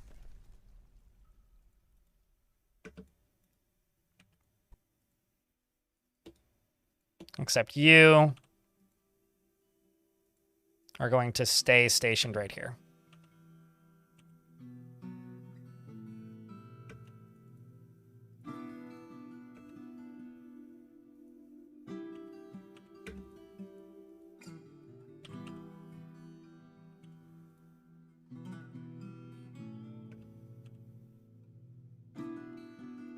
Okay, so you're getting linked. There we go. That's what I need to see. It's this. Kazoom, what up? Appreciate it, man. It's been 7 years. I mean, it's going as planned, George. I think they could be going better. So in YouTube chat, George says, looks like everything's going just great.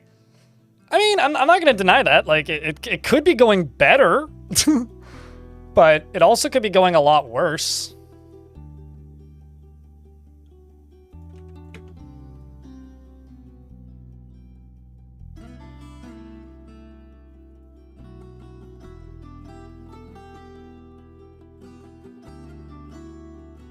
I wonder if it's possible for a dwarf with no arms to do doctoring jobs. I presume not. But like...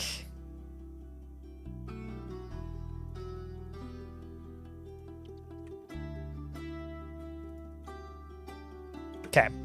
All these bodies are on display. Let's see if I can resurrect those two. Here we go, chat. Look up if you're interested. Otherwise, we'll find out in a moment. Wait, hold on. Somebody's ghost has been missing for a week? Must have been somebody who burnt to death. And it looks like it was a failure. Shame. What a shame. I did try.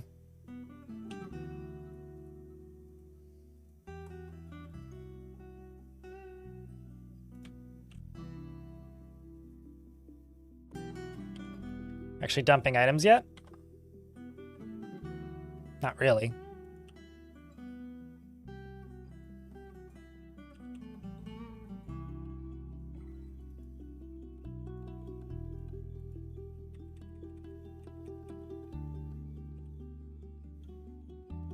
No, the thing is, I made a custom role, which is nurse, and it's set to everybody does this, which literally just goes in here and enables all of the specific doctoring roles to do these tasks. So if I go into orderlies, it's everything, and everybody's assigned to that. So I shouldn't need to have specific doctor roles set up.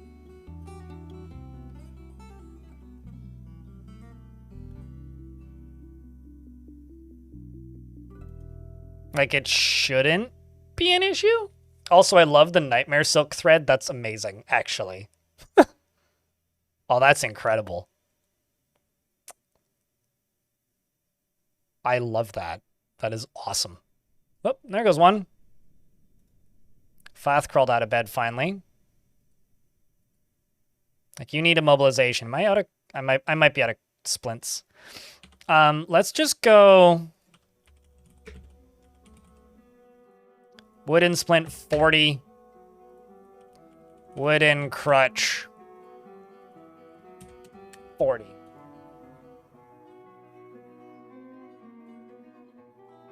Hello, Stonecoat. How are you? And Hekios as well. Good day.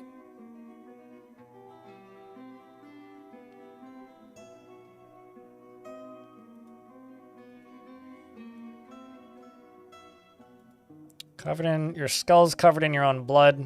It's like treatment scheduled. You need cleaning, setting, dressing, and immobilization. But it's like, I've got doctors available that are setting bones.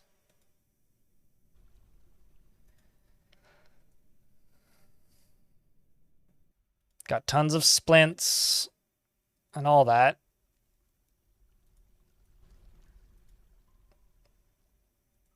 But it appears that we are down to just a few remaining hospitalized zombies, which is good.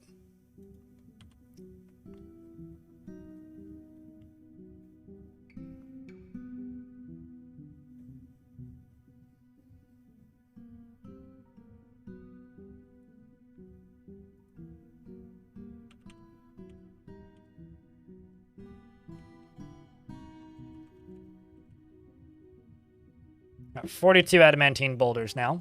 Let's just go into here. And just go back to making adamantine strands.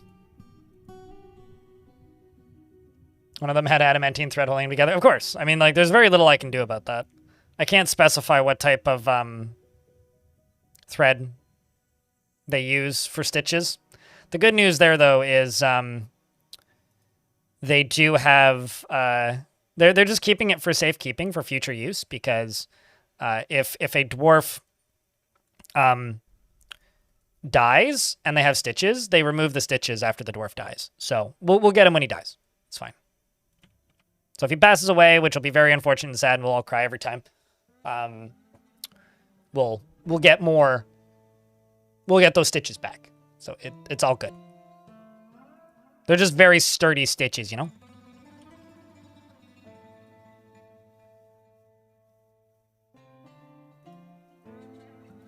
Very sturdy stitches.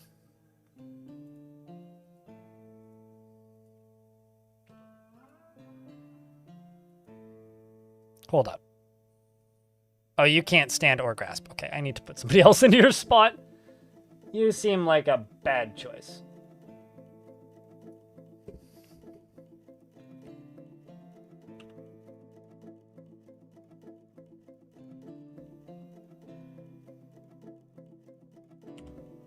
You can't redeem because it's not, like, on cooldown anyway. I mean, you can name whatever you want, whatever you want. Literally every dwarf in this fort has stitches. So, you can name whatever you want within reason. And if you've redeemed 6 things in one day that are all completely unrelated and random and, like, silly, and it starts to take away from the fort for me, I will, like, use my executive power to be like, yeah, nah. But aside from that, like, realistically, you can name whatever. Just be reasonable. That's all I really ask.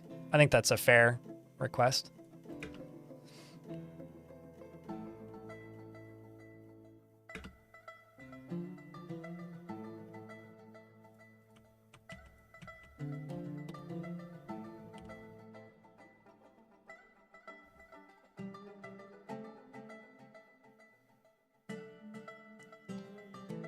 What are you hauling?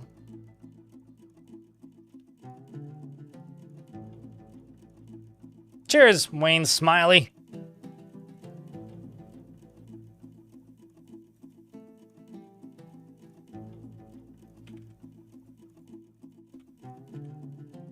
Just get these bodies out of here, hopefully.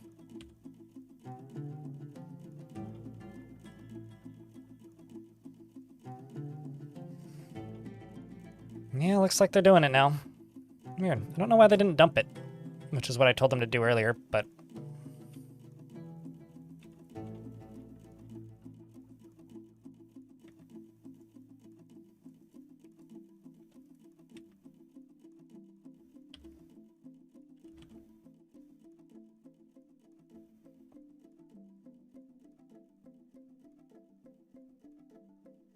I mean, if you want the name that you do to have any impact whatsoever, don't name a snake. Like, if you want, like, a character that is recurring and interesting, that is more than just a one-off novelty, I wouldn't ever name an animal. But that's just me. Like, they're literally a food source. A cool food source, but a food source. How many ghosts are there? You're one of them. There's, I think, 4 on the map at any given time. Oh, nope, never mind. 1, 2, 3, 4, 5, 6, 7, 8, 9, 10. 11. Whoa. You don't see that very often. Considering it killed a forgotten beast. It's a wild cave dragon, chat.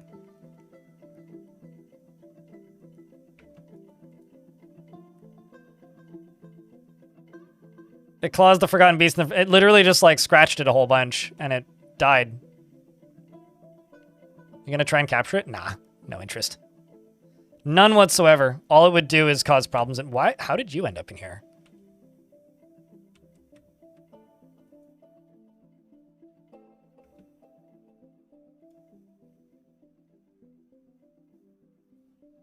That is confusing. Anyway, no, it's dead now. The dwarf killed it. How the fuck did you get in here?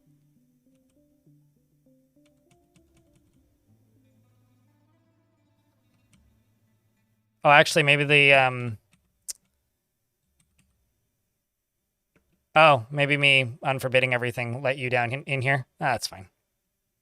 It's going to cause some random erupting chaos. But no, I have 0 interest in catching wild animals. Because wild animals cannot be intelligent undead. So my necromancer's nightmares will just kill them. It doesn't matter what they are. Like, the second they end up in a combat situation, the necromancers will summon those and they'll just die. And then they'll get resurrected as hostile undead. It's the reason I'm, like, kind of ignoring the snakes is because, like, all they need... Like, the snakes are really fucking weak. And they just need 1 nightmare to get in there, and then they're just dead. Oh, that's unfortunate. Well, there goes... Well, we got our adamantine thread back.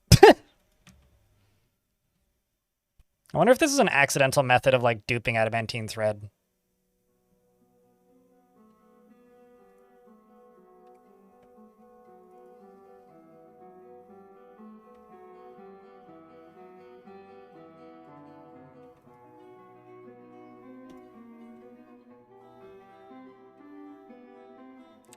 That's why they say wild animal next to their name. Tarantos. Technically, they're intelligent creatures, but so are troglodytes. So are gremlins. But intelligent creatures can't be trained. So are trolls, actually. But if they appear as a wild animal, there's nothing I can do about that. All I can do is be sad that they're not in a performance group and continue to have no friends.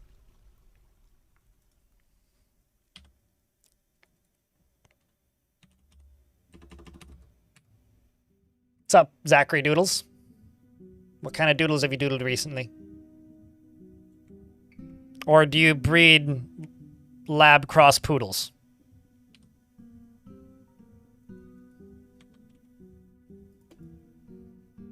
It's one of the two, clearly. As for which one, I will never know. I really hope this has water behind it.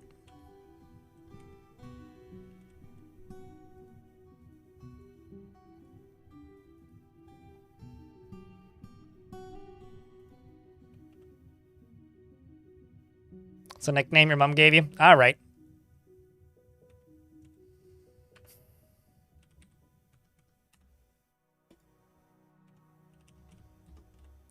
I'm getting frustrated. Let's go over there. Thank you.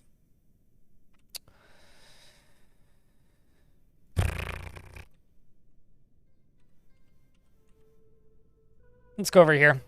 Dig through this. Hope there's water behind it. Rinse, repeat. What am I playing? Dwarf Fortress. How did you end up here? If I can ask. Generally, this is a game that people tune into because they already know what it is. So it's actually kind of strange for people to ask me what I'm playing, if I'm being honest. Yeah. This is one of those games that you find out about and then seek out, usually. Not a game that you end up watching. Unless something weird has happened recently. Which happens from time to time, but nothing weird has happened recently that I'm aware of. Scrolled down far enough? Like just on Twitch all? Like just the whole directory? Hey, chat, help us out here. Let Zachary Doodles know what exactly is Dwarf Fortress. Can we get a TLDR for our friend here? I mean, there's a World of Warcraft quest that references it, and a gun in a certain Borderlands game that is named after it. Actually, I think there might be two. But the one I'm familiar with is the legendary crossbow, which is all craft store ship is of the highest quality. It is the description of it. It's a crossbow. That's it. Appreciate you, Blazing Iceberg.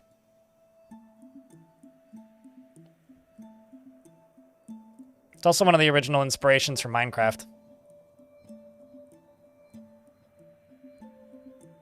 It's where the term losing is fun comes from. It was the first crowdfunded indie game that I'm aware of. At least via PayPal, it was one of the first because it like got officially playable versions around the time PayPal released. So there's that. PayPal released. That makes it sound like a video game. When PayPal launched. But it's kind of like Psychotic SimCity. That's a way of describing it. Dream of yesterday.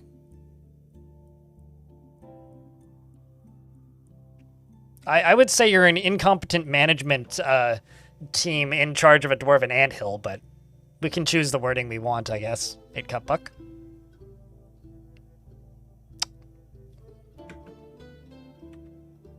That dwarf got eviscerated. I'm just gonna cheat.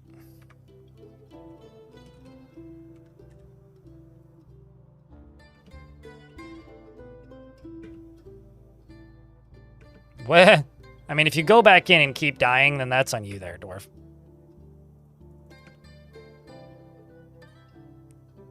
You may still die. Maybe not. Oh no, you're a zombie, you're fine.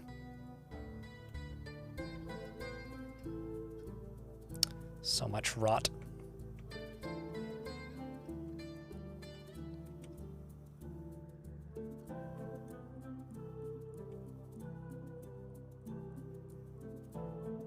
We're also about to get hit by an ad break. I mean, okay. Most cases, it's not a benevolent overlord. It's usually an incompetent management team. In this situation, I'm a benevolent overlord. That would be fair of a description for me. I mean, we are the good guys fighting back against the scourge of evil dwarves from before who built a massive fortress to exterminate necromancy. And we are on the side of necromancy to try and turn every single breathing creature into a pulsating, viscous, rotting mass of moving flesh and bone. Yeah. We're the good guys, right? Definitely. So TLDR, I guess, on Dwarf Fort. I think some ads are about to start. I'll stop babbling when the ads start. But TLDR on Dwarf Fort, it's a massive world simulator that generates huge worlds. Each one of these tiles is... We're in an ad break. I will wait.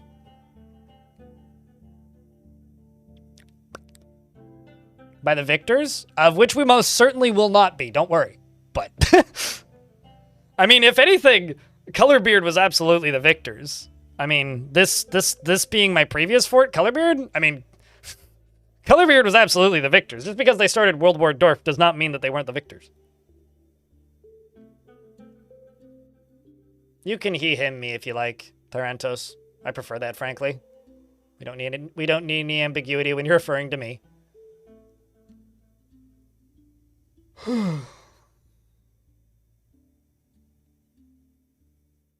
A fun part about him being a good guy and fighting the bad guys is that the fiction he's fighting with is most often is the previous fort in this world. Well, not the previous, a previous. But I'll babble about Dwarf Fort mechanics once this is done. Just trying to bring families back together? Yeah, sure. That's the way to put it. I don't actually have any news and rumors, which is a shame because everybody keeps dying before they can visit me.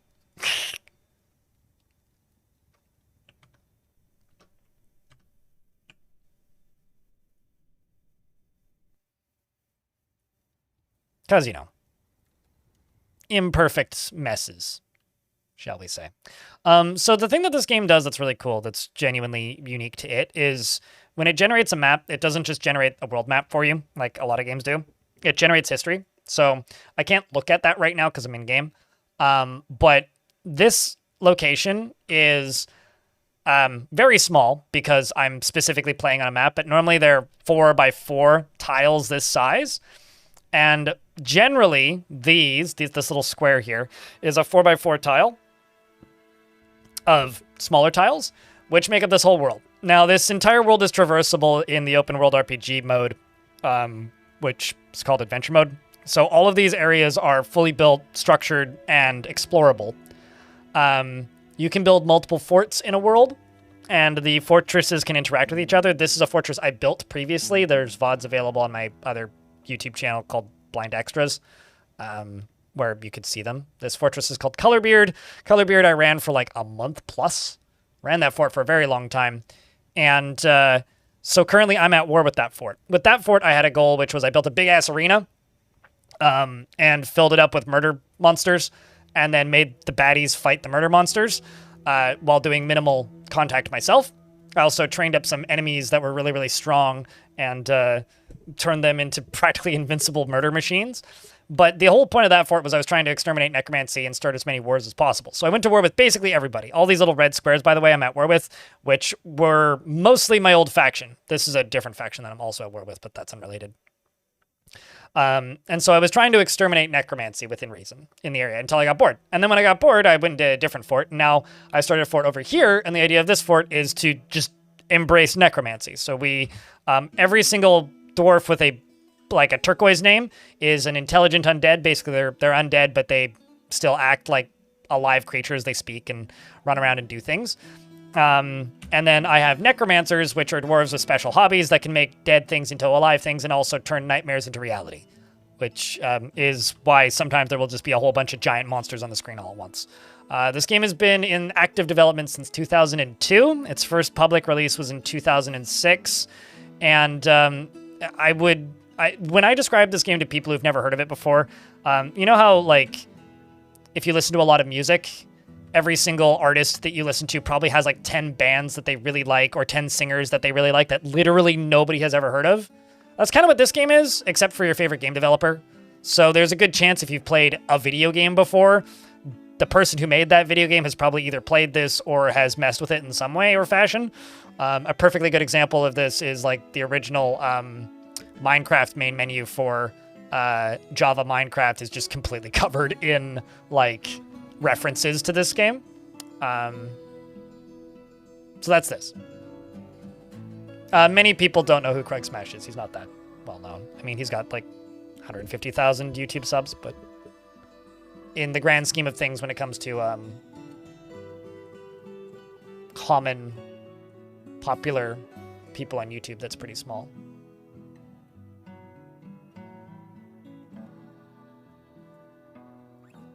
Although, that being said, username would check out if that was just Crugsmash trolling. But I know Crugsmash also has a Crugsmash account called Crugsmash. It's like Crugsmash Plays, I think. So I don't know why Crugsmash would need 2 accounts. Aside from, you know, just trolling. You've never watched him. I like Crugsmash's stuff. It's great. It's cool. Lots of sketches. It's like he turns Dwarf Fortress into a picture book. Let's just hope I can get through this without setting somebody else on fire.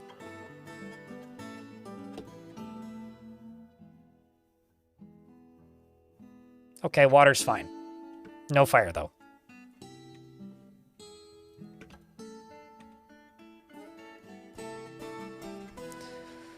All right, now that that's there, I can just go pit pond here and just get them to put buckets of water down there.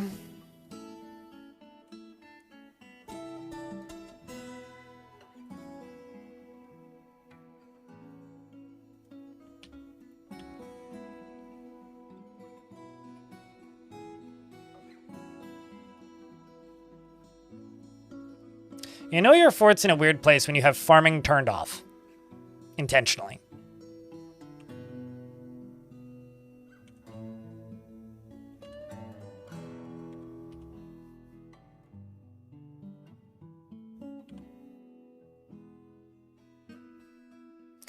Oh, that's why things are taking so long to do anything, is because they're all cleaning the surface. That actually makes a lot of sense.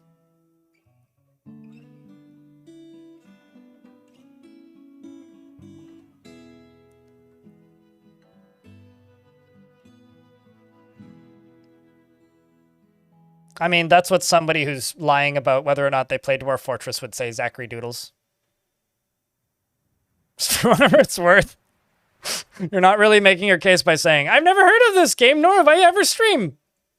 But, you know, for whatever it's worth, Krug Smash doesn't really stream either. He did one, like, 24-hour stream once, which was pretty recent, but...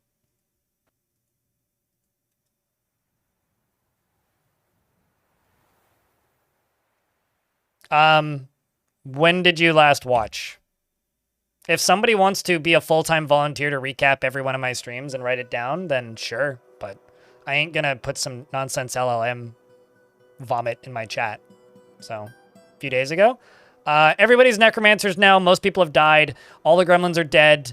I have one dwarf that's killed a few things, as you can see.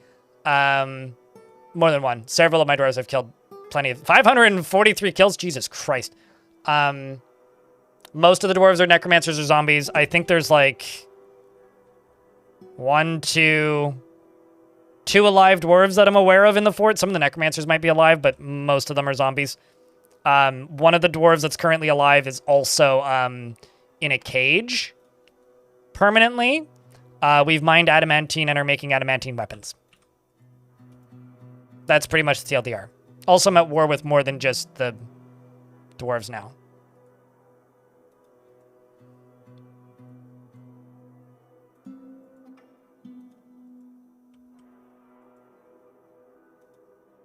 Necro dancing? Mm-hmm.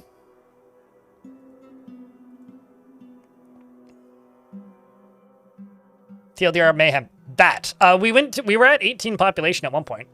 Speaking of population, it just went down by one. And I don't actually know why. Also, some goblin peddler is visiting. I'm sure that won't last long at all, because they'll just be like, go away! Oh, also, there's tons of ghosts, but whenever they actually cause problems, I get rid of them. So if they topple something, I memorialize them.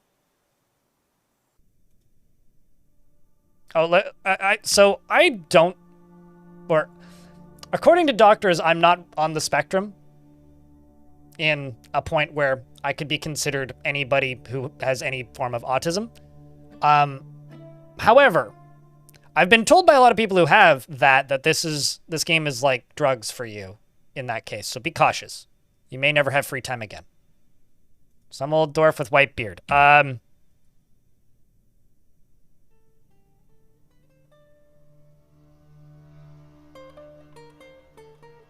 Having to scroll down a bit.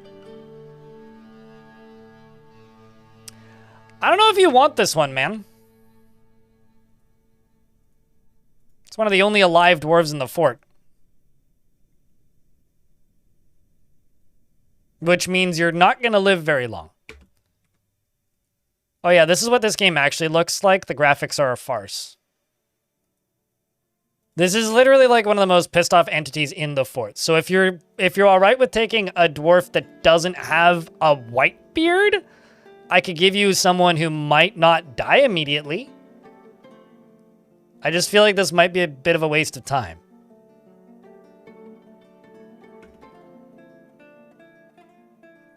But if you insist, we're not even producing food anymore. He is not a private person and freely shares details of his life when caught up in and gets caught up in deliberation when action is necessary. Oh yeah, and another thing about this game is it's getting a really big patch on the 3rd.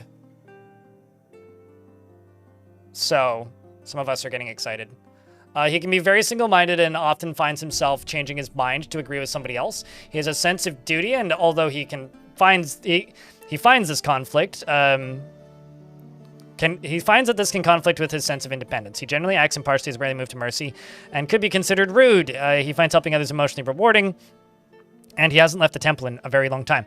He is a friendly individual, and he tends to be passive in discussions, and he has an active imagination and can easily fall in love or develop positive feelings. He can handle stress, and he has a tendency to go it alone without considering the advice of others, and he needs alcohol to get through the working day and doesn't really care about anything anymore. Dreams of crafting a masterwork someday, and personally treasures independence and thinks that there is something deeply wrong with those that persevere through adversity. Sees competition as wasteful and silly, and values family and doesn't really care about art one way or another. Dreams of crafting a masterwork. Likes nice and black bronze, as well as blue garnet and sloth bear leather, and the color eucalyptus.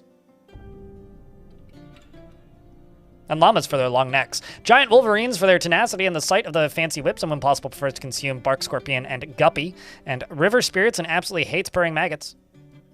His best friend is a zombie with no arm. Mostly because all that zombie do is hang out in the tavern. So he's got no arm.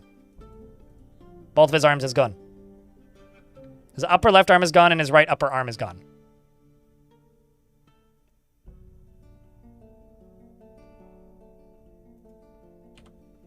Well, we made some battle axes.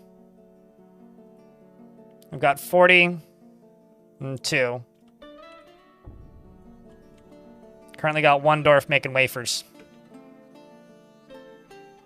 And this dwarf can't walk, so it's slow going. Currently not making crutches, but I did make a lot of wooden crutches. I joked about making splints and crutches out of adamantine for the walls, but didn't do it.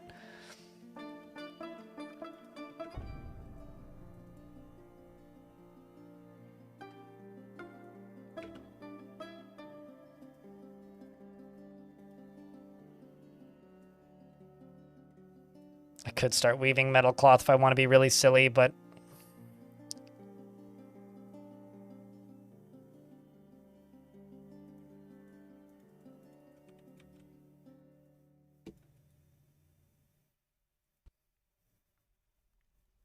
strand extraction is such a slow skill, holy shit.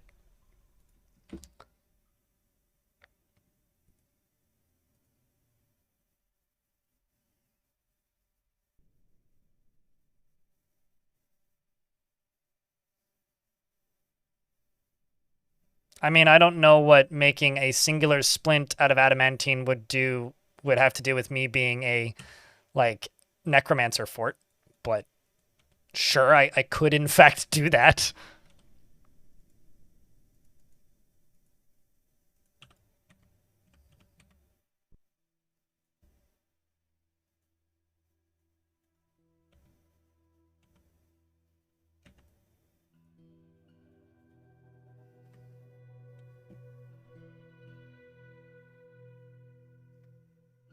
You know, actually, speaking of,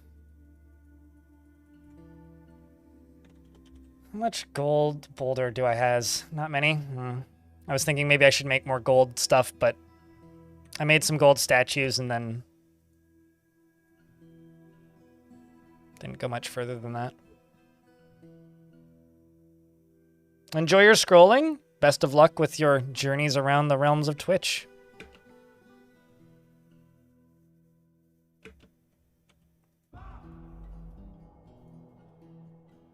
I love it when the internet works as the internet was intended, you know?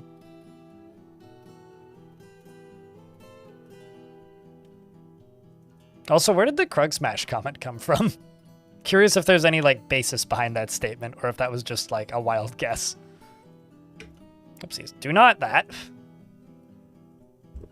Got a gnat flapping around my face.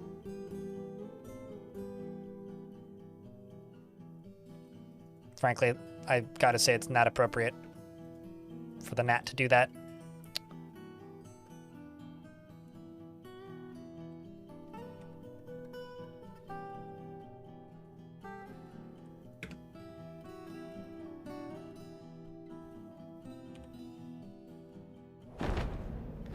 Another Forgotten Beast has arrived. This one has webs. It is a great feathered giraffe. It has a it has 3 narrow tails, and it squirms and fidgets, and actually we're in trouble because the caverns are open.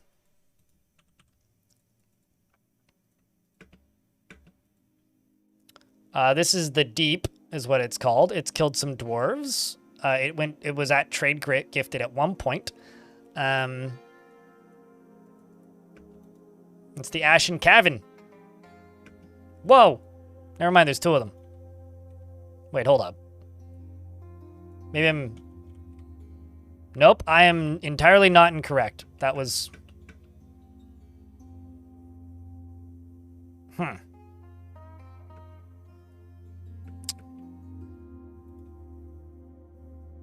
So, Nightmare dead, turns out. Oh, this is gonna be bad, isn't it? Why did I think this would go better than it is?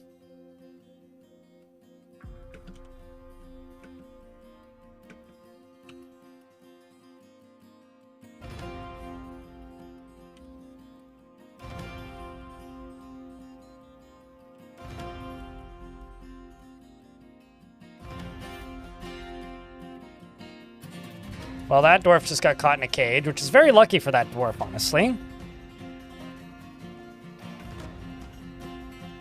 Ay. Nope. So this dwarf just got unexisted and re-existed, which is very nice. The re-existed part, not the unexisted part. This is suboptimal, to say the least. I can't move the camera, and also my best military dwarf just died. This is everything regret. I may actually go back to a save file. Also, my frame rate, I think, is at 0 right now. I can't move the game. It appears to be frozen. Although my frame rate hasn't updated in a second, so... maybe I can pause?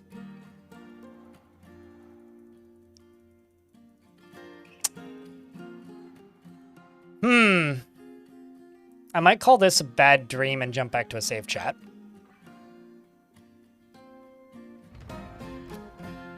Because I kind of want this fort to actually be able to have a dramatic end. And if I let this play out, this may actually end us.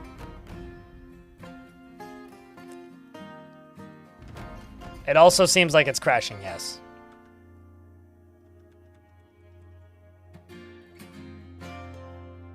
I am at 0 frames a second.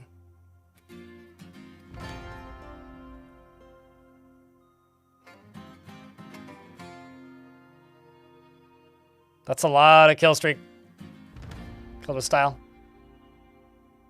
Do Web's Claws slow down? Not normally. Well, that answers that. I crashed it. That wasn't the game. But, it did, like, go to 0. We lost 25 days, I guess?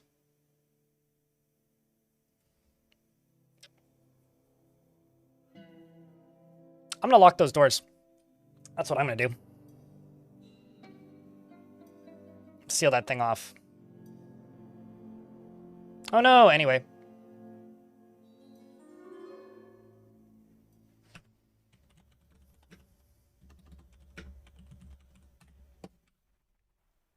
I'm also gonna go back up to here and forbid all of this. Except for in here.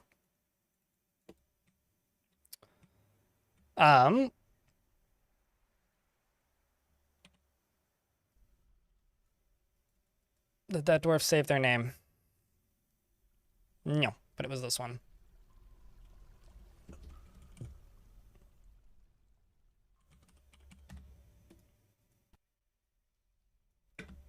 Yeah, it was literally 25 days of time that we lost, so it's not a big deal.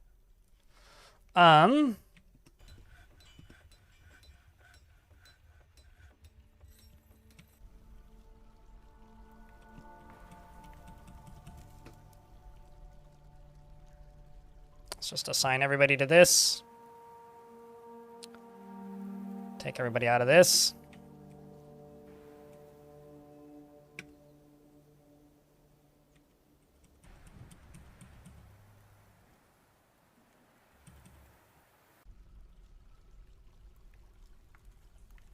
Forbid that. Forbid this. And forbid this. If there's anybody still down there, that's on them.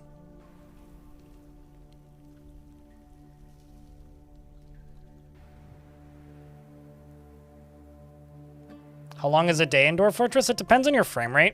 But if you're playing at about 60 frames per second, a day is about... If you're playing at roughly 60 FPS, a day is roughly a minute. Less than that. It's about 30... Sorry, so... A day is, we'll say a day is about 30 seconds if you're at about 60 frames a second. If you're at 120 frames a second, it would be about 15 frames a sec. It would be about 15 seconds. If you are at 30 frames a second, it would be about a minute. There you go. It's about. I think by the default frame rate claims that the game is running at it's about 26 seconds per day or something, which is 80 frames a second. Days go by fast. It's the reason that like Fort mode doesn't need a day-night cycle, because like when you look at this, like we're on day 4 since I reloaded. So we just got a blistered metal crossbow, which is kind of nifty. And also got rid of that zombie, which is nice. That's fancy. What a thing.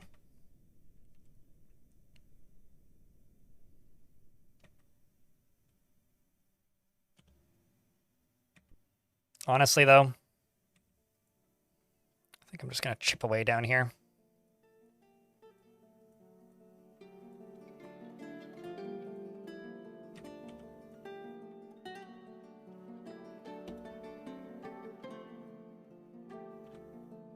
But yes, days go by quite quickly in this game, which is, like I said, kind of one of the reasons why I personally don't fully get why some people want a day-night cycle, because we're on day 7 now. Is it 12? Is it actually 1,200 ticks specifically, Clever? For some reason I thought it was 15. Just don't want to say numbers that I don't know for certain. It's like now we're on the... I wish I had a stopwatch. Chat, if you have a stopwatch, trigger your stopwatch right when it turns... Now. So now is when you start your stopwatch. Start your stopwatch right about now. Because we're on the 8th now. It'll move over to the 9th when the day ends. Which is the most non-committal, nonsense, nothing burger of a sentence I've said all day. The timer will... The stopwatch will end when... Yeah, it's now in the 9th. So yeah, like, time goes by pretty quick. But like, I see a lot of people saying that this game needs like a day-night cycle for the surface. It's like, oh my god, the game would just be a fucking strobe light if that was the case. It would be an absolute strobe light. It would be like Songs of Six, but worse. Songs of Six has like a very flashy day-night cycle, which I personally find kind of obnoxious. And you can't really turn down the harshness of it, which I think kind of sucks.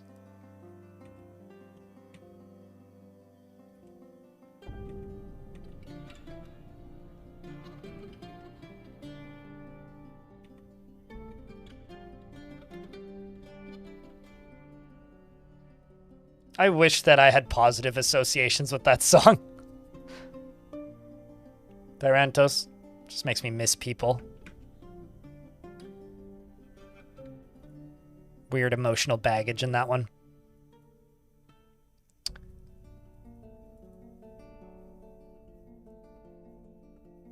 According to the wiki, it's 1,200 ticks. Okay, well, I mean, a tick is this. So if I hit period, it moves the game forward by a tick. So I would have to hit this 1,200 times to move forward a day.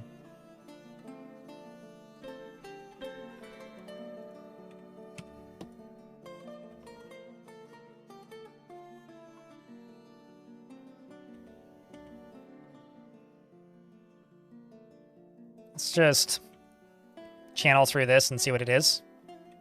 'Cause supposedly, there's lava right there. Yep, there's lava right there. Would you look at that? Fancy that.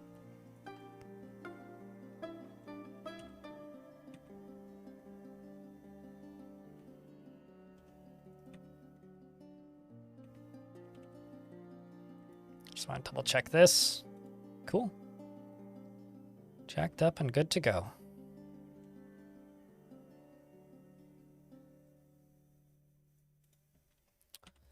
I'm also going to go here and just say, cut gems. So I probably have a ton that need to be cut. Also going to go to right here and set this to F2, which somehow I haven't done yet in this fort. And why there's that right there. And then you, do I have any good gem cutters? I do have a accomplished gem cutter. Yeah, we got tons of diamonds. It's time to start blinging out these dwarves a wee bit.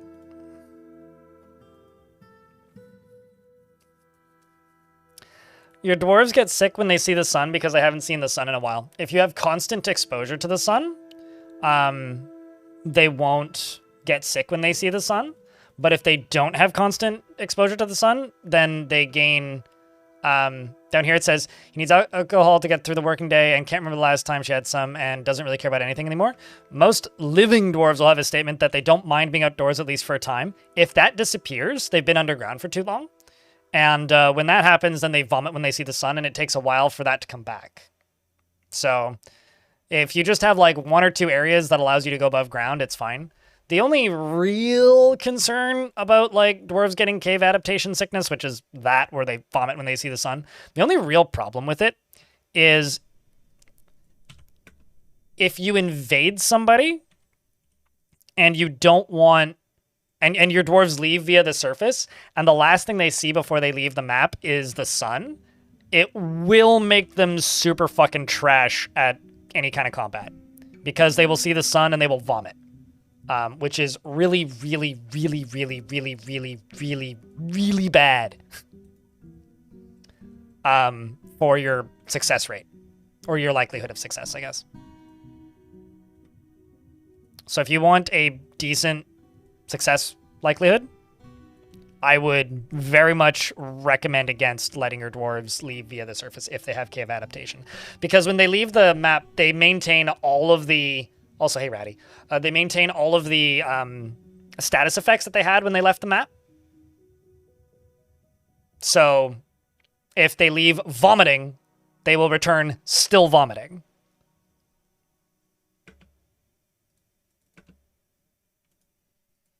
I was very worried that that dwarf was going to step into the fire.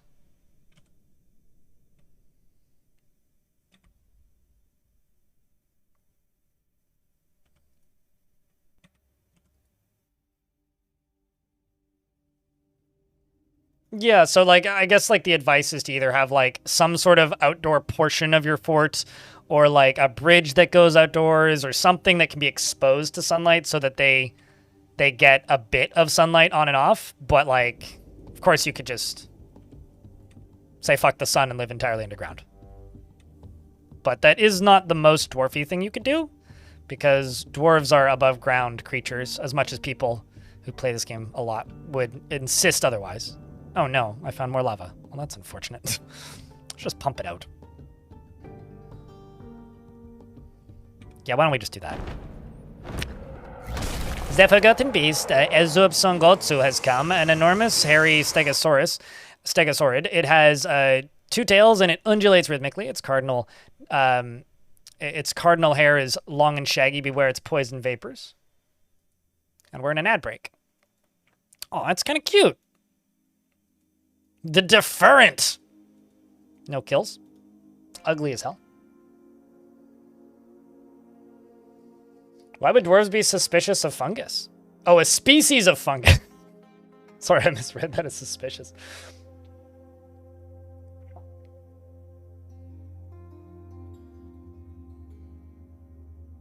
They can, but they can't return from underground. Serious cat. So that's why I was saying, like, just make sure that they leave underground. If you can't get, like, periodic sun exposure. There isn't too much for it to go after down here, I don't think. I thought I locked this. I guess I didn't lock this door. I lied. Well. Hey, buddy. How are you? Just here to hang out. I'm sure this will go just fine. Oh, it's a nightmare. So there's a nightmare up here. This nightmare is a large sliding Dimetrodon. It has 3 narrow tails and a singular purpose. It seeks to destroy the living. Now you will know why you fear that. Sure, that's fine. I already knew why I feared the night. I don't sleep much. It's the monster. Oh, pfft. Hey, chat. Cue Monster Mash. Because, like, yes, I've got 1 and 2 Necromancers up here. Certainly. In fact, 3, actually. And one of... Never mind. One of those is not Tibbe anymore. Tibbe lost an arm and then got resurrected. And then Tibbe's arm also got resurrected. So it's no longer him, but it is an arm E. And this dwarf is just beating the shit out of the arm, probably. Wait, what? The dwarf burner rotten butcher punches nightmare. Why are you punching the nightmare?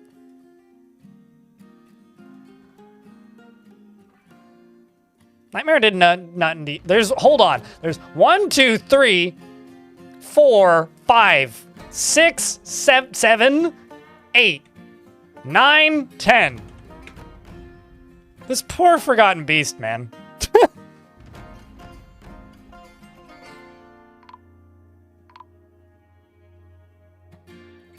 I don't even know, man.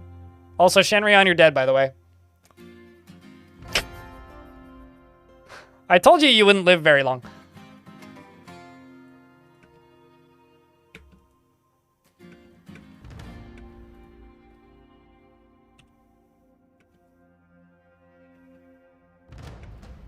Anyway, this dwarf killed it with an iron battle axe.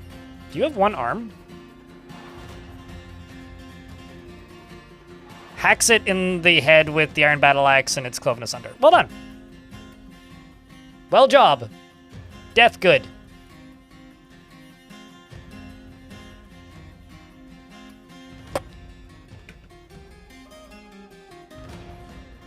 I thought you know,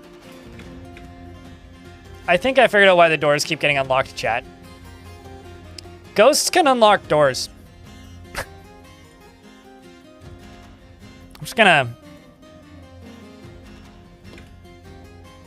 plug this.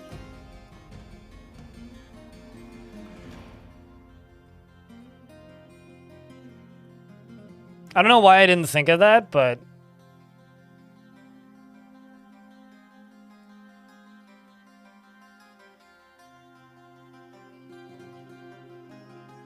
can try at the very least.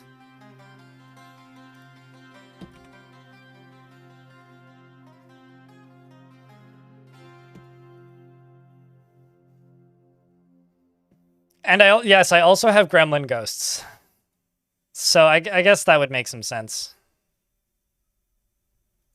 I don't know how this KV has survived so long. It has survived multiple nightmare incursions.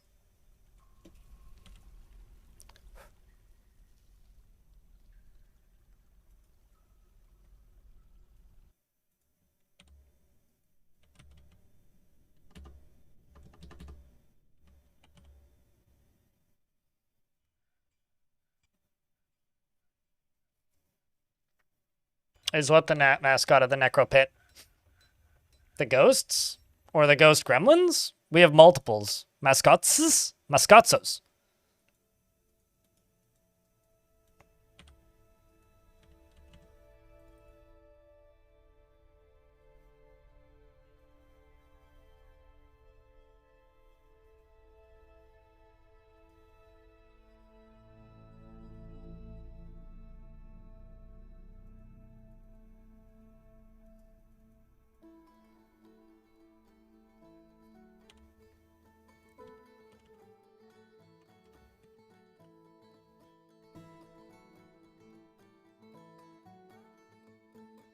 Okay, something else I'm gonna do here is I'm gonna go down to you. I'm just gonna let some of these metal strands jobs just run. Pause both of these. Pause both of those. Let that run. And hopefully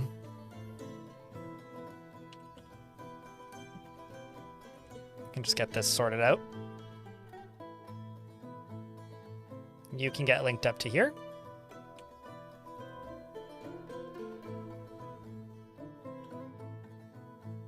We have to repasture Sir Krabicus, apparently.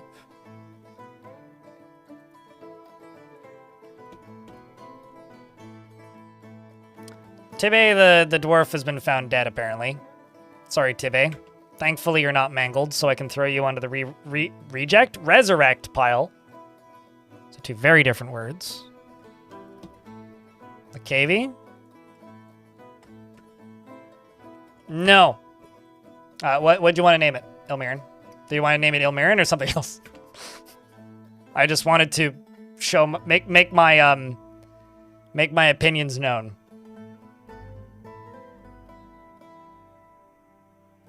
Super KV?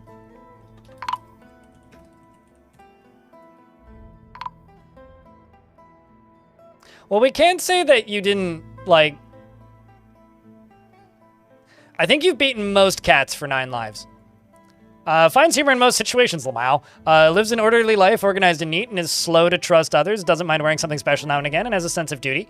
He often feels discouraged and likes a little excitement now and then, and he is somewhat uncomfortable around those that appear unusual, live differently from himself, and he's quite ambitious. All right, fine. I'll give this KV another chance at life. Go do anything else, KV. If you die randomly, then oh well. Just waiting for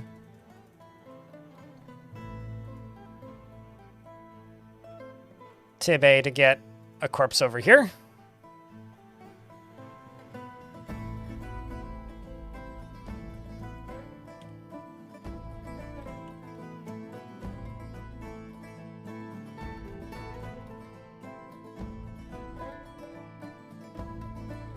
I like the act of drinking alcohol, a lot of guzzling, so in my head it's now an alcoholic KV. I mean, that checks out. All right, Morib. It's time for you to do the one job that you have in this fortress, which is resurrect the dead. All right, chat. I need you, please, to do me a huge... Where are you going? Dude. You have one job. Okay. Go station. Thank you. Did you just pull a stitch out of you? He must have. She must have. She must have. She must have. Now I pull this lever. I need a round of beers for good luck, chat. Big round of beers. Big good round of beers. Let's see if we can resurrect this creature. 1 success. 1 failure.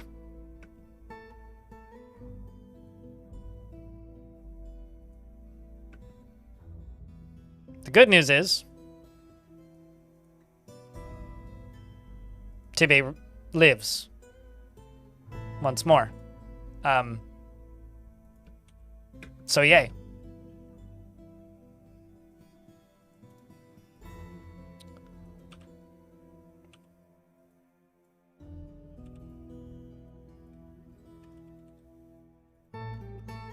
Let's do...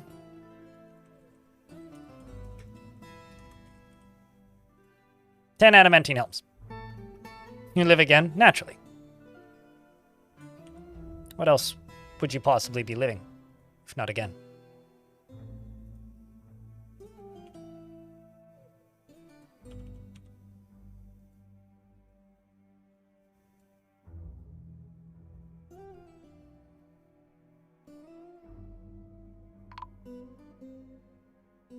Tibbe was found dead. Well, not anymore. Unless you were found dead again? I beg your pardon? Good friggin' God, man.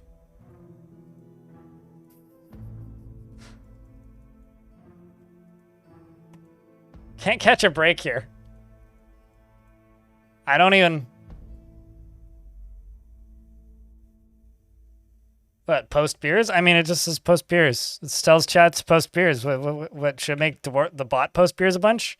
Maybe it should. Also, you did in fact die again, by the way.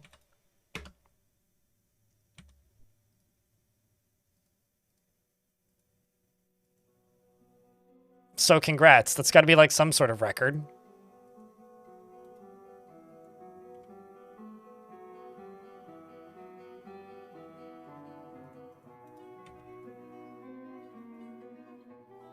I don't even know what happened. Also, you're mangled and mutilated now. Maybe a ghost did it? Hmm.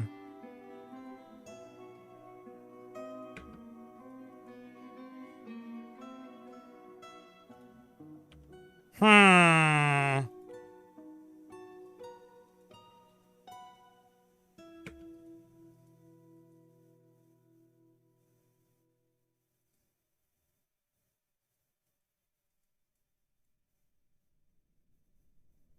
Hmm. Obviously the cavey did it. He wasn't even in the same room. I do respect the statement, though. I don't think I'm gonna have any luck.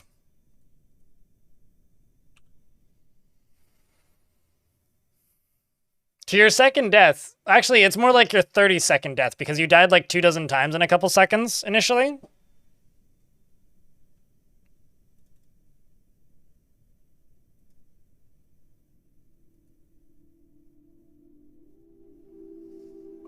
More like 2 incompetent doctors. What happens to those nightmares? They turn to dust or smoke. Or goo. Like they just disintegrate after the fighting's over.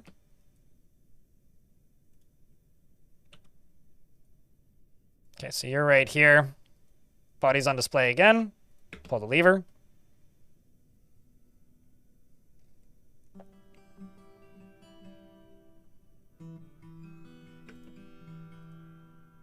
Hey, look, he back up.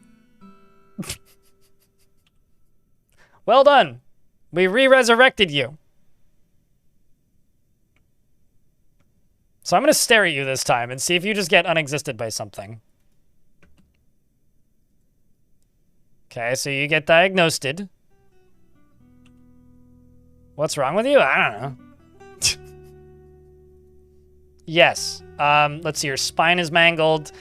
Your skull is mangled, your brain is mangled, your false ribs are mangled. Although, to be fair, you could get a diagnosis of a mangled brain by simply browsing TikTok for too long. My lighting is mangled. I need to fix that.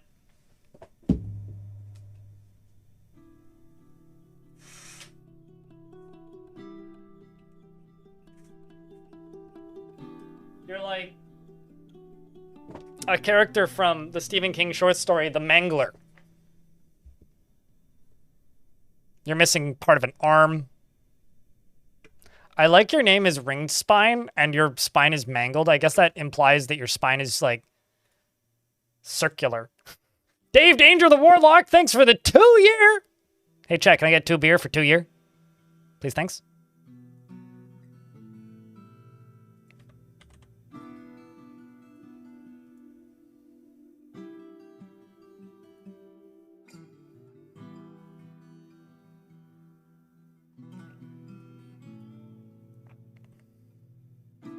But thank you very much for the 2-year. You got the same posture. Hell yeah. I mean, oh no.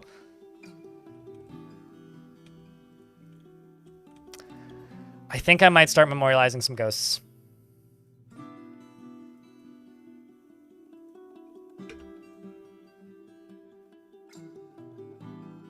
Just because I'm starting to suspect them of killing my dwarves.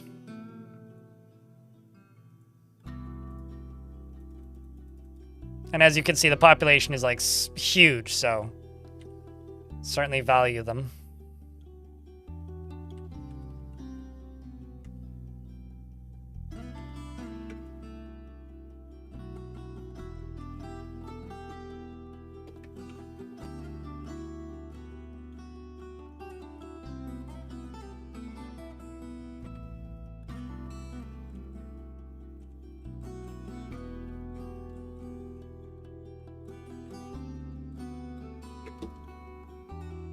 And then the other thing I'm going to do is I'm going to go down here. I'm going to plop a pump.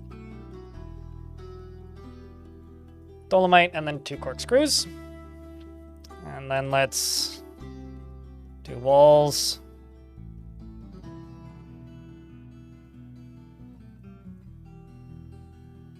And walls.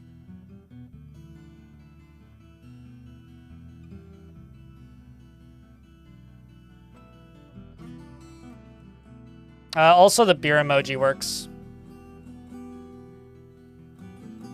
Like, it doesn't strictly have to be a beers emote. Also, HS Cheers works, which a lot of people use. Which is like the Hearthstone big mug emote.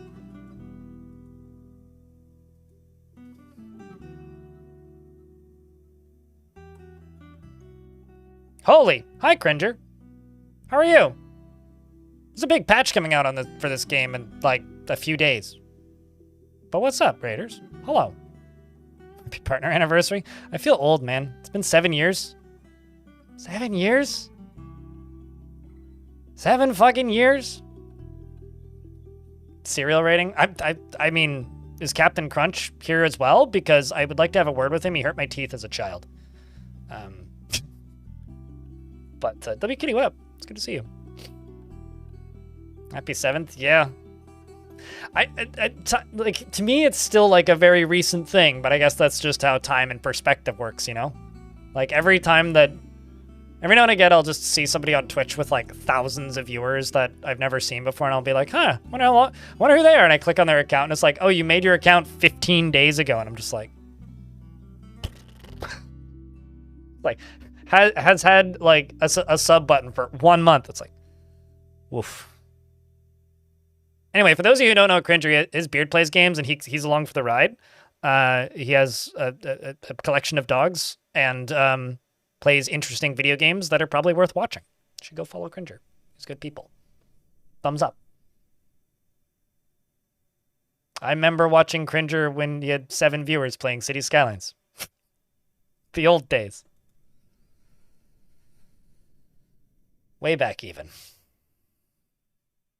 What's up, Waverns?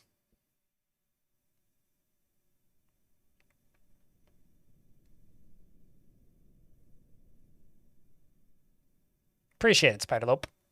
Thanks, mate.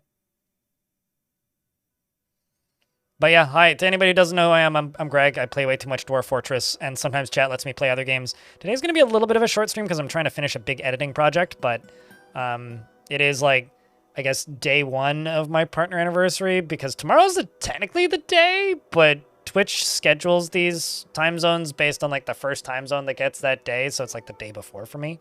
But regardless, appreciate the well wishes. It's been way too goddamn long of a time.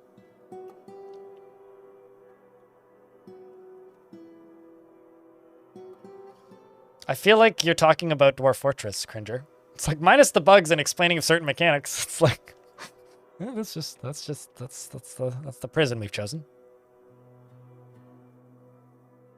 The app didn't tell you anything? Ah, it's fine.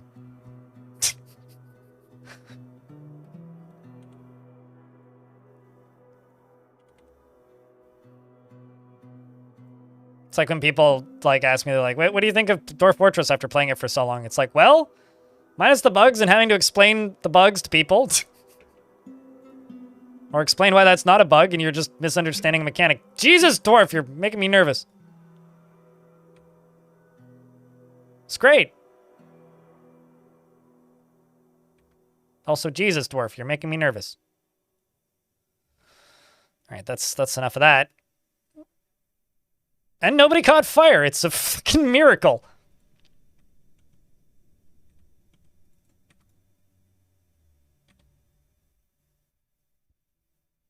It's an absolute fucking miracle. No, I get it. Went extra long, so dog time. Well, thank you very much for swinging by, mate. Means a lot. I mean, Dwarf Fortress is a buggy monstrosity of a video game, and that's why I have 3,700 hours in the Steam version. That's just the Steam version. That's not including the several thousand hours, more than that most likely, that I put in before the Steam version.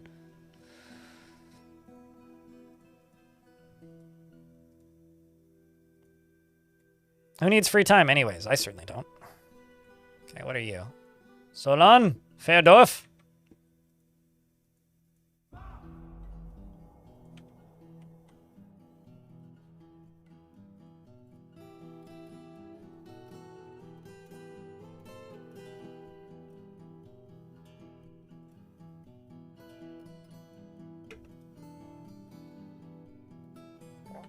Free time is for people who don't know what to do with it anyway. That is true. The people with the most free time often seem to waste it the most. Curious if they're gonna go get the adamantine helmets. They're gonna the adamantine helmets are gonna match their skin tone. Because they're zombies. Ooh.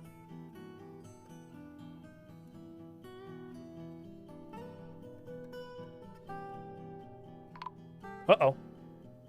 Or is that just the memorialization? Yep. And yep.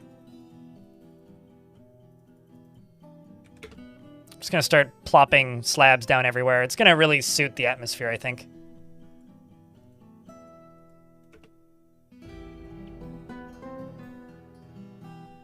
Huh? Okay, well, let's...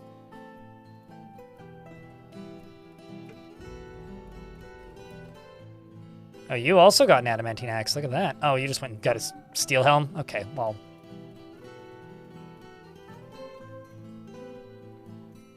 Meanwhile, Iron over here still running around trying to get stuff. I presume. I love that they are dropping the adamantine battle axes for others.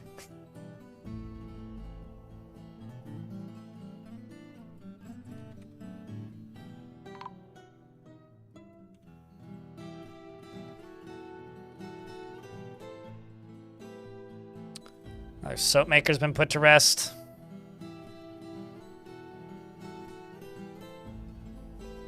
Iron's portrait looks so badass. I mean, this one's a scary one to me. Just because of this. Like, that's ridiculous. Also, I just realized that you've killed a... Hold on, do they get credit for the kills that their nightmares get? Because a nightmare killed those gremlins. And Moreb here is credited with killing 11 gremlins. Also 4 zombie gremlins.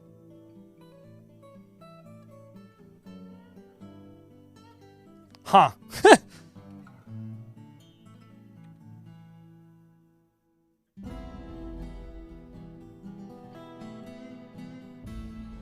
This is super danger.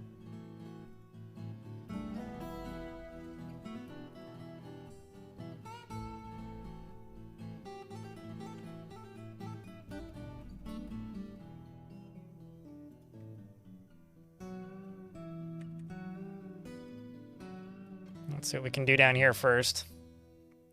Oh, you're gonna get stuck, aren't you? Oh, no, they're not. They can still get out there. And there.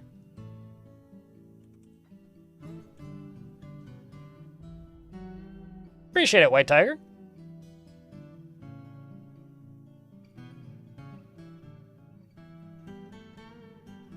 Yeah, the ghosts keep opening the doors, which is kind of annoying.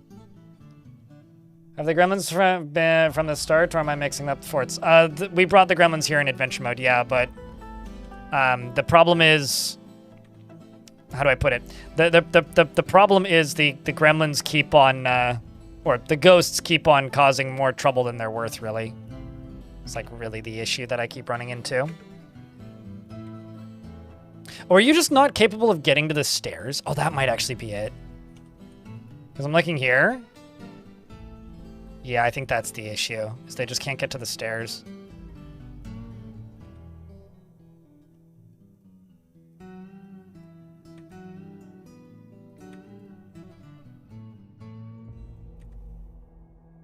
See if we can make another stair over there. Oh, never mind. They now have access to the stairs.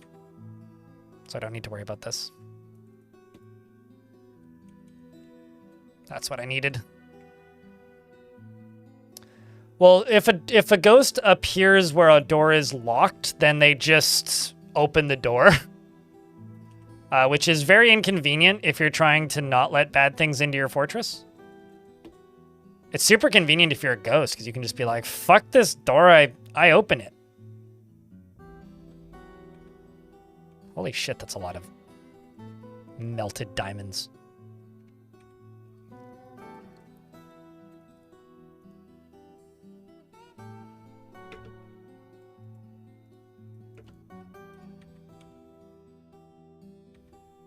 Uh-oh. That's a lot of water, if nothing else. Let's just go over here and put a pit pond right there and just, oops, Let's go over here and put a pit pond right there and get dwarves dumping water on it.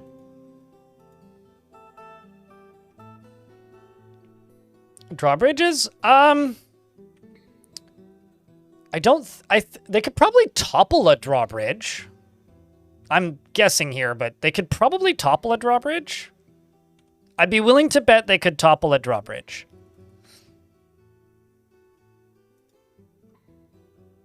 Based on the fact that lower drawbridges can be toppled by trolls.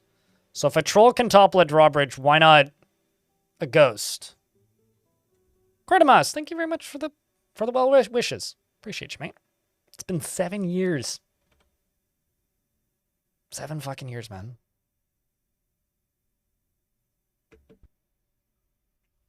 I don't have any ranged squads at the moment. Can I even show you that screen?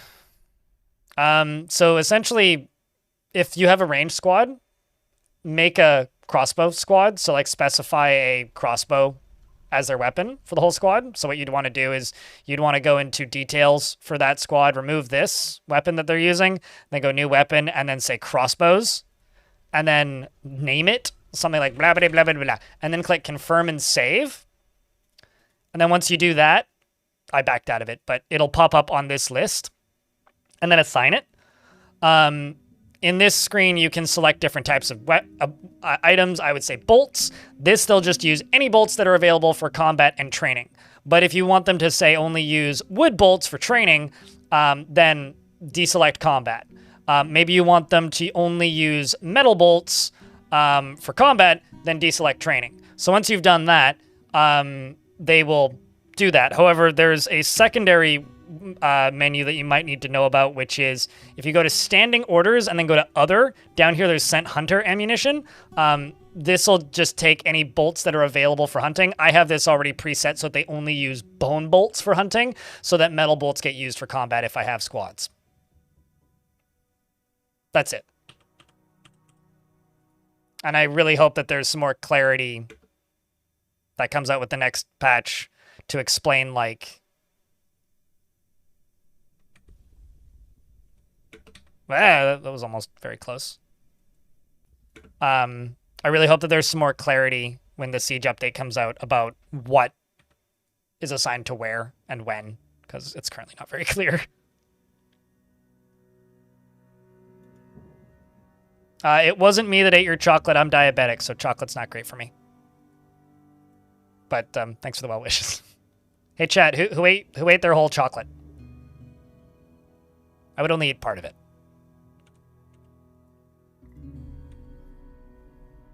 Anything more would be scandalous.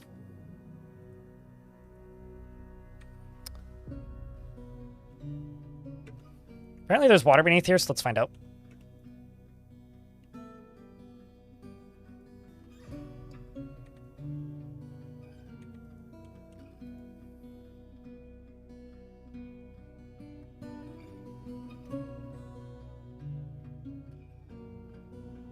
Also in an ad break right now, so I'll pause.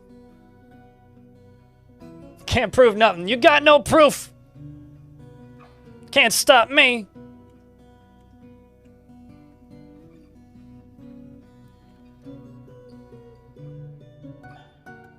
You know, I'm kind of amazed by this. I'm only $9 away from the daily minimum. I thought we were lower than that, but got a bunch of resubs today, which is cool. If you happen to have a Prime sub, chat, do think about me. But aside from that, appreciate you, Lanix. Your armless Happy partner anniversary, Dorfus is still alive, or Deadis. 31 months already. We on a roll. Crypt bongo. Your double crypt amputee, Rambler, crypt rock, crypt undulate. Dwarf, is still existing. Lanix. Thanks for the 31st month. Appreciate you. Also, welcome back, Elfie. Hopefully I didn't spook you too much with that raid. I kind of figured you were about to end and honestly didn't care.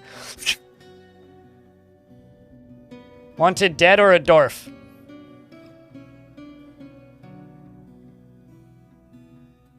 First things you see are dead dwarves. How about the dead alive dwarves?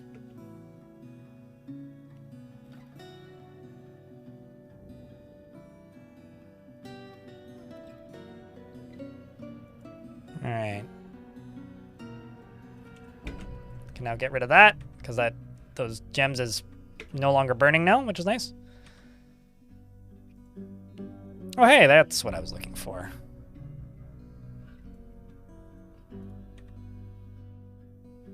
Which means that's just going to immediately get sealed up. And then I can go over to here and just dig through that. Oopsies, that's not the tool I wanted. That's the tool I wanted.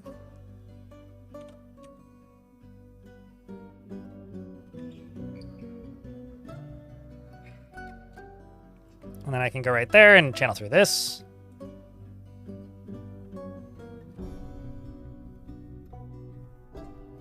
But thank you, Lennox. Appreciate you, mate. For helping keep the channel funded. Thanks for the 3rd month, Rock of Fire. I have a Prime sub. I lurk here a lot.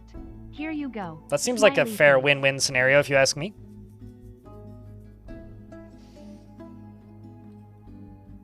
Oh, also, just because somebody in YouTube chat like 15 minutes ago asked about nightmares, I also learned in this fort that if a nightmare gets covered in webs, they can get caught in cage traps. But they still disappear, which is unfortunate. I was kind of hoping I could stack like 40 nightmares in one spot and then just like have like a ball of them, but unfortunately that doesn't appear to be the case.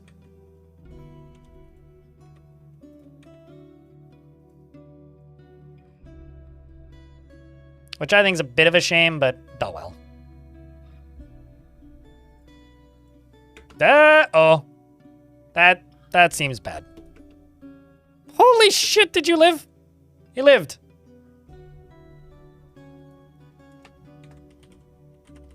Fireproof. If you died of fire, that'll be very ironic.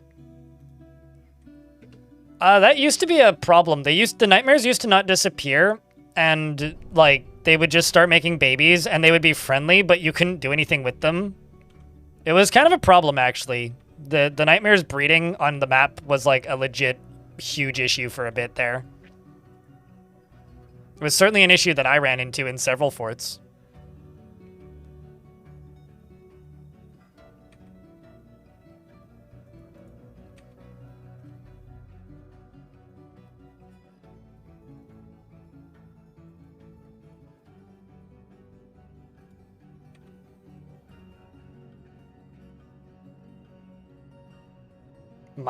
Elfie's account must be from Justin TV? How old is Elfie's account? 2009, yeah. That'd be Justin TV days.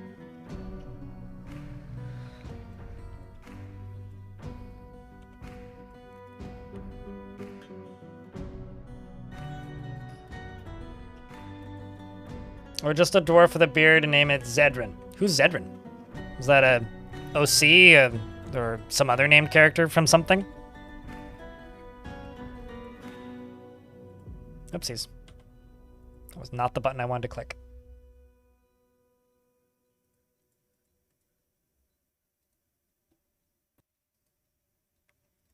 How's this? He's an expert diagnoser and an adequate surgeon. Zraidan. Zraidan! He does not generally respond to emotional appeals and thinks that he's cool because his name starts with the letter Z. He is generally unhindered by the thoughts of others concerning his actions and is brave in the face of imminent danger. He can handle stress and he does not easily hate or develop negative feelings. He's not particularly ambitious and he lives a fast-paced life. He generally acts with a narrow focus on the current activity and he tends to hold on to grievances and tends to assume that the worst of two outcomes will be the one that comes to pass. He tends to not reveal personal information and is more anxiety-prone currently. Something evil is emerging from the newly exposed pocket, by the way. This is fine. He tends to not reveal personal information and sticks out his tongue when he's thinking hard. And he laughs very loudly when he's surprised and he needs alcohol to get through the working day and doesn't even remember the last time he had some. He doesn't even care about anything anymore and dreams of mastering skills and personally sees competition as reasonably important. Blah. And likes gypsum and pig iron as well as quartz and pig leather and the color teal and the words of the rook of the Book of Reticence and the sound of the cardinal incense and when possible first consume giant albatross. And rye beer, and yak's milk, and leaves, and absolutely hates lizards. And killed a Crundle once. And he's best friends with Lanix, who I think everybody's, like, best friends with. Everybody loves Lanix. Lanix has, like, shit tons of friends, and literally nothing to do but talk. So, like... yeah. I mean...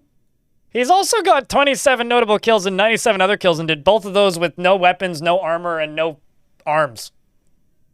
So, anyways, there's a nightmare in the basement. There's a demon in the basement. A fiend of embers. Oh, you sound friendly. Run away, Fireproof. Please don't die. That'll be so ironic. It is... Oh, it's composed of ash and it's Crimson Fidgets. It has a knobby shell. It's a very large chicken.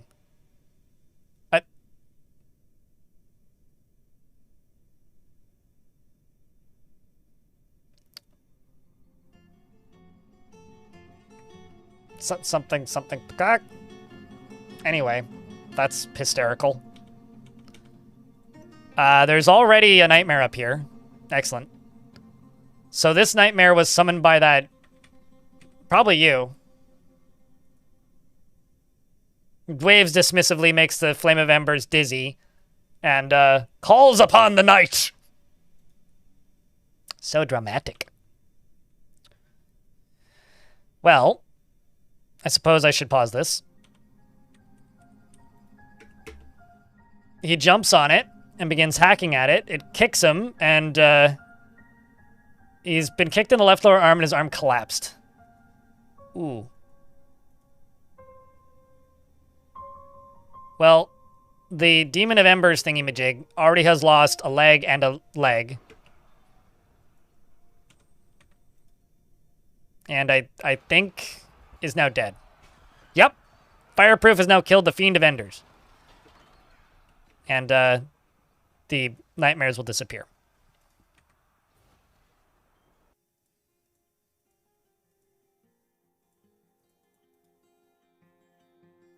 Did he just Super Mario that creature? He did wave dismissively and call upon the night. I don't know what Super Marioing a creature means, but I guess so.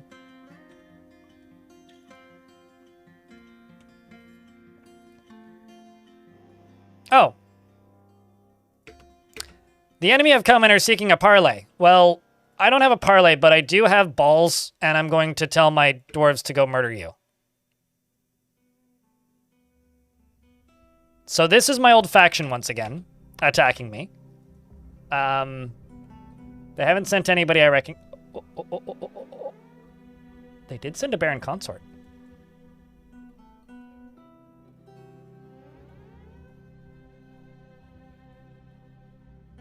I really want them to send dwarves that I recognize. So now we're literally just waiting for my dwarves to get up here.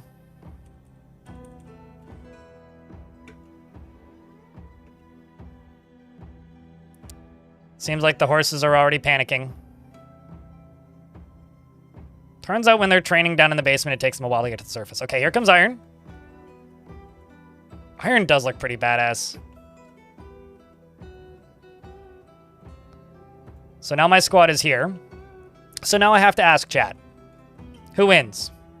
That? Or me? I need a Vile Force of Darkness. All the strength you got. Because I ain't got no parlay. But I do have big monsters. So this up here, we got a Nightmare. His name's Steve. Steve right here is a huge scaly humanoid with a stubby tail. It has a singular purpose, destroy the living.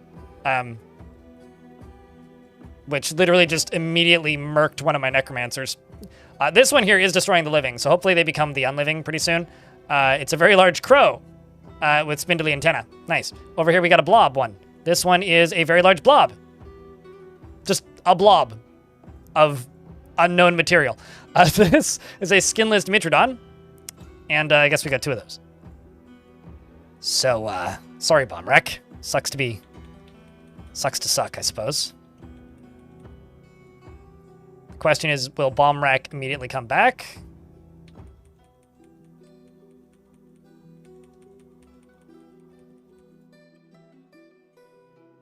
Seems like his arms came back really quickly and suddenly.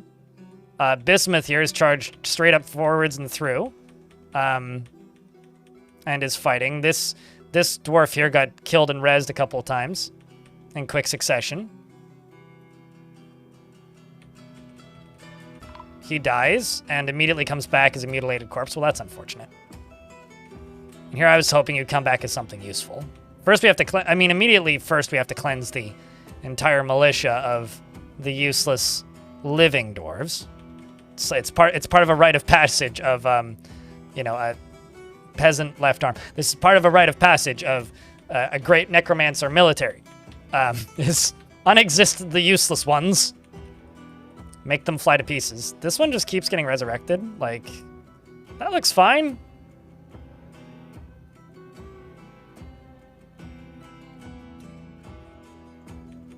Oh well, you'll just gotta work on your spawn killing a little bit, I guess.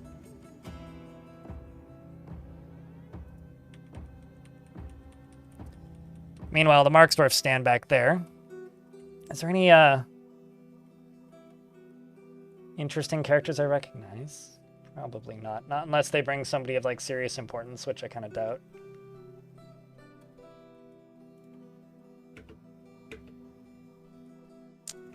It is going to be really hard to follow who's who. Aside from the fact that they're just going to become ghosts. I'm sorry, hold up. Why did you just improve literally everything? Apparently we named an axe. That's exciting.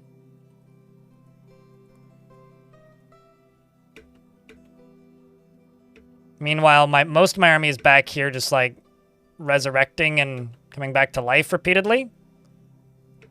It's one way to increase a kill count and amount of blood.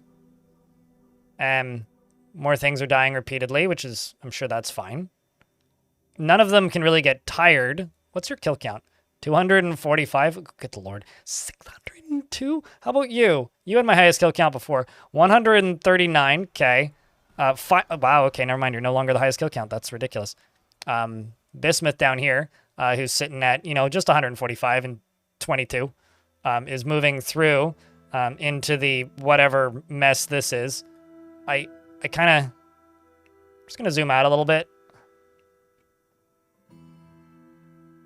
Because they're undead, they and can't get tired, they just have this ridiculously unfair advantage. Like, ridiculously unfair advantage. Frame rate's down to 30 for this fight, which is actually kind of nice. It's like giving us some dramatic slowdown. They just like resurrect them until they're neutral and then unexist the remainder. It's kind of a shame that the nightmares don't last longer, Said nobody ever. I mean, we did lose one dwarf in this fight, but thankfully the one dwarf we lost also so happens to be, I was going to say not one that matters, but the dwarf that we lost in the fight just happens to be,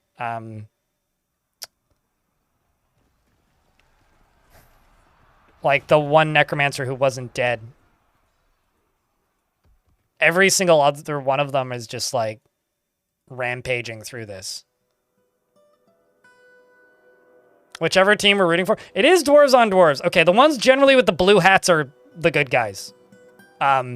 Everything else just needs to die many times because their communication is terrible and they don't say, don't resurrect that guy. They just resurrect them. 656 kills.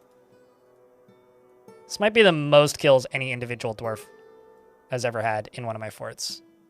635. Holy shit. I mean, like, this is one of mine. This is just 88. This is just a zombie. This one is actually, like, trying to just kill things. Iron named their axe. You're running around with the adamantine battle axe, just hacking up horses. This is like, that awkward point at during the end of a battle in Mountain Blade when you're just trying to catch the last, like, 25 horses or, like, random dudes on the backs of horses, but you're on foot. That's kind of what these dwarves are doing right now. There's just a few left. They need to catch up. And they just haven't had the chance yet. I don't even know what's happening.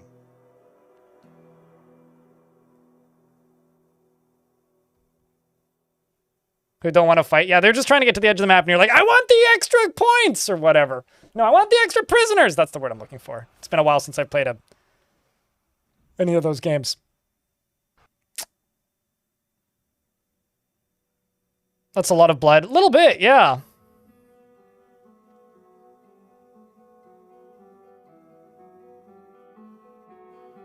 You've been promoted to county multiple years, and I've never been asked to designate a noble.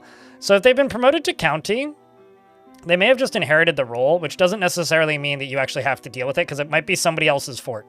Like if it's a county, but the name of the county isn't your fortress, and they got appointed, there's a good chance that you actually don't need to do anything for them.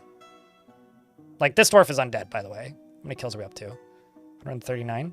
690.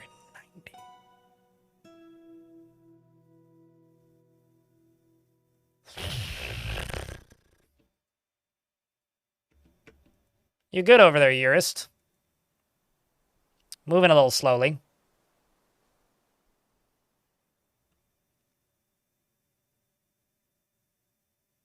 You know,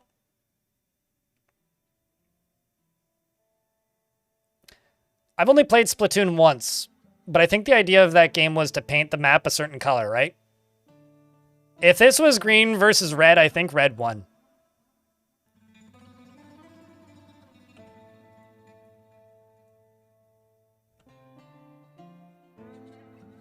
Good God.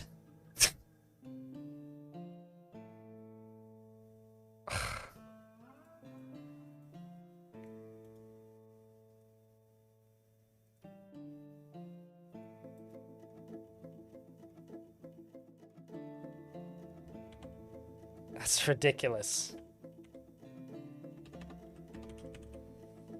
That's how many dwarves are injured. Also, Tibé's still in hospital, apparently.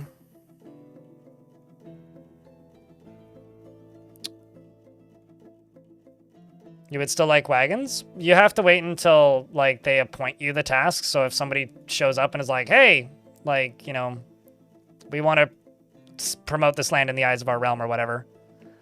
Mayor Rotten Butcher has been reelected as well. And chat, partially due to the kindness of Cringer on that massive raid, I've streamed 52 minutes longer than I was planning to today. So I think we're going to wind down for the day. Just under 7 hours. I was kind of thinking about doing 6 today. But I want to get that boat murdered video done. In order to get that boat murdered video done, I have to edit all night. Well, until late. Until like 10 o'clock probably. And then do it again tomorrow. And then probably won't actually get it rendered in time. So I want to have it done for Halloween, but it's starting to look like it might end up on the 1st. Regardless, chat, I want to get that video done before the Siege patch comes out. So yeah. Yeah, that. Friends. Dwarfs. Everybody. I'm shutting you down now. YouTube folks first. Twitch chat, stick around because we're going to go raid somebody. But YouTube folks, if you want to come raid somebody with us, pop over here into Twitch. Otherwise, I will see you tomorrow for the finale of this nonsense. That is the actual Planarino.